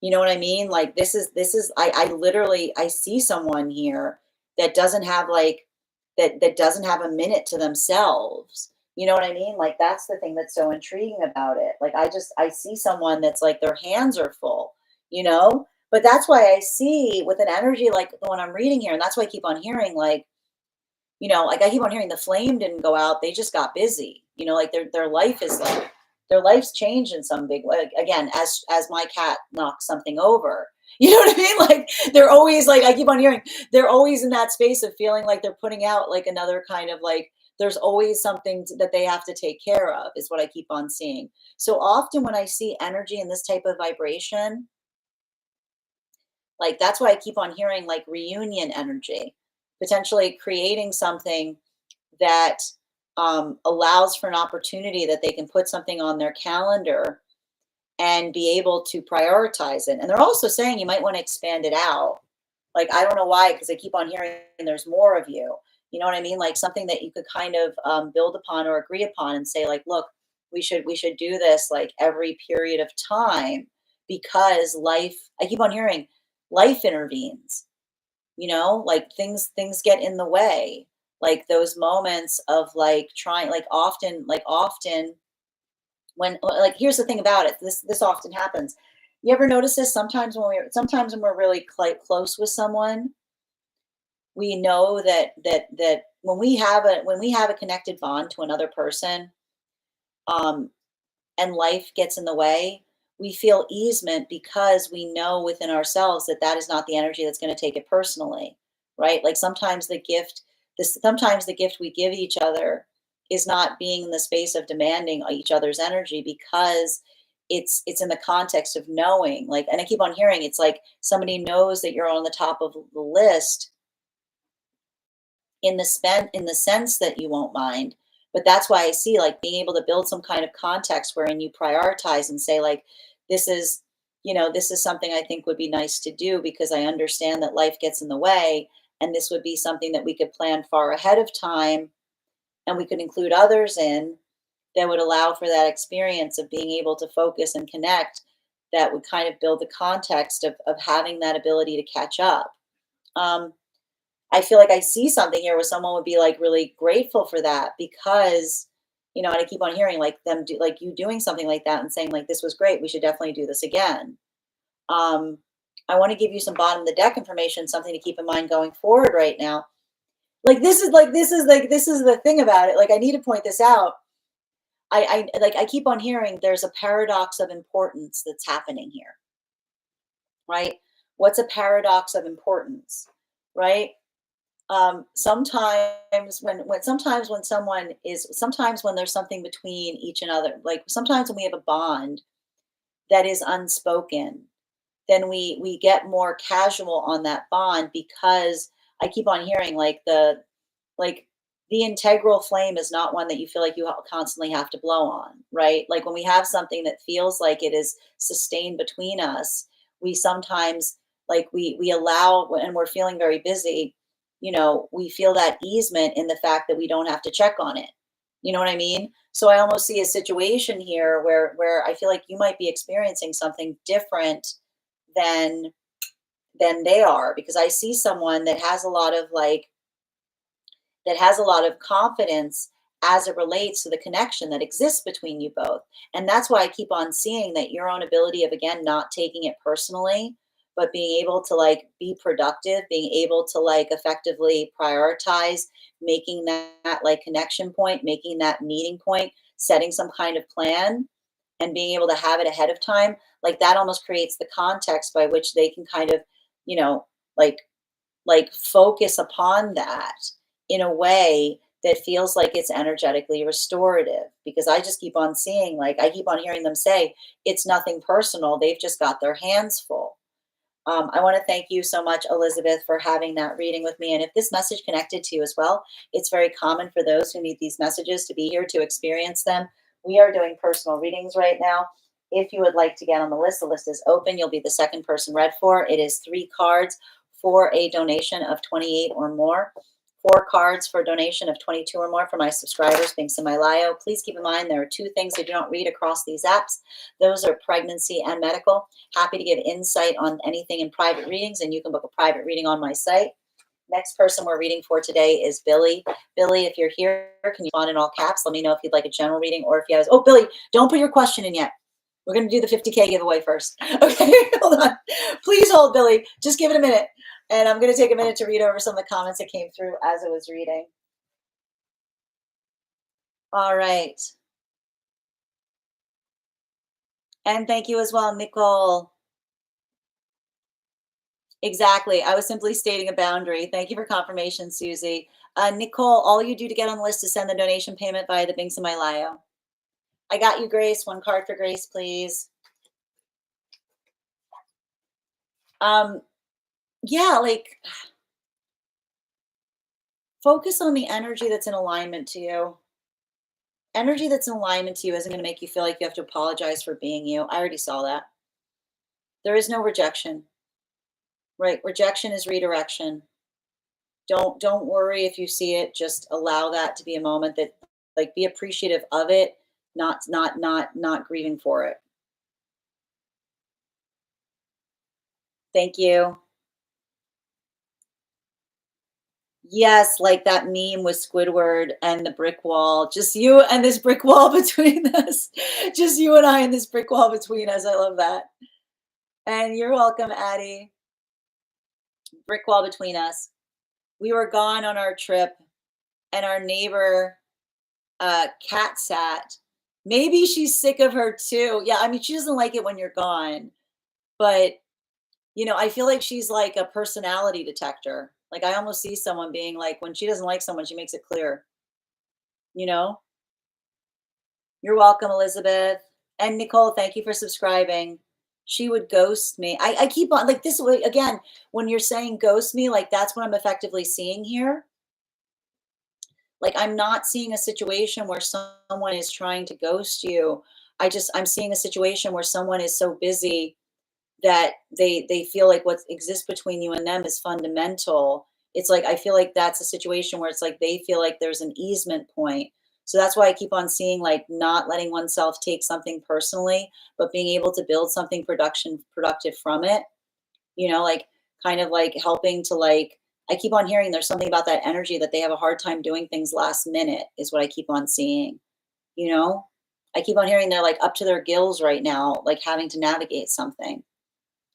And Creative, thank you for subscribing. Rebellious Teen Boys. I reached out and we're supposed to meet up later this month. Oh, well, that's good. I mean, there's a good standard in terms of that. So it sounds like you're already doing some of that work. Um, and again, potentially like again, like building into the context of saying, like, let's plan the next time, right? Like allowing for that context. Like I keep on hearing they can't do things last minute. So the more you can do things ahead, the more the possibilities there. Got you. I guess I got insecure. I mean, I know I can definitely see why there's some insecurity here, but I keep on seeing situation where it's like their hand. I keep on seeing them. Their hands are full. You know. Thank you, Billy. Capricorn, Sun, Virgo, Moon, Libra, Rising. That's beautiful energy, Bobby. And thank you for sharing the live, Dawn. Oh my God, the cat sitting thing is so resonating with me right now. Thank you, Rihanna. Yes. All right. So I'm going to pull a card for Melly, and then we're going to do the 50K giveaway. Whoop. Um, don't You don't have to explain how you do something. Do it the way it works for you. I feel like you're freestyling on something. Remember the like the song surrounding someone innovating something is you're doing it wrong. You know? Yeah. You learn how to do something so you can do it your own self way. I feel like there's something about you taking on a tradition and making it your own that feels like a bit of a departure point, but they're saying like that's the way it works. You know what I mean? It's not holding on to something that feels like it doesn't serve. It's like bringing something into a space that feels like it's new again. All right, so we're doing the 50K giveaway right now. What I'm going to be doing right now is I am going to be thinking of, you're so welcome, Ella. I am thinking of a number right now. I'm thinking of a number right now between 1 and 43. First person I see that posts a number will get the reading. First person I see, not the first person that posts it. Sometimes I see things in order different than the ones that you guys see. Nope, nope, nope, nope, nope, nope, nope, no, no, no. Oh, Grace! Congratulations, dear. You got our 50K. We will do that again if we get to 100K. All right. Thank you guys so much for participating. Okay, we're now doing a reading for Billy. Billy, if you're here, can you respond in all caps? Let me know if you'd like a general reading or if you have a specific question you'd like me to answer. And if anybody else would care to get on a list right now, you'll be the third person read for. 3 cards for a donation of 28 or more. 4 cards for a donation of 22 or more for my subscribers, being Semi-Lio. Please keep in mind there are 2 things I do not read across these apps, pregnancy and medical. Happy to give insight on anything in private readings, and you can book a private reading on my site. Hi there, King. How are you doing today? Can you let me know if we're doing a general reading or if you have a specific question? And just a reminder to anybody joining us, if you missed the daily collective read, it'll be up later today on the place where we keep the photos, also on the place where we keep the videos, also on a podcast over on my Substack and over on my spot at Tarot Church. Okay, can I please have 3 cards, please, for King?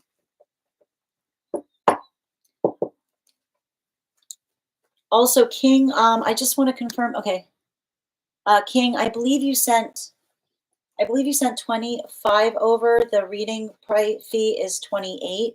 So if you could send the difference, I would appreciate that. And let me just have 3 cards, please. 3 cards, please, for that energetic connection. Highest priority messages from Spirit, please.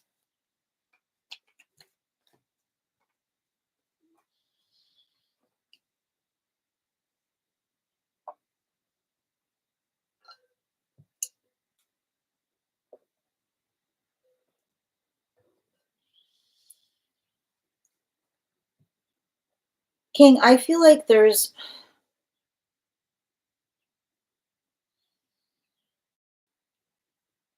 I don't know why I keep on hearing that, like, there's something going on between you and another person, um, that has to do with, like, a logistical concern,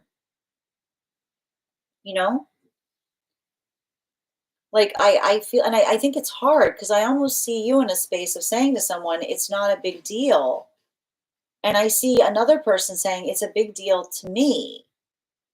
You know what I mean? Like, it's giving me and I keep on seeing, like, I don't know, I keep on hearing something and being like, "Well, I can just" and you being and then being like, "I don't want you to have to do that on my account." You know? Um,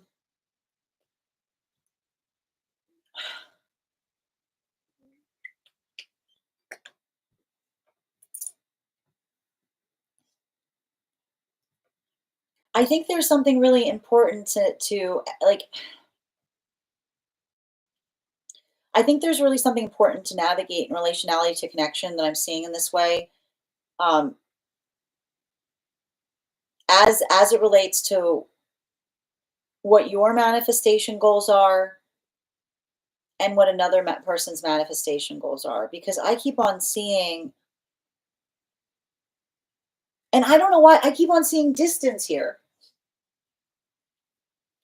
I keep on seeing like a lot of distance. Um, and I don't know if this is emotional distance or if this is like tangible distant, but I keep on hearing someone say, like it feels like someone that's caught in like the like the difficulty point in relationality to caring about someone, but not wanting to make them feel like they have to like change their entire life in order to like facilitate and create something that feels like it's an alignment, you know? I feel like this is almost a situation where you found yourself each other in very different places. And I keep on hearing someone say and I keep on hearing not wanting to create a space of feeling like they're requiring you to turn your life upside down, you know? And I think it's hard because I see something here that um, you know, I don't know why I'm hearing the words work-life balance coming through, but I keep like like that's why I keep on hearing some weird things in relationality to work life and logistics, which it's almost like someone saying like there's something that they aspire or desire to have with you, but they've almost come into that space of feeling like in some way, shape, or form, it just doesn't feel like it makes logistical sense or it doesn't feel like it's logistically possible because it makes them feel like they're waiting too much, right? It makes them feel like it's like some kind of like point inconsistency is what I'm seeing.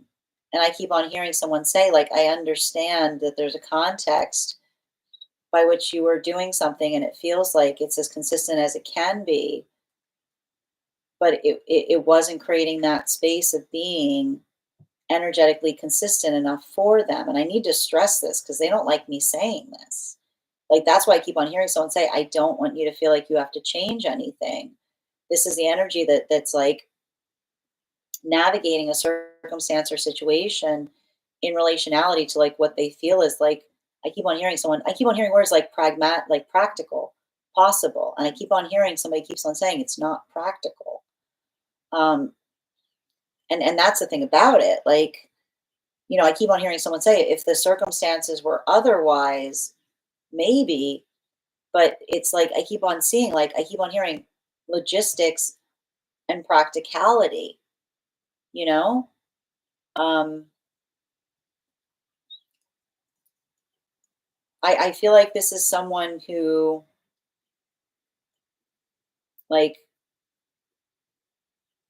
like misses you, like missed you a lot, but I mean, I'm also understand like I don't see someone holding any like bitterness around it. I see someone saying like they understand that like it was unavoidable is what I keep on hearing. Like I hear them saying it's like it has nothing to do with the energetic connection, but has everything to do with like the realms of the practical, logistical, and the possible. I want to give you some bottom of the deck information on this, something to keep in mind going forward. And that's like these type of connections are so difficult because I see like when I read for a connection like this, it's like it's hard because I see someone who like understands and recognizes that you would like tear your life out at the roots in order to facilitate something that is easier.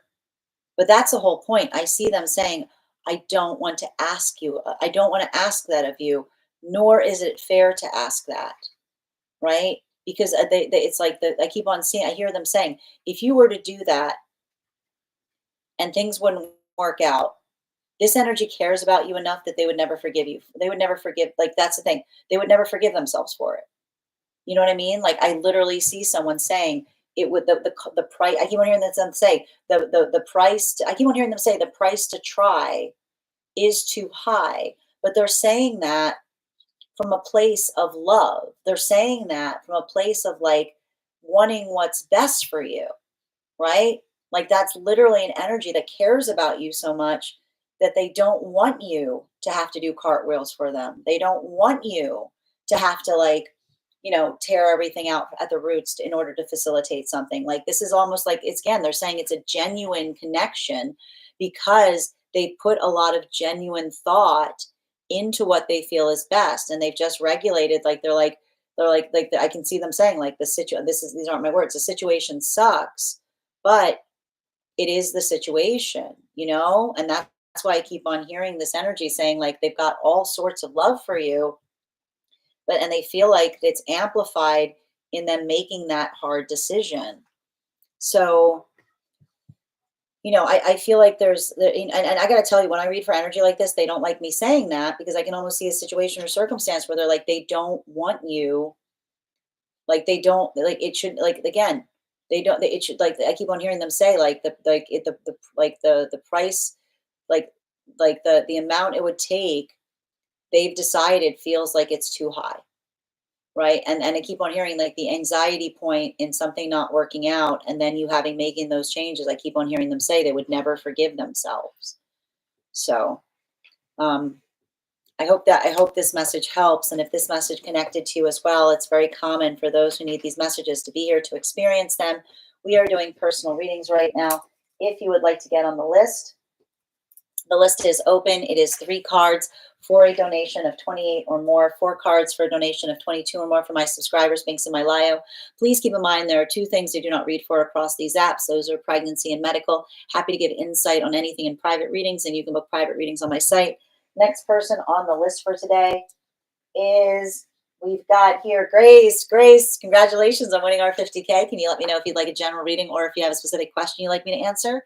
And I'm going to take a moment to read over some of the comments that came through as it was reading. All right. Yes, thank you. Hold on, I'm just reading over the comments. We split up and now found out. Oh my goodness, they're pregnant. Sending you support, King. Absolutely. Always here when you'd like a reading, dear. And holding space for you. Hi there, Grace. How are you doing today? Oh, you did, Nicole. Thank you for confirming. Can you just okay, let me just confirm that, dear. Strega, stop eating cords. Hold on a minute. All right. Sorry, I've got a naughty kitty here today. Hold on.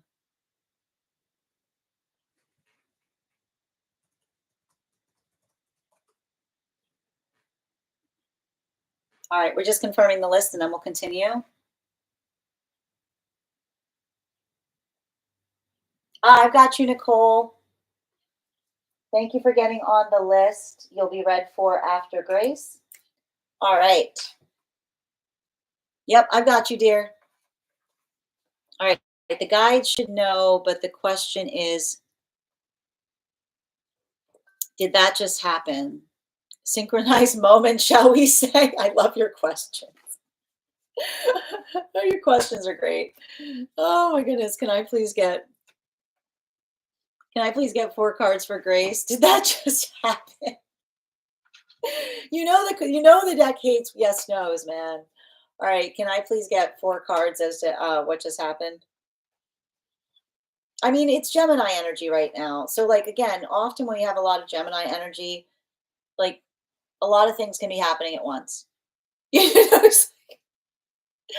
know, but here's the thing. Listen, listen.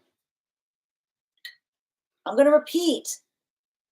I'm going to repeat the things that I've been saying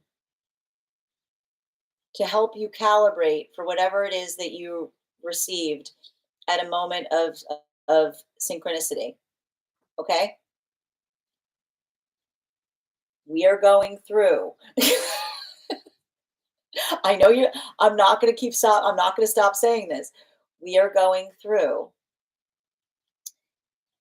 a Venus in retrograde, a Venus in retrograde cycle, right? Distortion points. Okay? Distortion points of how things seem, right? And we are also going through a Mercury retrograde cycle, right? Things that break, like things that like go like glitch out. Okay? So don't assume that don't assume that like something that you saw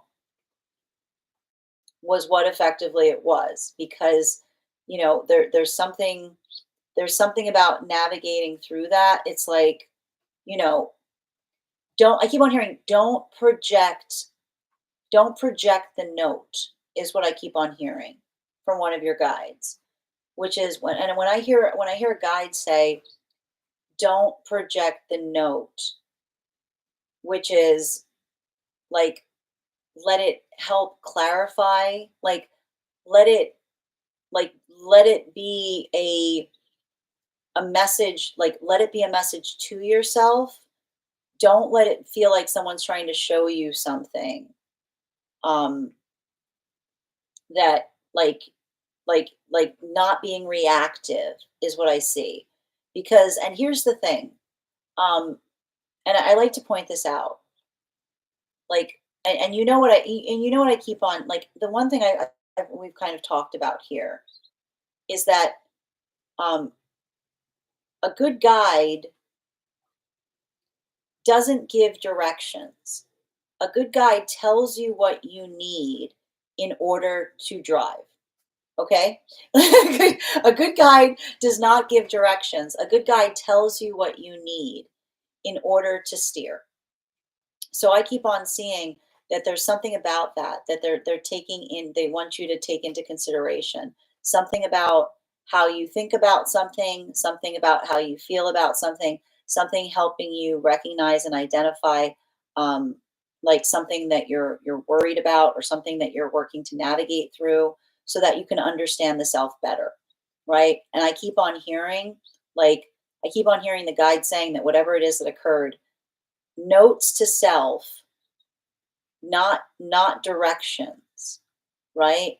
Something that you think about, not something that like propels you like down a rabbit hole, as it were. Like something that, and like like you're like, and maybe, and even if it's a rabbit hole, like something that feels like it's like a line of thought, or something that I keep on hearing, a line of thought that helps unlock something is coming through too, which is interesting, because it says to me that there's like, again, um like the thing about, like and I keep on hearing, like, and it has more to do with the work that we've talked about, that, you know like being um like like being a healthy channel is navigating and recognizing what feels like is energetically productive versus what's not productive.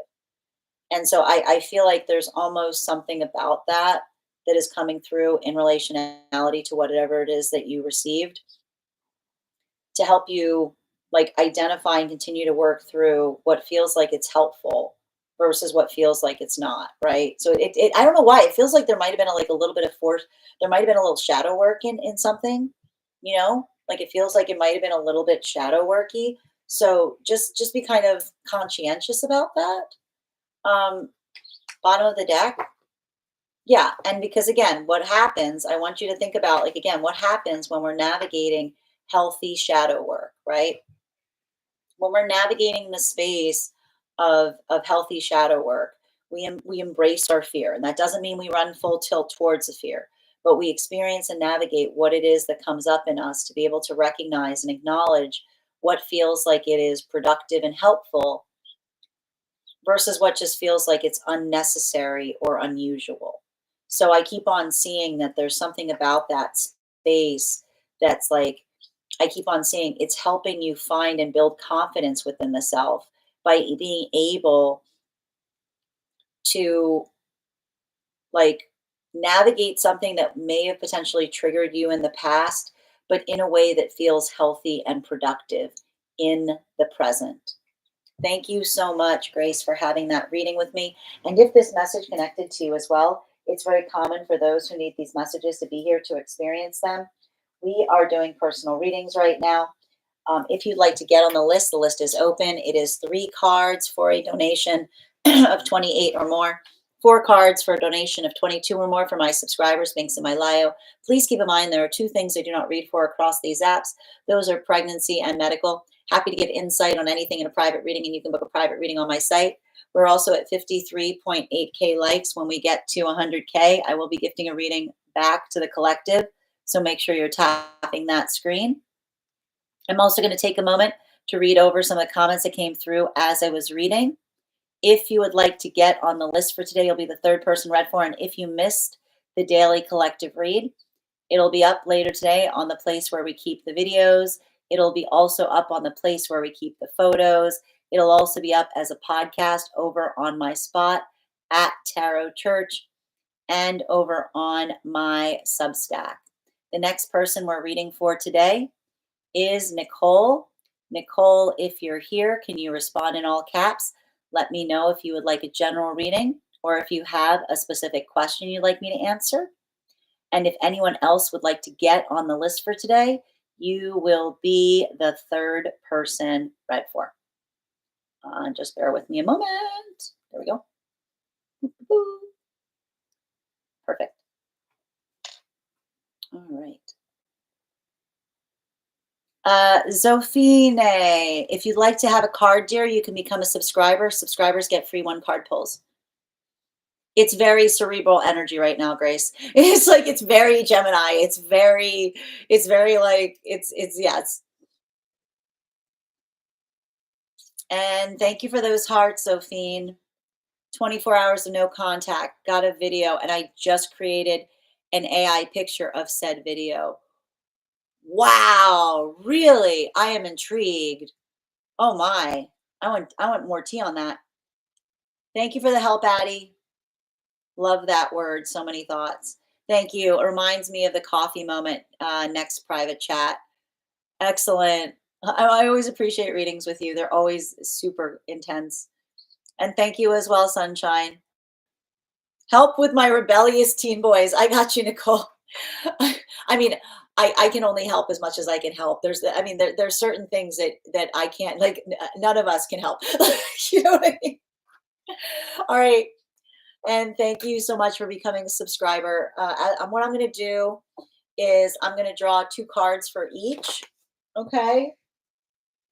I'm going to do 2 cards for the first, 2 cards for the second. And if anyone else wants to get on the list for today, you'll be the 2nd person read for. We've got 4 spots left for today, 4 spots left before the list is closed. So if you'd like to get on the list, please do so sooner rather than later. If you'd like to secure a spot on the list,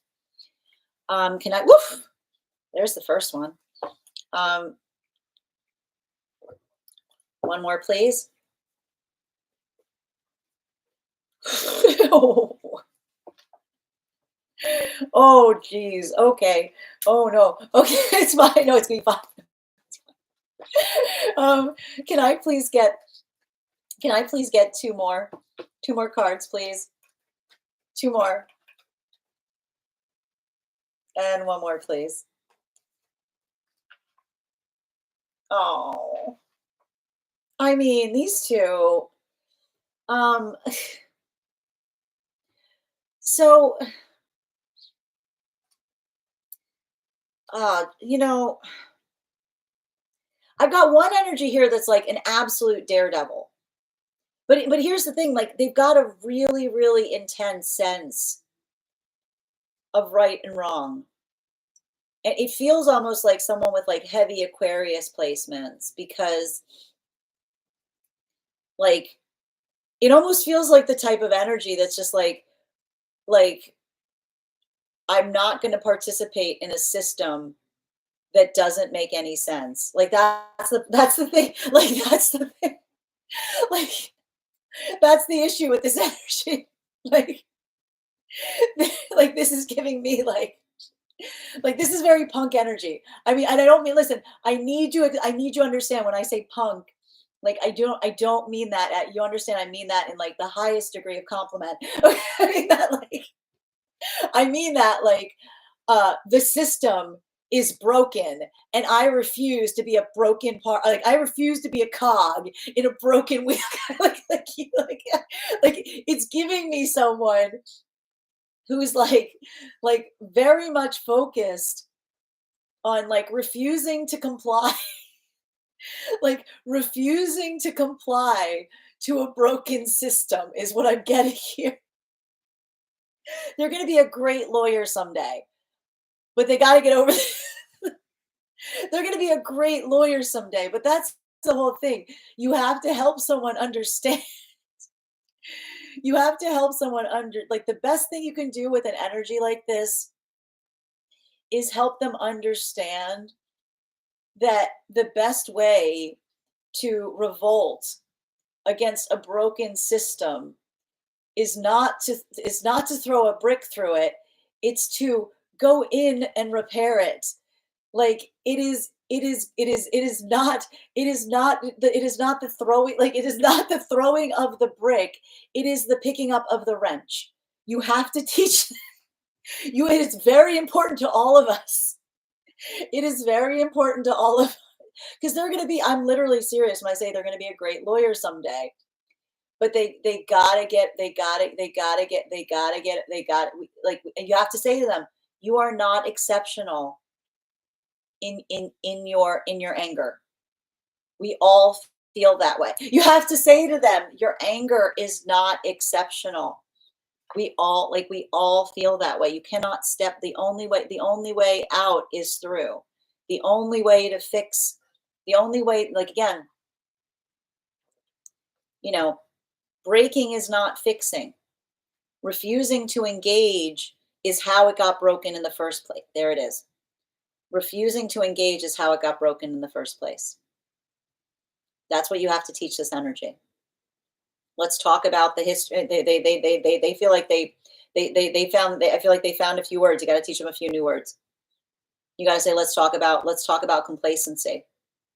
You have to educate this energy on what complacency does. You have to talk to this energy and help them understand what refusal changes nothing, right? That it's not in the refusal, it's in doing something different. Because I'm telling you, I keep on getting I heard when I said they're going to be a great lawyer someday, that was an ancestor that was saying that. That was not me. That was someone in the family line on the other side that's like they're saying to me like they're like yes like that's like yeah like now this other energy couldn't be more different. Like this is someone who's like you got to be really careful with their heart space, you know, like they're looking for like they wear their heart on their sleeve. You know what I mean? Like this energy, I feel like they're young, but it feels like they're already ready to like they're already worried about like their ability to like settle down and have a family. Like you know what I mean? Like I see something here where someone is just very, very focused on, like, very focused on outside connections. They're very, and it's kind of remembering, like, a good relationship doesn't fix us. Like, a good relationship doesn't save us. Um, I feel like this energy is in much closer proximity to you, because it's funny because I keep this song keeps on coming up today. Um, Nothing compares to you keeps on coming through in terms of some connections.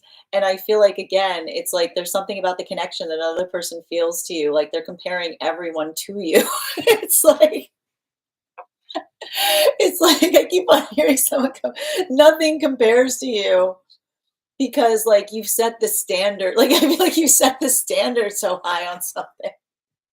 Like, it's like they look around in something, and I keep on seeing, like, there's a lot of this pickiness. But again, it's having to recognize that, we don't demand perfection. I would be like, this feels more like maybe someone with Aquarius placements, because they've got like a really strong sense of ideals.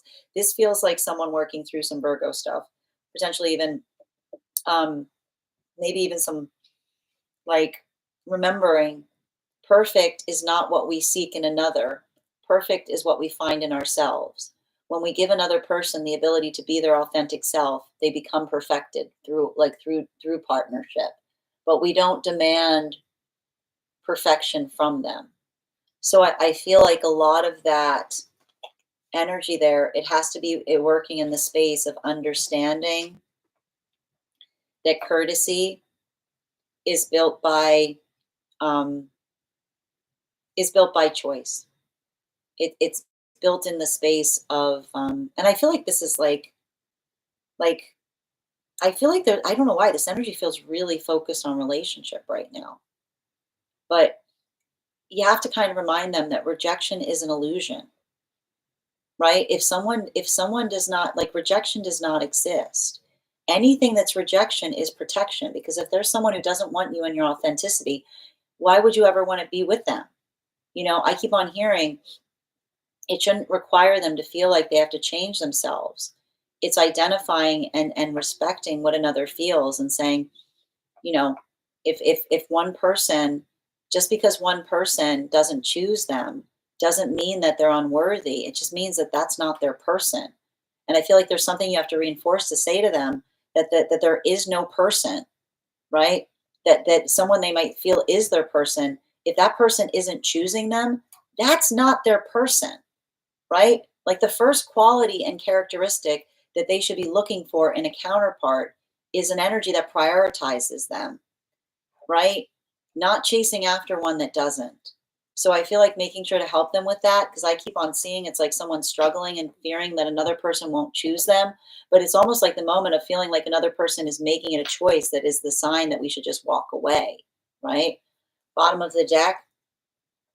I mean, overall, I mean, again, I feel like I see this energy going through a lot of transitions right now. Like, the world's opening up to them and they feel like they know everything, you know? And so I feel like you have to kind of, like, there's almost something that kind of requires you to have to pull back the curtain to a certain extent. And you can do so gently, right? You can do so and say, like, look, I know you think that you have figured something out, but life is long, and there are a lot of lessons, and I'm trying to help you. I mean, like, and we know how hard, that's what I mean. There's a certain, like, some things, like, wisdom is lessons that we learn through pain. And so I think you can kind of say to them, look, I'm not saying something to you because I'm trying to deny something from you, but I'm trying to save you the pain of having to work through a lesson that I already experienced. There might be something about you sharing your journey with them, or even having someone come into alignment of expressing to them and saying, like, look, it's not about, like, again, no, no, don't say no. Explain the why behind the no, right? Say, look, I'm trying, like, don't just say, like, don't let your no, like, your no can be firm, but it can also have an explanation. Because I need to stress this. Only time we create trauma is when something happens or something is denied to us that we don't understand. So the more that you're able to articulate to this energy why you're so firm about something, recognize you're not creating trauma in that moment. You're helping another person understand why something is important that they might not necessarily see and recognize at the time that they're receiving it. And often with those lessons, it's difficult because someone says, "Why are you being so mean?" And then later they say, "Thank you." Thank you so much for having that reading with me, Nicole. And if this message connected to you as well, it's very common for those who need these messages to be here to experience them. We are doing personal readings right now. The list is open. If you'd like to get on the list, you'll be the next person read for. It is 3 cards for a donation of 28 or more, 4 cards for a donation of 22 or more for my subscribers, links in my bio. Please keep in mind there are 2 things I do not read across these apps: pregnancy and medical. Happy to give insight on anything in private readings, and you can book private readings on my site. The list is now open if anyone else wants to get on the list. Also, final call on any subscribers. If you are a subscriber who has not had a card pulled today and would like a card pulled, go ahead and put your question in the comments. I'm happy to draw a card for you. Also, thank you so much. I'm going to take a minute to read over some of the comments that came through as I was giving that reading. How are you doing today, Firefly? Hope you're having a beautiful day. Hold on a minute. Hi there. Yes, help with my yep, and thank you again. Quad Gemini here, definitely feel it. Yeah, it's like it's very Gemini energy today. You know, I think it's gonna be a good day for Geminis. Terry, thank you for sharing the live. I'm happy to read for you if you'd like to get on the list or if you'd like to become a subscriber. Thank you for confirmation, Nicole.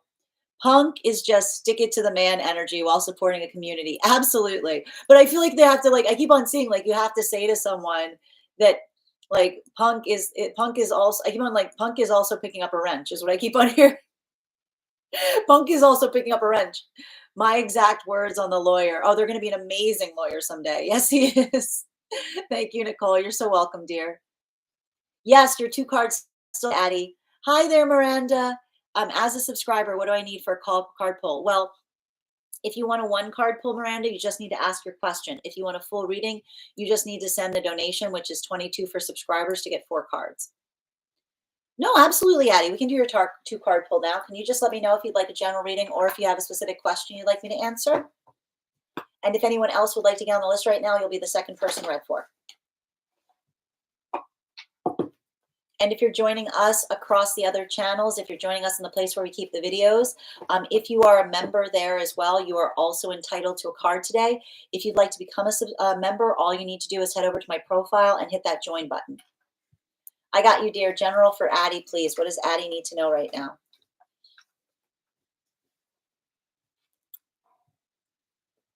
It's interesting because it's very similar in some of the messages we got today. You can be rude and still nice. Someone can be rude and still be nice. It is not polite to insist on things. Being nice isn't where politeness lives. Politeness is being mindful about making sure that one doesn't insist, right? And if you've articulated something to another and they just keep pushing in the same way, right? Like you give someone the ability, you tell someone politely once. And if someone insists after you've politely said something to them, you don't need to repeat yourself. All they're saying is like, again, you're giving them the benefit of the doubt until there's no room to doubt, you know? Like it doesn't like it's giving me a lot of why won't you let me be nice to you? Because it's not about like when you are being polite, it's not about what you want from another person. It's being mindful about what they're asking, right? Bottom of the deck. Yeah, like especially as it relates to rekindling something. You know, I keep on seeing there's something here. Like I keep on hearing, like, if there's something here from the past and they're coming back, that's not a chalkboard erase moment. That's a bookmark, right? It's not about a restart. It's about picking up where you left off. So if there's something here and you're bringing it up and they're going, oh, you're still going on about that, be like, yeah, it's not picky unless it's important. You can go on about that till the cows come home, right? Because I keep on hearing no restart. You don't get to start back from you don't like if someone feels like let's go back to the good part, like what, the place where something started? You know, like just recognize it. Thank you so much for having that reading with me, Addie. And thank you for being a subscriber. And thank you for those gifts during the collective. Final call right now for anyone who is a subscriber who would like a card pulled, who has not had a card pulled today, or if anyone else would like to get on the list today to have a full reading. I'm just going to read over some of the comments that came through as I was reading. Oh, I got you, Miranda. You're so welcome, Nicole. Hi. Absolutely. It can wait. Yep. I have a big relationship change coming. Am I doing the right thing by leaving? Can I have one card for Miranda in relationality to that relationship? I mean, here's the thing. If you have articulated what it is that you want from another, like that's not leaving. Like if you're giving someone the map, if you're giving someone the flashlight, if you're saying like, look, this is what I need from you, and it's not an ultimatum, but if we can't build that path going forward, then I have to move away from this. Again, it doesn't feel so much like closure, like asking for clarity. If asking for clarity creates closure, then that can be your closure, because energy that isn't in a healthy space doesn't create clarity on where it's going. A strong relationship is never damaged in asking clarity in terms of where it's going. An unhealthy relationship will always fracture in the moment that you ask it. So they're saying, like, remember that everything you need to know will be articulated in relationality to how another handles that conversation. Bottom of the deck. Yeah. Like, and again, I gotta say this: if giving someone, if telling someone that you need lead time to hang out, if telling someone that they need to like schedule time with you is too much, then that can also be your point of closure. Because again, healthy relationship doesn't make you kind of be in a state of constant anticipation, waiting for another person to reach out to you. That's a relationship that keeps you on a shelf. So again, this is like I keep on hearing everything you need to know about the direction that you need to head into is going to happen in relationality to having that clarifying conversation. It may require you to read between the lines, because if someone says, if asking for clarity of direction or lead time is too much to ask, then you guys want very different things, because that person is looking for a situation. Thank you so much for having that reading with me, and thank you for being a subscriber, Miranda. One card for Ava on how they are feeling. I see somebody who's trying to set new intentions. I feel like it's somebody who's trying to put their life back together in some way, shape, or form. It feels like someone having a breakthrough. Bottom of the deck. I see somebody who realizes you were right about something. Oh man, it's like I feel like you predicted something that occurred. I keep on seeing someone like who's kind of devastated because they're like, yeah, you were right about something here. Um, Thank you, Ava. I call them out on their stuff and they really hate that. I need to point this out. When we're in a healthy relationship in any way, shape, or form, we like being called out on our stuff. You know what I mean? Like we like being called out on our stuff. You know, we appreciate the note. You know, there's a gift. It's a gift. But all right, my friends, final call right now for one card readings for subscribers. Or if you would like to become a subscriber and like a card pulled, you just need to hit that subscribe button at the bottom of the screen and you'll be added to list for a reading. I want to thank you guys so much for being here today and sharing in these messages. We will be back tomorrow. Absolutely, Bridget. One card for Bridget, please. Highest priority messages from Spirit, please. Highest priority messages from Spirit for Bridget. Listen, I want you focusing on your anchor right now. You know, I feel like some of this this energy today, it feels a little ungrounded, right? Don't like, it's almost like I told you, like the come down from the eclipse can sometimes feel even more disorienting than the eclipse itself. So just much like we said before, focus on your anchor, allow that, like do the things that allow yourself to feel grounded, right? Don't rush through things, take your time. I've been running around all day. There you go. Yeah. Don't get overwhelmed. And I want you to like write down your accomplishments right now. I don't want you just to have a to-do list. I want you to have a got done list. Thank you, Genuine, for subscribing. And thank you, Bridget, for having that reading. And thank you for being a subscriber. Final call right now for 1 card readings for subscribers. If you're a subscriber or you just became a subscriber and would like a card pulled, go ahead and put your question in the comments. I'm happy to pull a card for you. And thank you, Mo, for the follow. Genuine, if you would like a card pulled, just let me know. I'll be happy to draw a card for you. Hi there, Jenny. What's going on with the connection with Ruben? 1 card, please. I need to point out, I need to stress this. Like for me, the way I read, a divine counterpart and a karmic partner could be the same thing. Like we have karma around everything. Karma can often just mean that we've known someone in a past experience. It doesn't necessarily, they don't necessarily need to be different. But let me see. And thank you, Adrian, for getting on the list. You'll be the next person read for. All right, you had 3 cards coming out on this. They need to figure out what direction they're moving in. Forwards or backwards. They've got a foot. They've got too much of a foot in the past, too much of a foot in the present. This is all having to make a decision. And again, the divine counterpart is the energy that prioritizes you. They're not going to be hovering in whatever this is. Like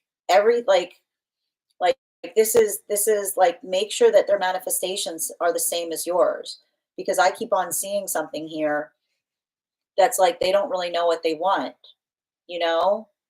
Like we become each other's divine counterparts when we're able to articulate what our dreams are, right? Not being afraid. Like it's giving me someone who's still got a little bit of fear of missing out on something, right? They need to recover from some kind of fear of missing out, because energy that's afraid of missing out misses out on everything. Bottom of the deck. Yeah, and here's the thing. If this energy is in a space where they're making you wonder what's going on, I need to stress this again. Healthy energetic counterpart does not leave any room for error as it relates to what direction something's going in, right? And remember, if there's something that you're working through right now, if this is something about a situation that was left, I miss you, isn't the same as saying I'm ready to work on something, right? Make sure that they're not articulating need. Like, don't let them express emotion confused for direction. There's only one thing that's direction. Direction's direction. You can have emotion and still talk about the direction of something. It's not a choice. It's an integration. Thank you so much for having that reading with me, Genuine, and thank you for being a subscriber. They become your, I have to stress this. And again, if you're just new here, Genuine, we really need to remove ourselves from the perception of my person. We don't possess each other. When we move in pathwork and union with each other, we walk hand in hand. We don't look at each other in that space of saying, this is mine or this is mine not. And so that's why their ability to identify and define what their path is will tell you everything to know as to whether they're ready to move into energetic union. And I'm seeing something about that energy, that their confusion in relationality to what they want is preventing them from being able to build into healthy connection. I hope that helps, Genuine. And thank you for being here, and thank you for receiving these messages. Next person we're reading for today is Adrian. Adrian, if you're here, can you respond in all caps? Let me know if you'd like a general reading or if you have a specific question you'd like me to answer. And if anyone else would like to get on the list for today, we've got 3 spots left for today, 3 spots left before the list is closed. And second call right now for Adrian.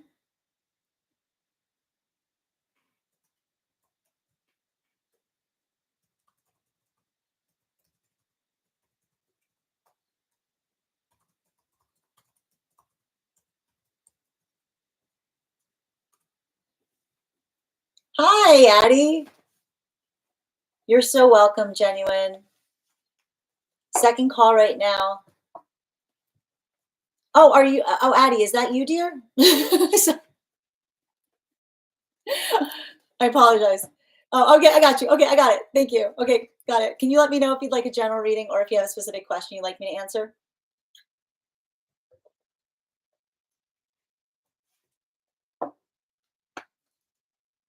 Yep, I got you. Oh, it's in the donation? I'll bet. Hold on a minute.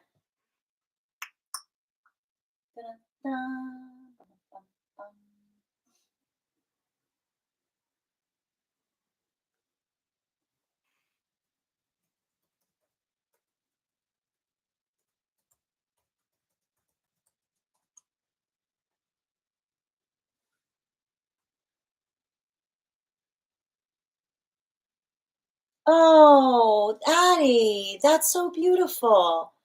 My friends, Addie just gifted a reading to the collective. Really, thank you. That's absolutely beautiful. Thank you so much. Um, really appreciate that, dear. Thank you so much. So what we're going to do right now is we're going to do another giveaway. Um, what I'm going to do is I'm going to think of a number right now between 1 and 38. The first person I see that posts a number will get the reading. The first person I see, not the first person that posts it. Sometimes I see things in an order different than those that you post them. Nope, nope, nope, nope, nope, nope, nope, nope, nope, nope, nope, nope, nope. Oh, Bridget, congratulations, dear. You got the reading. Thank you so much. And thank you, Adrian, for that beautiful gift back to the collective. All right. Thank you guys so much. So Bridget, if you could let me know if you'd like that reading now, or I know you already had a reading today, so if you wanted to hold that reading, I'm also very comfortable with holding that if you prefer to do so. Just let me know what you would prefer.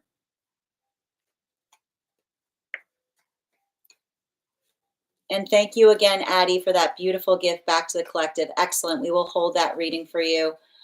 Final call for anyone who would like a full reading today or any subscribers who would like a card pulled.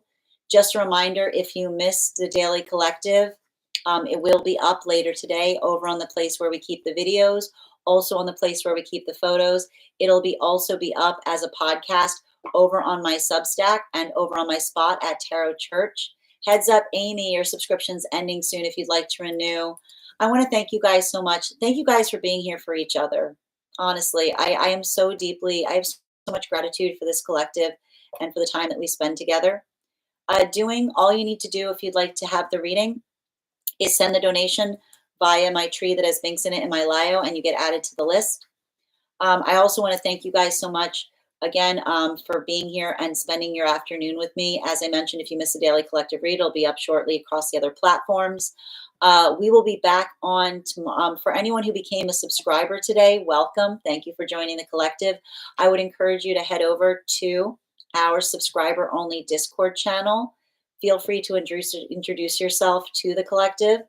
And also, if you head over to our Discord channel that should be available to you in your subscriber perks, you will find in the perks section of the Discord a special coupon code that will give you an additional discount to the Tarot Church class program that we have over on the Substack. All you need to do if you'd like to become a part of that Tarot class program is become a paid subscriber to my Substack, and that perks will give you a special coupon on that fee. I want to thank you guys so much for being here today and sharing in these messages. Huge thank you to my followers, old and new. Your ongoing support means the absolute world to me. Huge thank you to my subscribers. Your ongoing support is absolutely fundamental to the work that I'm able to do here. And the biggest thank you to my moderators. Thank you so much to Ruby and K. Megan for all of your help today. I hope you guys have an absolutely beautiful day. I will be back on tomorrow at 8 a.m. PST, 11 a.m. Eastern. If you'd like to get on the list, you can send donations now, and I'll be adding you to the list. You'll be the first person read for. Emma, I've got you, dear. Okay, we're going to pause before we continue. Emma, can you let me know if you would like a general read? Right under the wire. Right under the wire. I got you, dear. Can you let me know if you'd like a gen? If anyone else would like to get on the list for today, we've got 2 spots left for today before we close the list. 2 spots left. Emma, could you let me know if you'd like a general reading or if you have a specific question you'd like me to answer? And thank you so much. And if anybody else wants to get on the list, as I mentioned, you'll be the second person read for. And we are at 59.4K likes. If we get to 100K, I'll be gifting a reading back to the collective via a giveaway. Absolutely. Happy to do so. Can I please get 3 cards, please? 3 cards, please, for Emma. General, please. Wow. The Queen of Swords, ever since we started this eclipse cycle. Queen of Swords, Knight of Swords. Like just like wild, like just so much. Um, so I mean, I see you navigating something that feels like it's bittersweet. Um, and I feel like the reason I'm seeing something here that feels like it's bittersweet is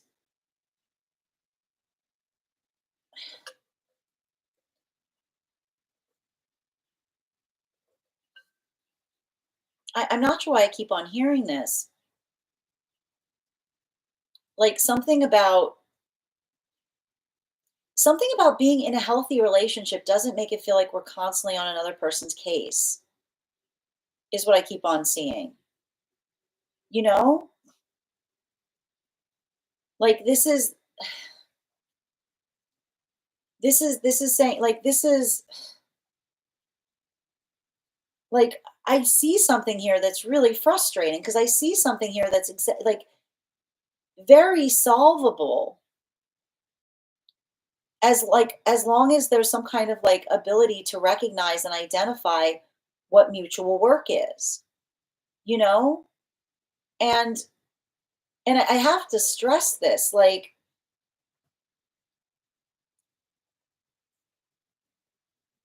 you have a guide that says be very attentive to the difference between an energy that always has an excuse versus an energy that always finds a reason, right? Because and we've been talking a lot about this in the collective, which is, you know,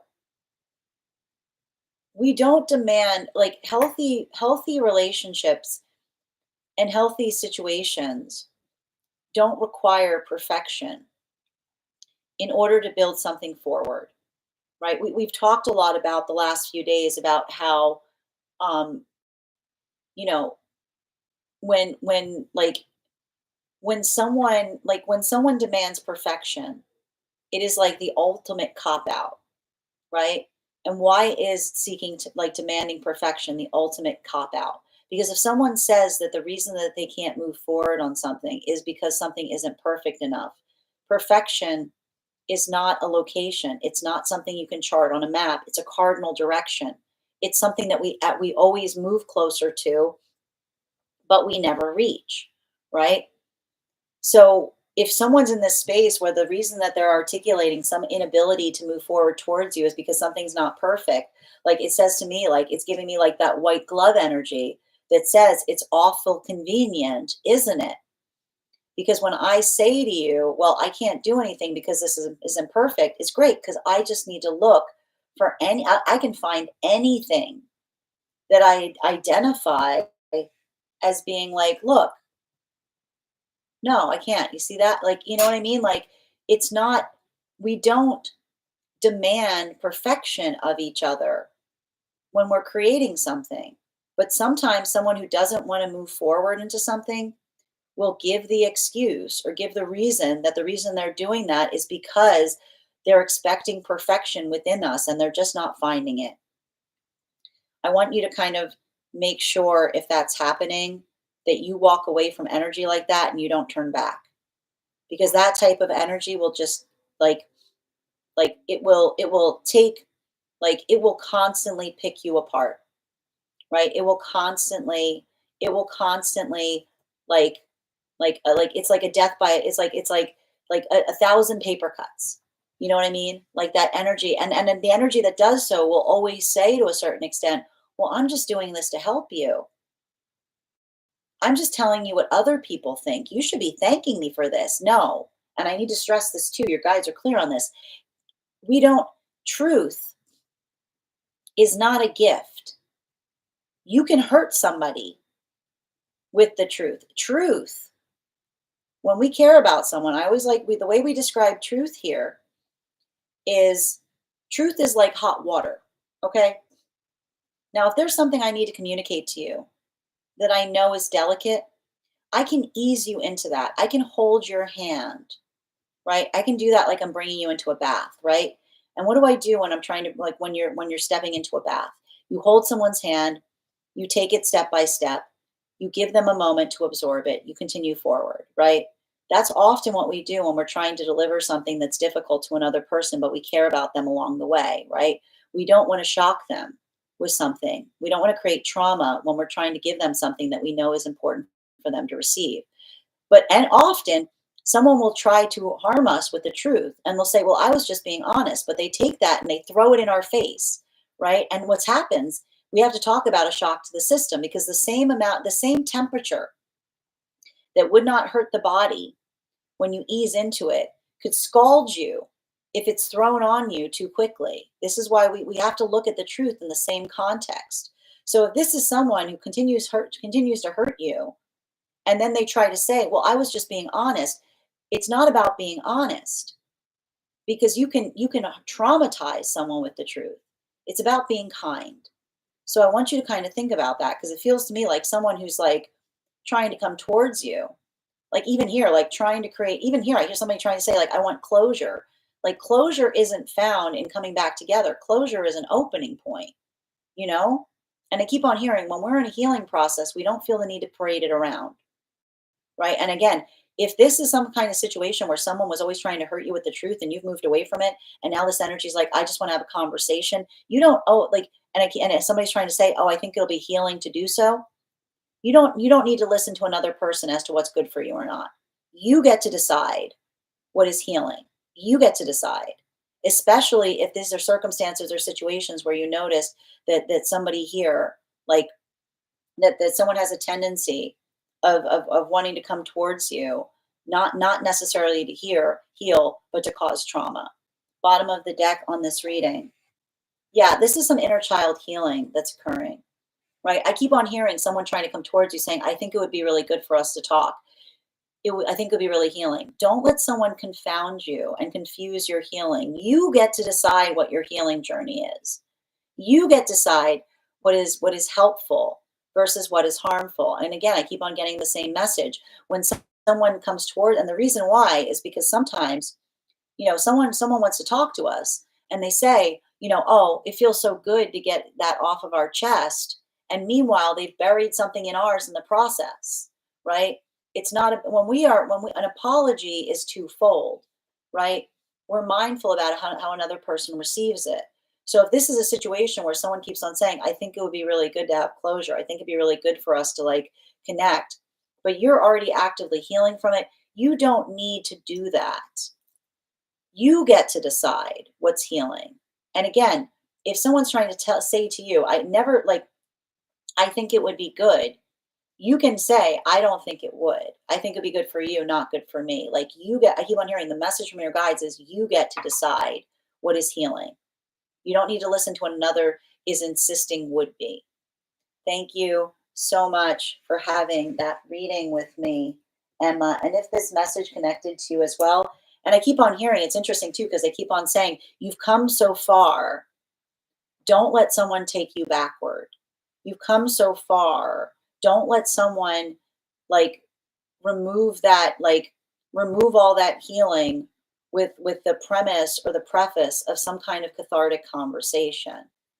Because again, I keep on hearing, remember, I miss you isn't the same as I want the same things from you, right? An apology isn't just articulating and recognizing what one did wrong. It's being able to talk about what you want to do to make it right. And I don't know why, but it feels like some kind of energy of someone who wants to parade how good they're doing around you. And I keep on hearing healthy energy does not need to celebrate the fact that they're doing great, right? Just be kind of mindful of that as well. Sorry, these are just some very strong messages coming towards you from one of the guides. I want to thank you again, Emma, so much for having that reading with me. And if this message connected to you as well, it's very common for those who need these messages to be here to experience them. Final call right now for one card. For if you would like a full reading, you can do so on my site. I've got 2 spots left for today, 2 spots left before the list is closed.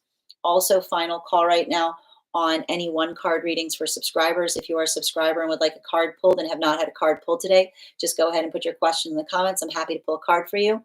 I'm going to take a moment to read over some of the comments that came through as it was reading. But if you'd like to get on the list is open. You'll be the next person read for. I got you, and thank you, Emma, for having that reading with me. She said, "No, not yet. I need this reading." Exactly. All your readings have been so much have so much wisdom applicable to many. Me, thank you for all you do. Thank you so much, Tink. I do the best here, and thank you for being here, receiving these messages. Hi there, Mama. My friends, I want to thank you guys so much for being here today and sharing in these messages. Just a reminder, we will be back on tomorrow at 8 a.m. PST, 11 a.m. Eastern. If you would like to be notified as to when I've gone live, I would encourage you to head over to my profile. There's a little bell there. You can activate the bell to turn on notifications. Heads up, Amy, your subscription's ending soon if you'd like to renew. Also, sometimes the app doesn't push those notifications. So if you want to make sure that you're going to get my notifications, you can register directly for the event tomorrow. If you'd also like to be able to follow me across the other platforms, I would encourage you to do so via my tree with links in it. I recognize I have a lot of accounts that pretend to be me. So the best way that you can follow me through those accounts is through my tree that has links in it in my bio. Also, I would encourage you again, if you can follow me over on the place where they keep the photos, I'd love to be able to offer subscriptions there. So your support there would be deeply appreciated. I want to thank you guys so much today for being here and sharing in these messages. Huge thank you to my followers, old and new. Thank you for being here today and um, sharing these messages with me. Huge thank you to my subscribers. Amy, I'm afraid your subscription has expired. If you'd like to renew, I'm happy to pull a card for you. A huge thank you to my subscribers. Your ongoing support means the absolute world to me. And the biggest thank you to my mods. Thank you again so much for all of your support today, K. Megan and Ruby. I hope you guys have an absolutely beautiful day. Please take care of yourselves. Please take care of one another. And we will do this again tomorrow. Have a great day, everyone.